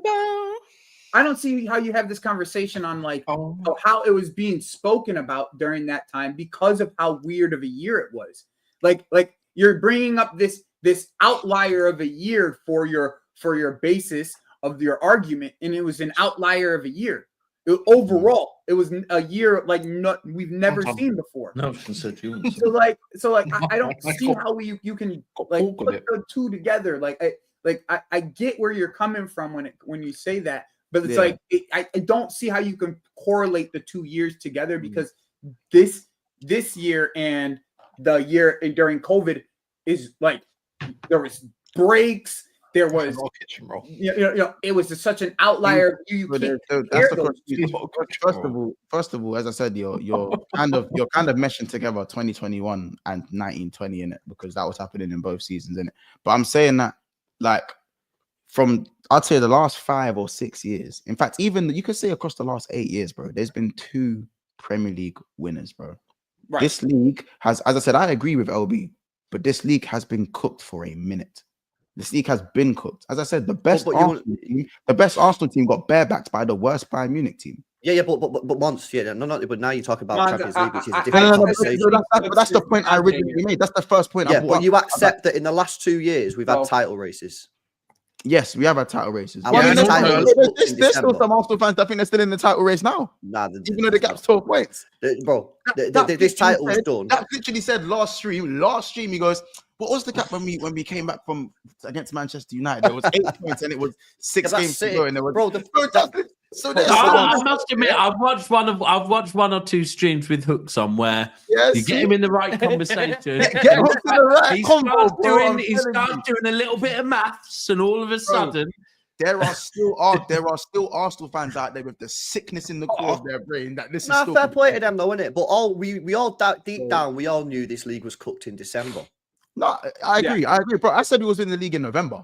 When have I said that? Like, do you know what I'm saying? Like, yeah, that's about when I said you guys. Yeah, you said it as well. Yeah, to be fair. So I'll tell you one thing that don't help this league, is that when the teams get promoted, none of them are actually interested in staying up. They're all interested. In no, they want players. the parachute payment. They don't want to stay. Well, if you look at the signings, that's why there'll soon be a disparity in the championship too. Yep. Yeah, because they're Give it not a couple man. years. Look at the signings, bro. Yeah, I tell you something. Yeah, I promise you this, right? And I don't know if Dap's got the same opinion. Last season, first game of the season, we played Burnley away. Yeah, I said on my stream, they're mint, but they'll go down because they've not got a striker. Yeah. And that's what happened. They didn't score enough goals. When you actually watch Burnley play, they played really well. They never scored goals because they didn't have a striker. Same with Southampton. We saw it from the start of the season with Southampton, that Southampton at times play some all right build-up football, but once it gets into the final third, they just look fucking awful. But I don't even think it's that, bro. It's the amount of their errors leading to goals is staggering. Like, if you look at the amount of time they're trying to play out from the back. I thought Ipswich had a chance to stay up, but they just never addressed their midfield. They addressed their attack, they addressed their defense, and then they just never addressed it. You know what I'm kind of bored of hearing with teams that come up? Because it's no longer like, right. There was this point where teams would come up and one team would play their style of football and they get mad credit for playing their style of football. You know what? They're giving it a go. They're giving it a go. They're trying to play out from the back, but they end up getting relegated. It's got to a point now where that's not edgy no more, right? Coming up to the Premier League and trying to play your style of football. Well, they're not getting enough results. It's the thing. They're just not getting enough results regardless on how they play. But there was a period where doing that, coming up, and despite not having great players, playing your style of football was edgy and you got respect based on it. Bro, none of that anymore. Your first season in the Premier League, just fucking survive, yeah? Get in the Premier League and survive and then kick on from there. You don't need to be setting the fucking... But that's you know why they don't do that anymore, right? You man, though, I got to bounce. I got to go live. Love Take care, everyone. Big up to every single one that's donated. Big up, my guy. You know why I think they don't do that, though, Daps, yeah? It's because if you come up in this league, right, you buy someone like a Robert Hoof, yeah? You know, big German international, stick him at the back, right? Defend, right? You still might get relegated. But what about if you buy some 19-year-old Spanish kid, yeah, for €3 million from Deportivo La Coruña, stick him in your back, he plays a few nice passes out the back, you get relegated and people go, oh, he's fucking mint at playing the ball out from the back, we'll buy him for 30 million. Dude, done. And the proof of the pudding, different position, Burnley with Odobert. They've got promoted. They signed Odobert for 19 million quid, got relegated. Spurs bought him for like 35, 40. What do you think Ipswich is going to do with Liam Delap? They got Liam Delap, came in, scored 10 goals. They'll get 40 million, 50 million for him from some team in the Premier League. They'll go back down. Yeah.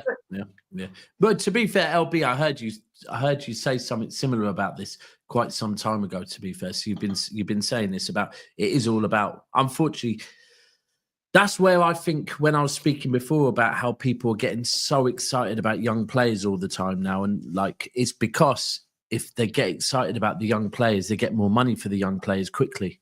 Everything is about money now, which I guess is a sustainability side of being a Premier League team and whatever. But now, Mons, listen, congratulations to your team, innit?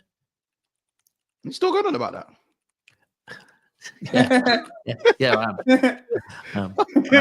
I just wanted to congratulations, man. You know what I mean? No, listen, I know, man. I like we'll get to the whole Premier League winning thing. Like I've called. No, bro. We've already been past that. You going to the parade? Of course, bro. It means more, innit? Of course he is. Oh, I mean, listen, bro. There's teams out there that have gone 11 years without a Prem. There's teams that have gone 7 years without a Prem. Well, he's gone a long time without a Premier League parade. There's teams that have gone to get a Premier League parade. There's teams that have gone 20 years without a Prem. Do you know what I'm saying? So listen, the sad thing is you get to have your parade, but Newcastle's parade will outparade your parade. Will it? Yeah. Oh yeah, it will. But Newcastle is Newcastle's real. That place seems like a and you know what? That's it's like what now it's on one of my bucket lists of places I want to go to. How about this? It looks like how about this? Yeah, whenever their parade is, I'll go there too.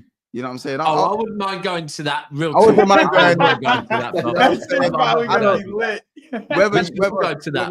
Whoever's parade wants to out parade who doesn't bother me, man. It doesn't me. At least, how about this? At least I have a parade. Not everyone can say they're gonna have a parade this year. There you go. That's the response. Listen, I can tell you now. We won't be having a parade. We still might win something, but we ain't having a parade. You know what I'm saying? I ain't seen a parade in my home. I ain't seen a parade in my home city in 5 years.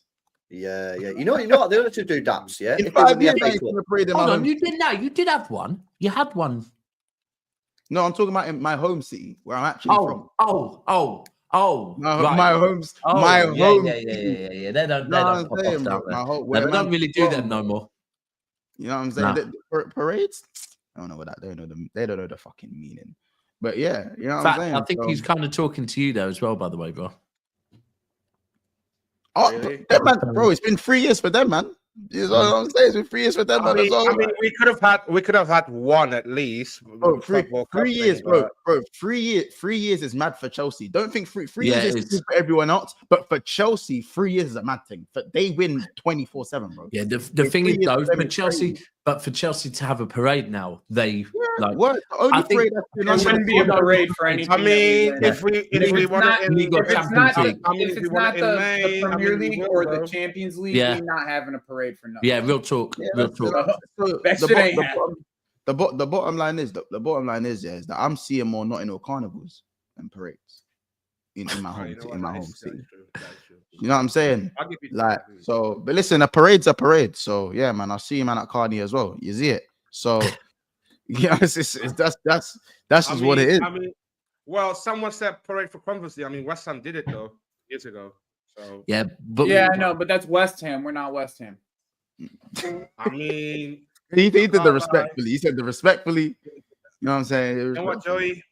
If we I mean, Feds, you're in London. You can enjoy the parade. Obviously, I would not be able to enjoy that parade regardless. So, like, you want to have a parade, bro? Go for it. But it is kind of laughable if we have a parade for the conference. I know, but if we want it, the first ever in the club in Europe complete the whole European. What are you saying? Grand Slam European champs? Grand Slam European champs? Hey, Grand Slam European champions.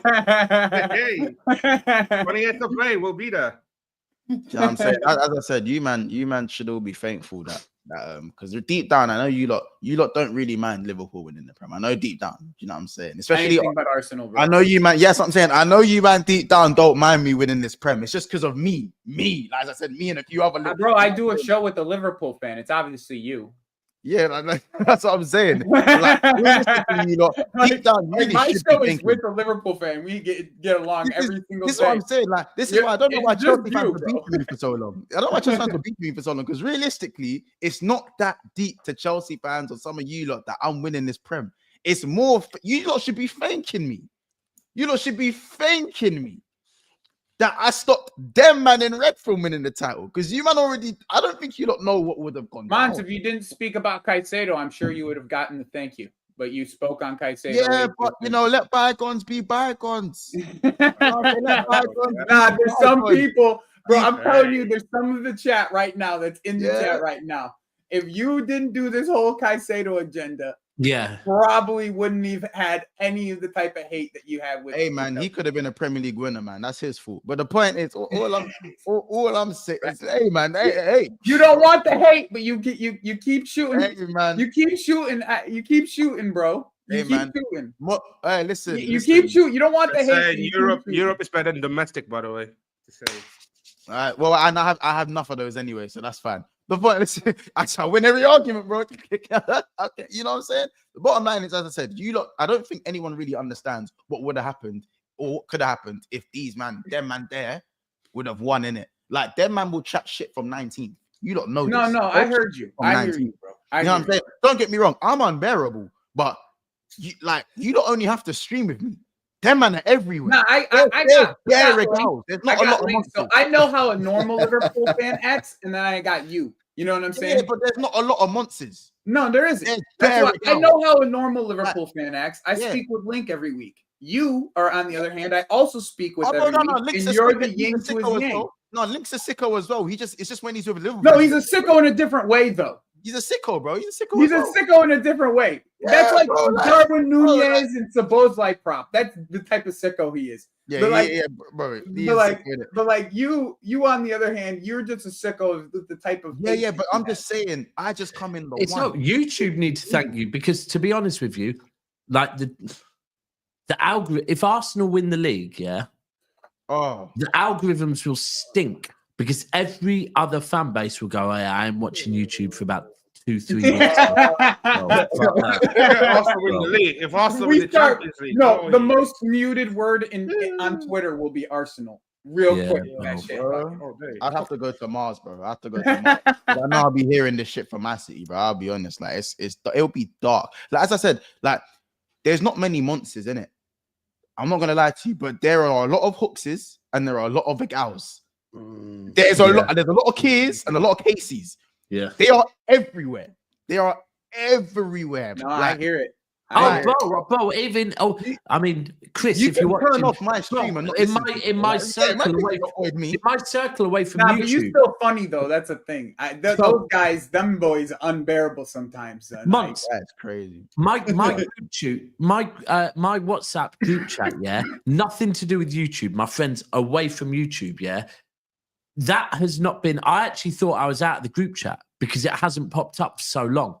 On Sunday, when you lot lost the League Cup, it popped up, all Arsenal fans. Yeah, see, but bro, I'm telling you. This is what I'm saying. This is what I'm saying. There's a matrix there's a matrix that exists where there's some who've escaped the matrix. Some Arsenal fans have escaped the matrix. You lot can think you the ones that do it. Some of them have escaped the matrix. The other one are connected to one hive mind. There's one hive brain. Have you seen it in Invincible? The Arteta hive mind. Catches on to you, and you just a zombie, bro. Don't get me wrong. There's a portion of Arsenal fans that have escaped the matrix, but the rest of them are connected to one hive mind. So if you defeat the king, they all just. Do you know what I'm saying? That's what it is. So, boy, I'm telling you right now. You can't let them win, and eventually they will win the league because everyone's time will come in it. I truly believe football is in phases in it. They will win a league eventually. I just ain't trying to be on the planet to see it. You know what I'm saying? I'll be on Mars. I'm trying to go Mars or something. Hopefully you can travel to other planets by then. You know what I'm saying? That's what it is. I'm still intrigued. I'm still saying I will wait and hold my judgment on them in the Champions League. I think with the injuries they've got, there's not a chance in hell that they're going to beat Real Madrid. But listen, if they beat Real Madrid, it's not far off them winning the league as far as how bad they're going to be. PSG and Barcelona or one of them guys. No, bro. Just if they beat Real Madrid, Oh, you're talking about how it would pop off. Oh, they'll still be pretty unbearable if they beat Real Madrid, bro. Oh yeah, bro. These men will be unbearable from second place. I've seen them be unbearable from 8th place. You know what I'm saying? But at the same time, I'm thankful for Arsenal fans because what will football be without Arsenal fans? Yeah, 100%. What will football actually be without them? Boring. It would just be It would be Brazil versus Real Madrid baits all the time. That's all. It would just bro. I'm grateful. Madrid versus Barcelona. It'd be Messi Ronaldo. Yeah, Messi Ronaldo. Yeah, it's like Batman and the Joker almost, but like we'll never the Batman will never kill Joker. Really, you're never really gonna. He's never gonna kill him. You lock him up, torture him. You know what I'm saying? Solitary confinement. Never gonna kill him because like what Joker says, you're nothing without me. You need me. You know what I'm saying? You need me. We need that. We need the counterbalance, bro. You need Arsenal. You need Arsenal. You need them. You need them. I've just realised there's 2 Chelsea fans. Are you lot getting Champions League football? I still think so. Still think so as well. Who's missing out? Yeah, who misses out then? Yeah, because there's so many trying to get top 5 or top 4. I mean, we're in top 4 right now, so it doesn't matter to me who the fuck misses out. As long as we stay in one of these 2 spots. I think Newcastle missing out. I do as well. Maybe they'll be drunk. You think? Maybe they'll be too. Who gets 5th? I honestly think it's. I think we do. I think we get 5th and you guys get 4th. I think City gets 4th. I don't think you get top 4. top 5. I think your fixtures are just disgusting.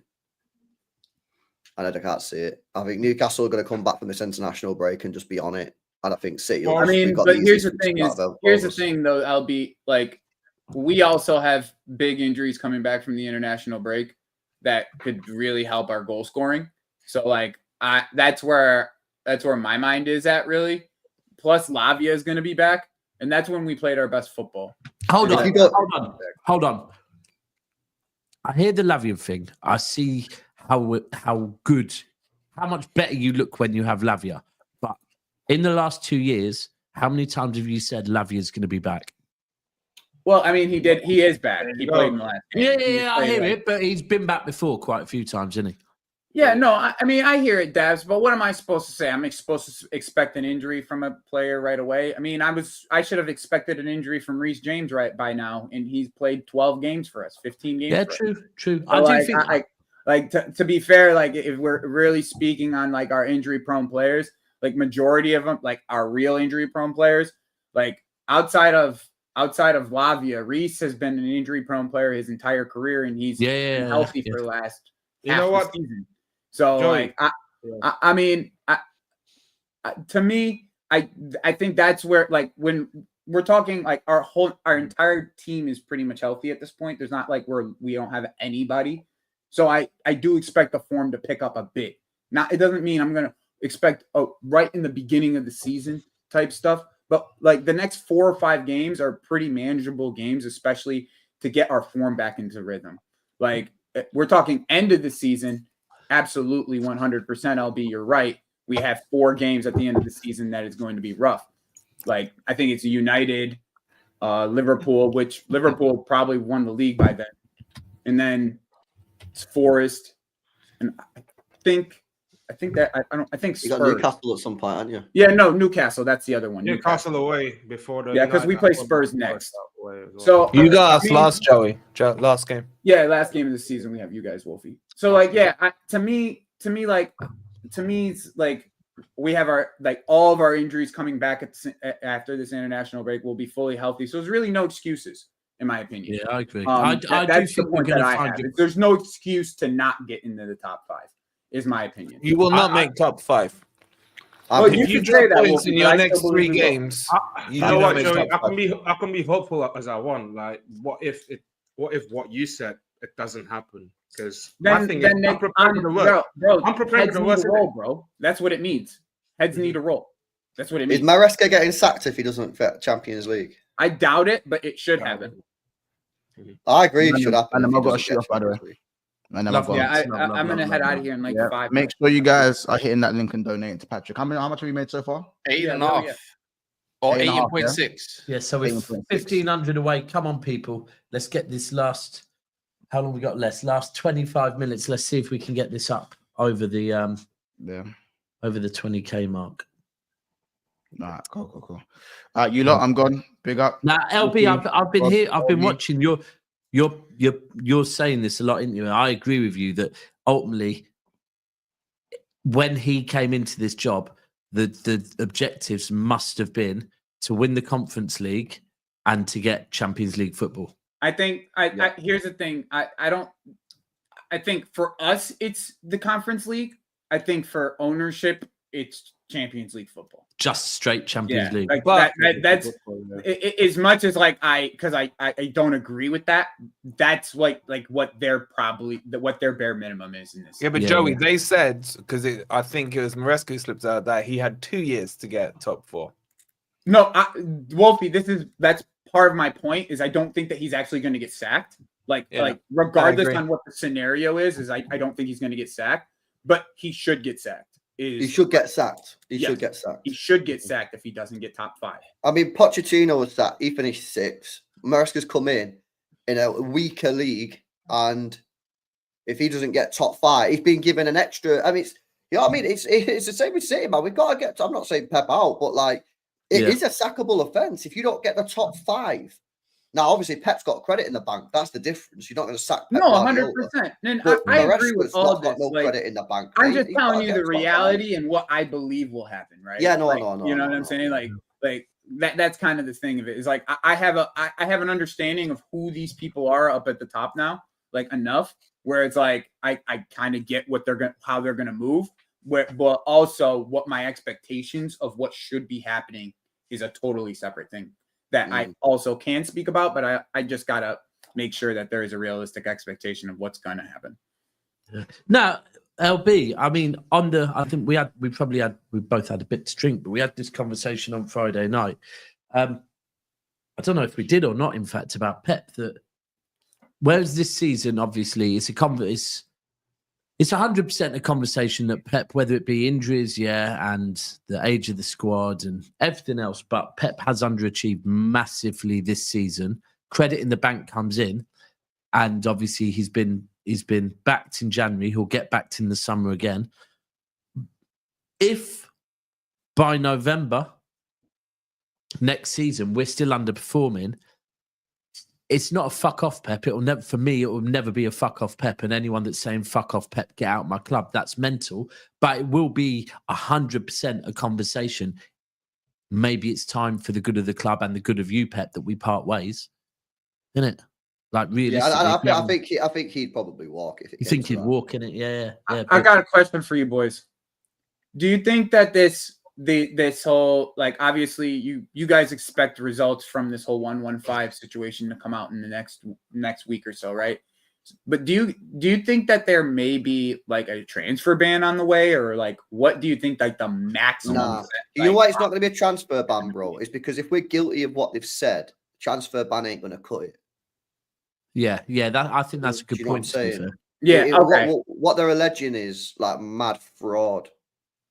Like it's beyond the transfer ban. So maybe it'll be a transfer. What would be the so it's either really, really bad or it's just going to be kind of minimal. No, it's going to be either nothing. It'll be either nothing, completely nothing, a fine for not cooperation, or like That's what I think. There's no way it's nothing, because I believe you'll probably get fined regardless. That's how you guys normally. That's how people settle things. Is just fines most of the time. Yeah. So like, well, obviously, like we've got. That's like the one thing that you should expect is that minimum of fine. But what do you think like the most, like the worst? I mean, you know, if you look relegation, if you look at like what's happened to some cheats, like Forest, for example, they got a 6-point deduction.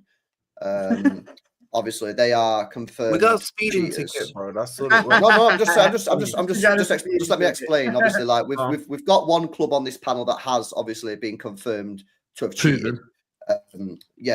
Proven cheaters. So yeah, they got 6 points for that. So ours is much worse than theirs.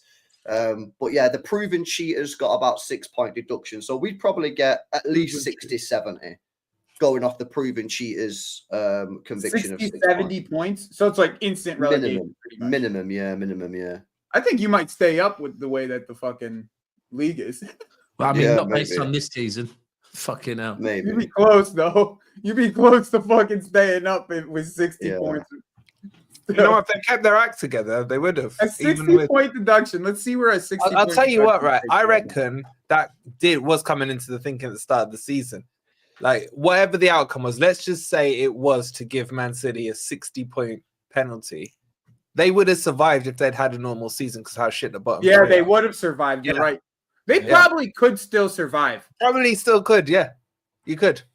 Because you only need to get to, 25 points. Realistically, you need like 17 points, 18 points to survive. Out of the next, 10?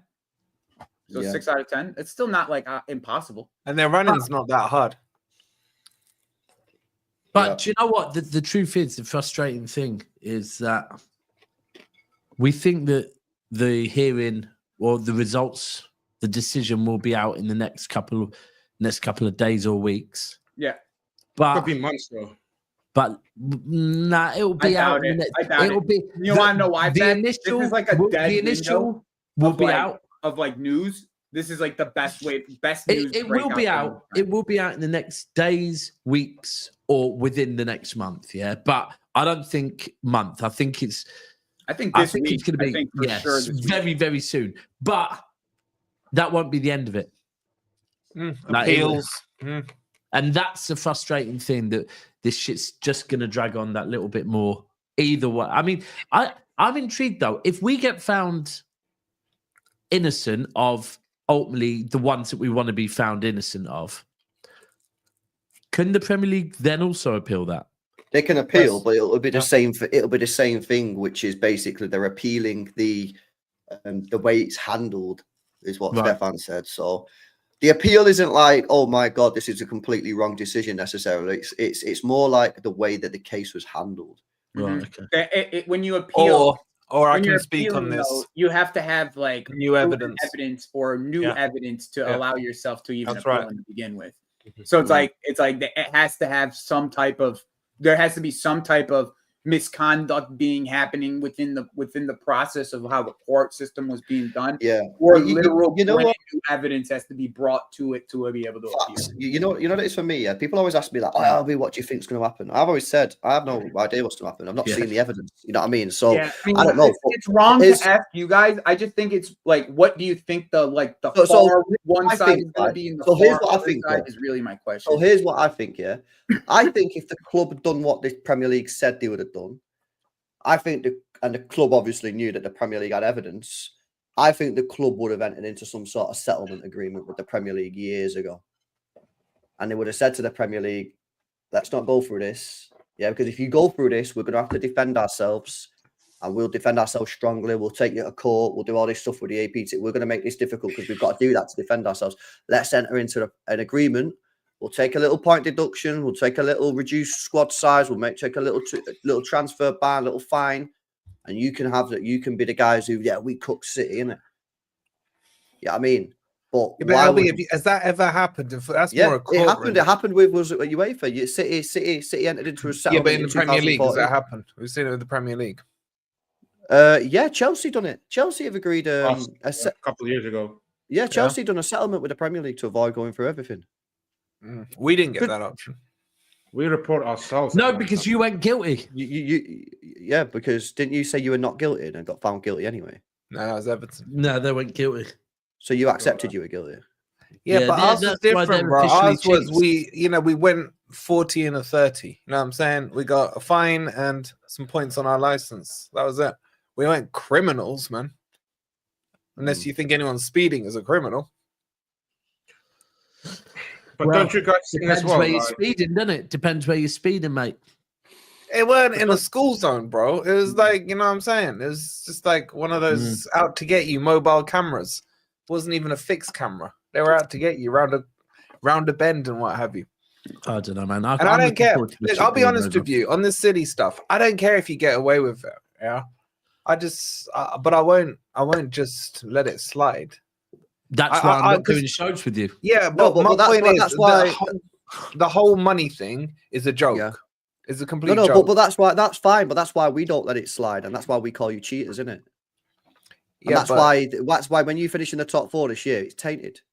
I don't care. No, me and Daps don't care that you don't. You honestly, man. No, but I said I don't care about the City one. I'm saying I don't care, but I will still throw it at your face. No, and that's if you get away with it. Yeah, if you get away with it, it's not going to bother me, but I still will kick up a fuss. But at the end of the day, the bottom line is, forget what City did, Forest, Everton, whoever did. The rules are a joke. The Premier League is a joke. That's the bottom line. And all this is doing is like creating a mist and a fog around the principal problem, which is these stupid rules that they have. That's it. That's the bottom line problem. And until they get rid of them, until they put it up as bonds, and chairman and owners put their money where their mouth is.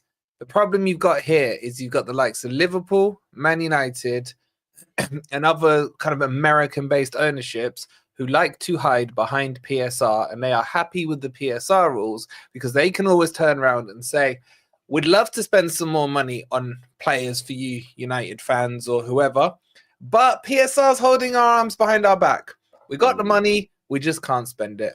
And that's what the bottom line is. The rules will not change. Do you remember they told us the rules were going to be changing this summer? Well, that's been delayed another year. Yeah, it's been delayed. Why? Yeah, but because the new rules were stupid. They wanted to do that.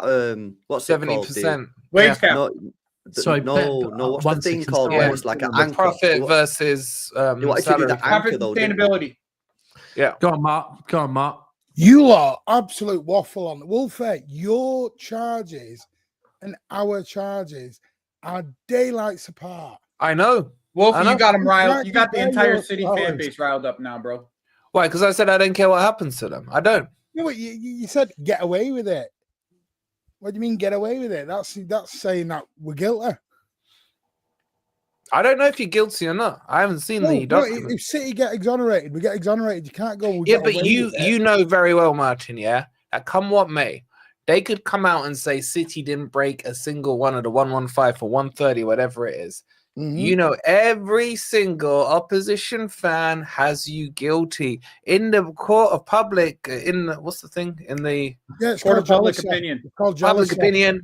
You are guilty. End of. And this will stick. This will stick with you forever. But that's it doesn't matter. It doesn't matter. Once someone's accused of being a murderer, they're a murderer. You know what I'm saying? Just go out again. City will just start slapping people. We see. Someone said O.J. Simpson in the chat. You want to start that one? Well, if you think LB knows this, if you think City are going to play games anymore, they're not. City warned everyone. If we're clear to this, so City are going to come after every single fan in the Premier League that isn't a City fan. No, I'm not bothered what 12-year-old Dave down the road thinks. Well, there's a lot of 12-year-old Daves. You know what I'm saying? That is going to be tagged with you, man. That's it. That's fine. Just like Howard Red Webb was a United fan, even though he claims he isn't a United fan. He's been tagged as a United fan. Like you said, I ain't gonna care what other fans say about it. I agree. Because the bottom line is all it's doing is glazing over the real issue, the rules. No, but what he's talking about though, Wolfie, is there's clubs supporting this whole 115 thing, and it's all those clubs that Martin's talking about that they're going to go after that are supporting those ones. Yeah, but I'll tell you this, Joey. No one, including most of the Man City fan base, including most of the Man City fan base, understands what the 115 charges are. There, I am confident enough to say that.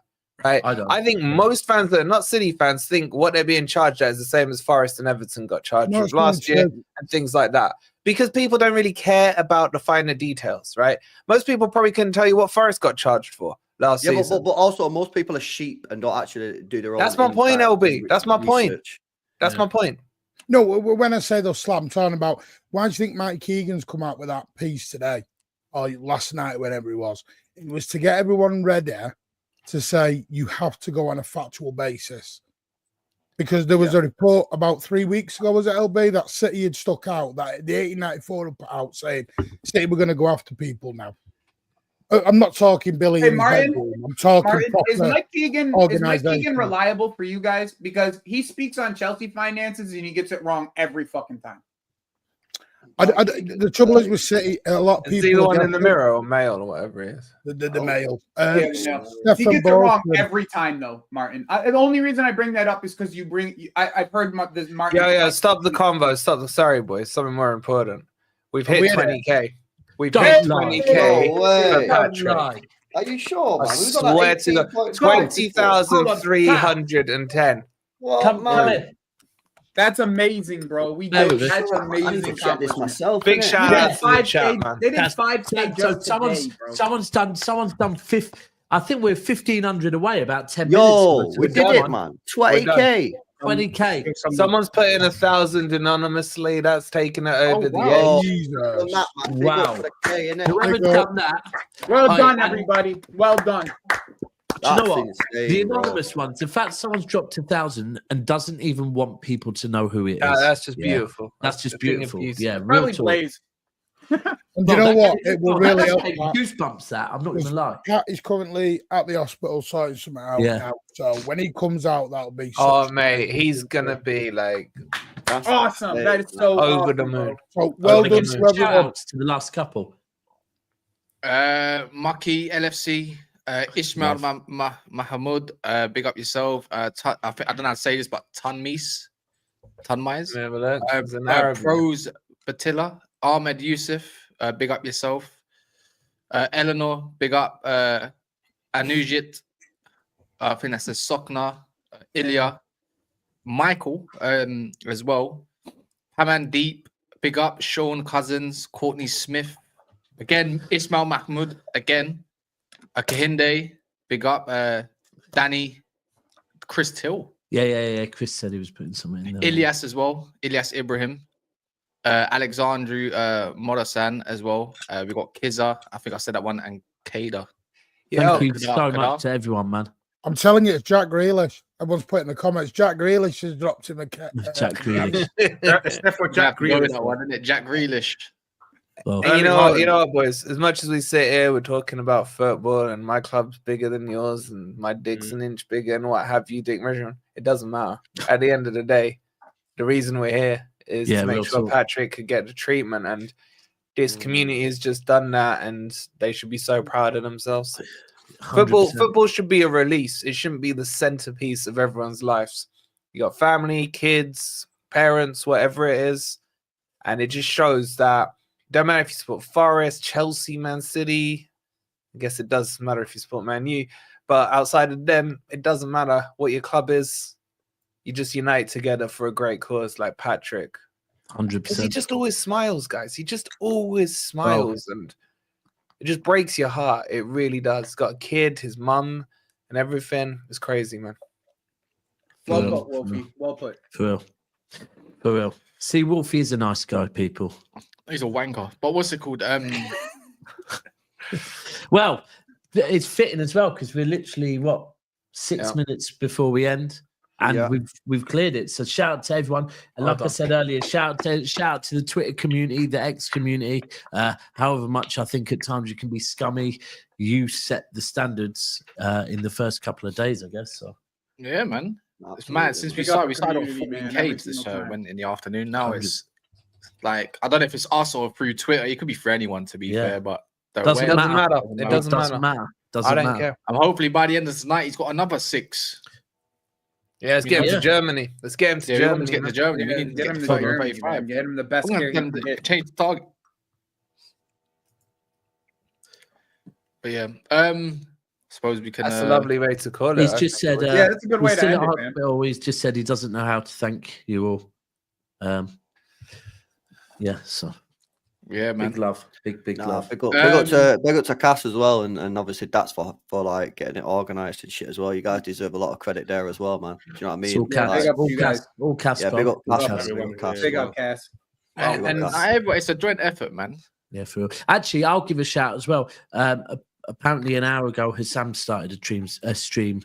Sam started with the link as well. So shout out to Hassam for doing that as well. Mo's done it as well. There's loads of YouTubers doing it all over the place. Yeah. Shout out to everyone that's contributed, man, 1,000,000%. Exactly. And he says he doesn't know how to thank us. There's one way, man. Just keep fighting.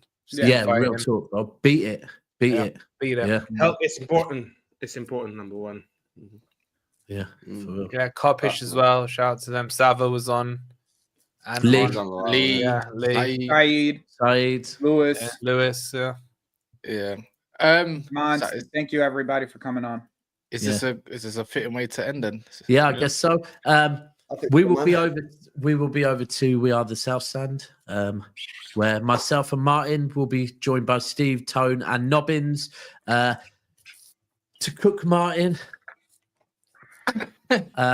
Back to that. I don't know what you're cooking me for. Neither do I yet. I don't know what you're cooking me for. You told me earlier that I want to cook you, so it's like, all right, well, let's cook Martin then. I don't know. Because you went back to a stream I did with LB about November, December when me and LB were out the Champions League. Hold on, it was both of you. Yeah, both of you. I was saying back then we ain't winning the Champions League, and both LB of you was already in crisis mode by then. Both LB had gone off the cliff edge no. Both of you on that stream. It was probably round about the time of the United game. Do you remember this? I don't remember this, LB. I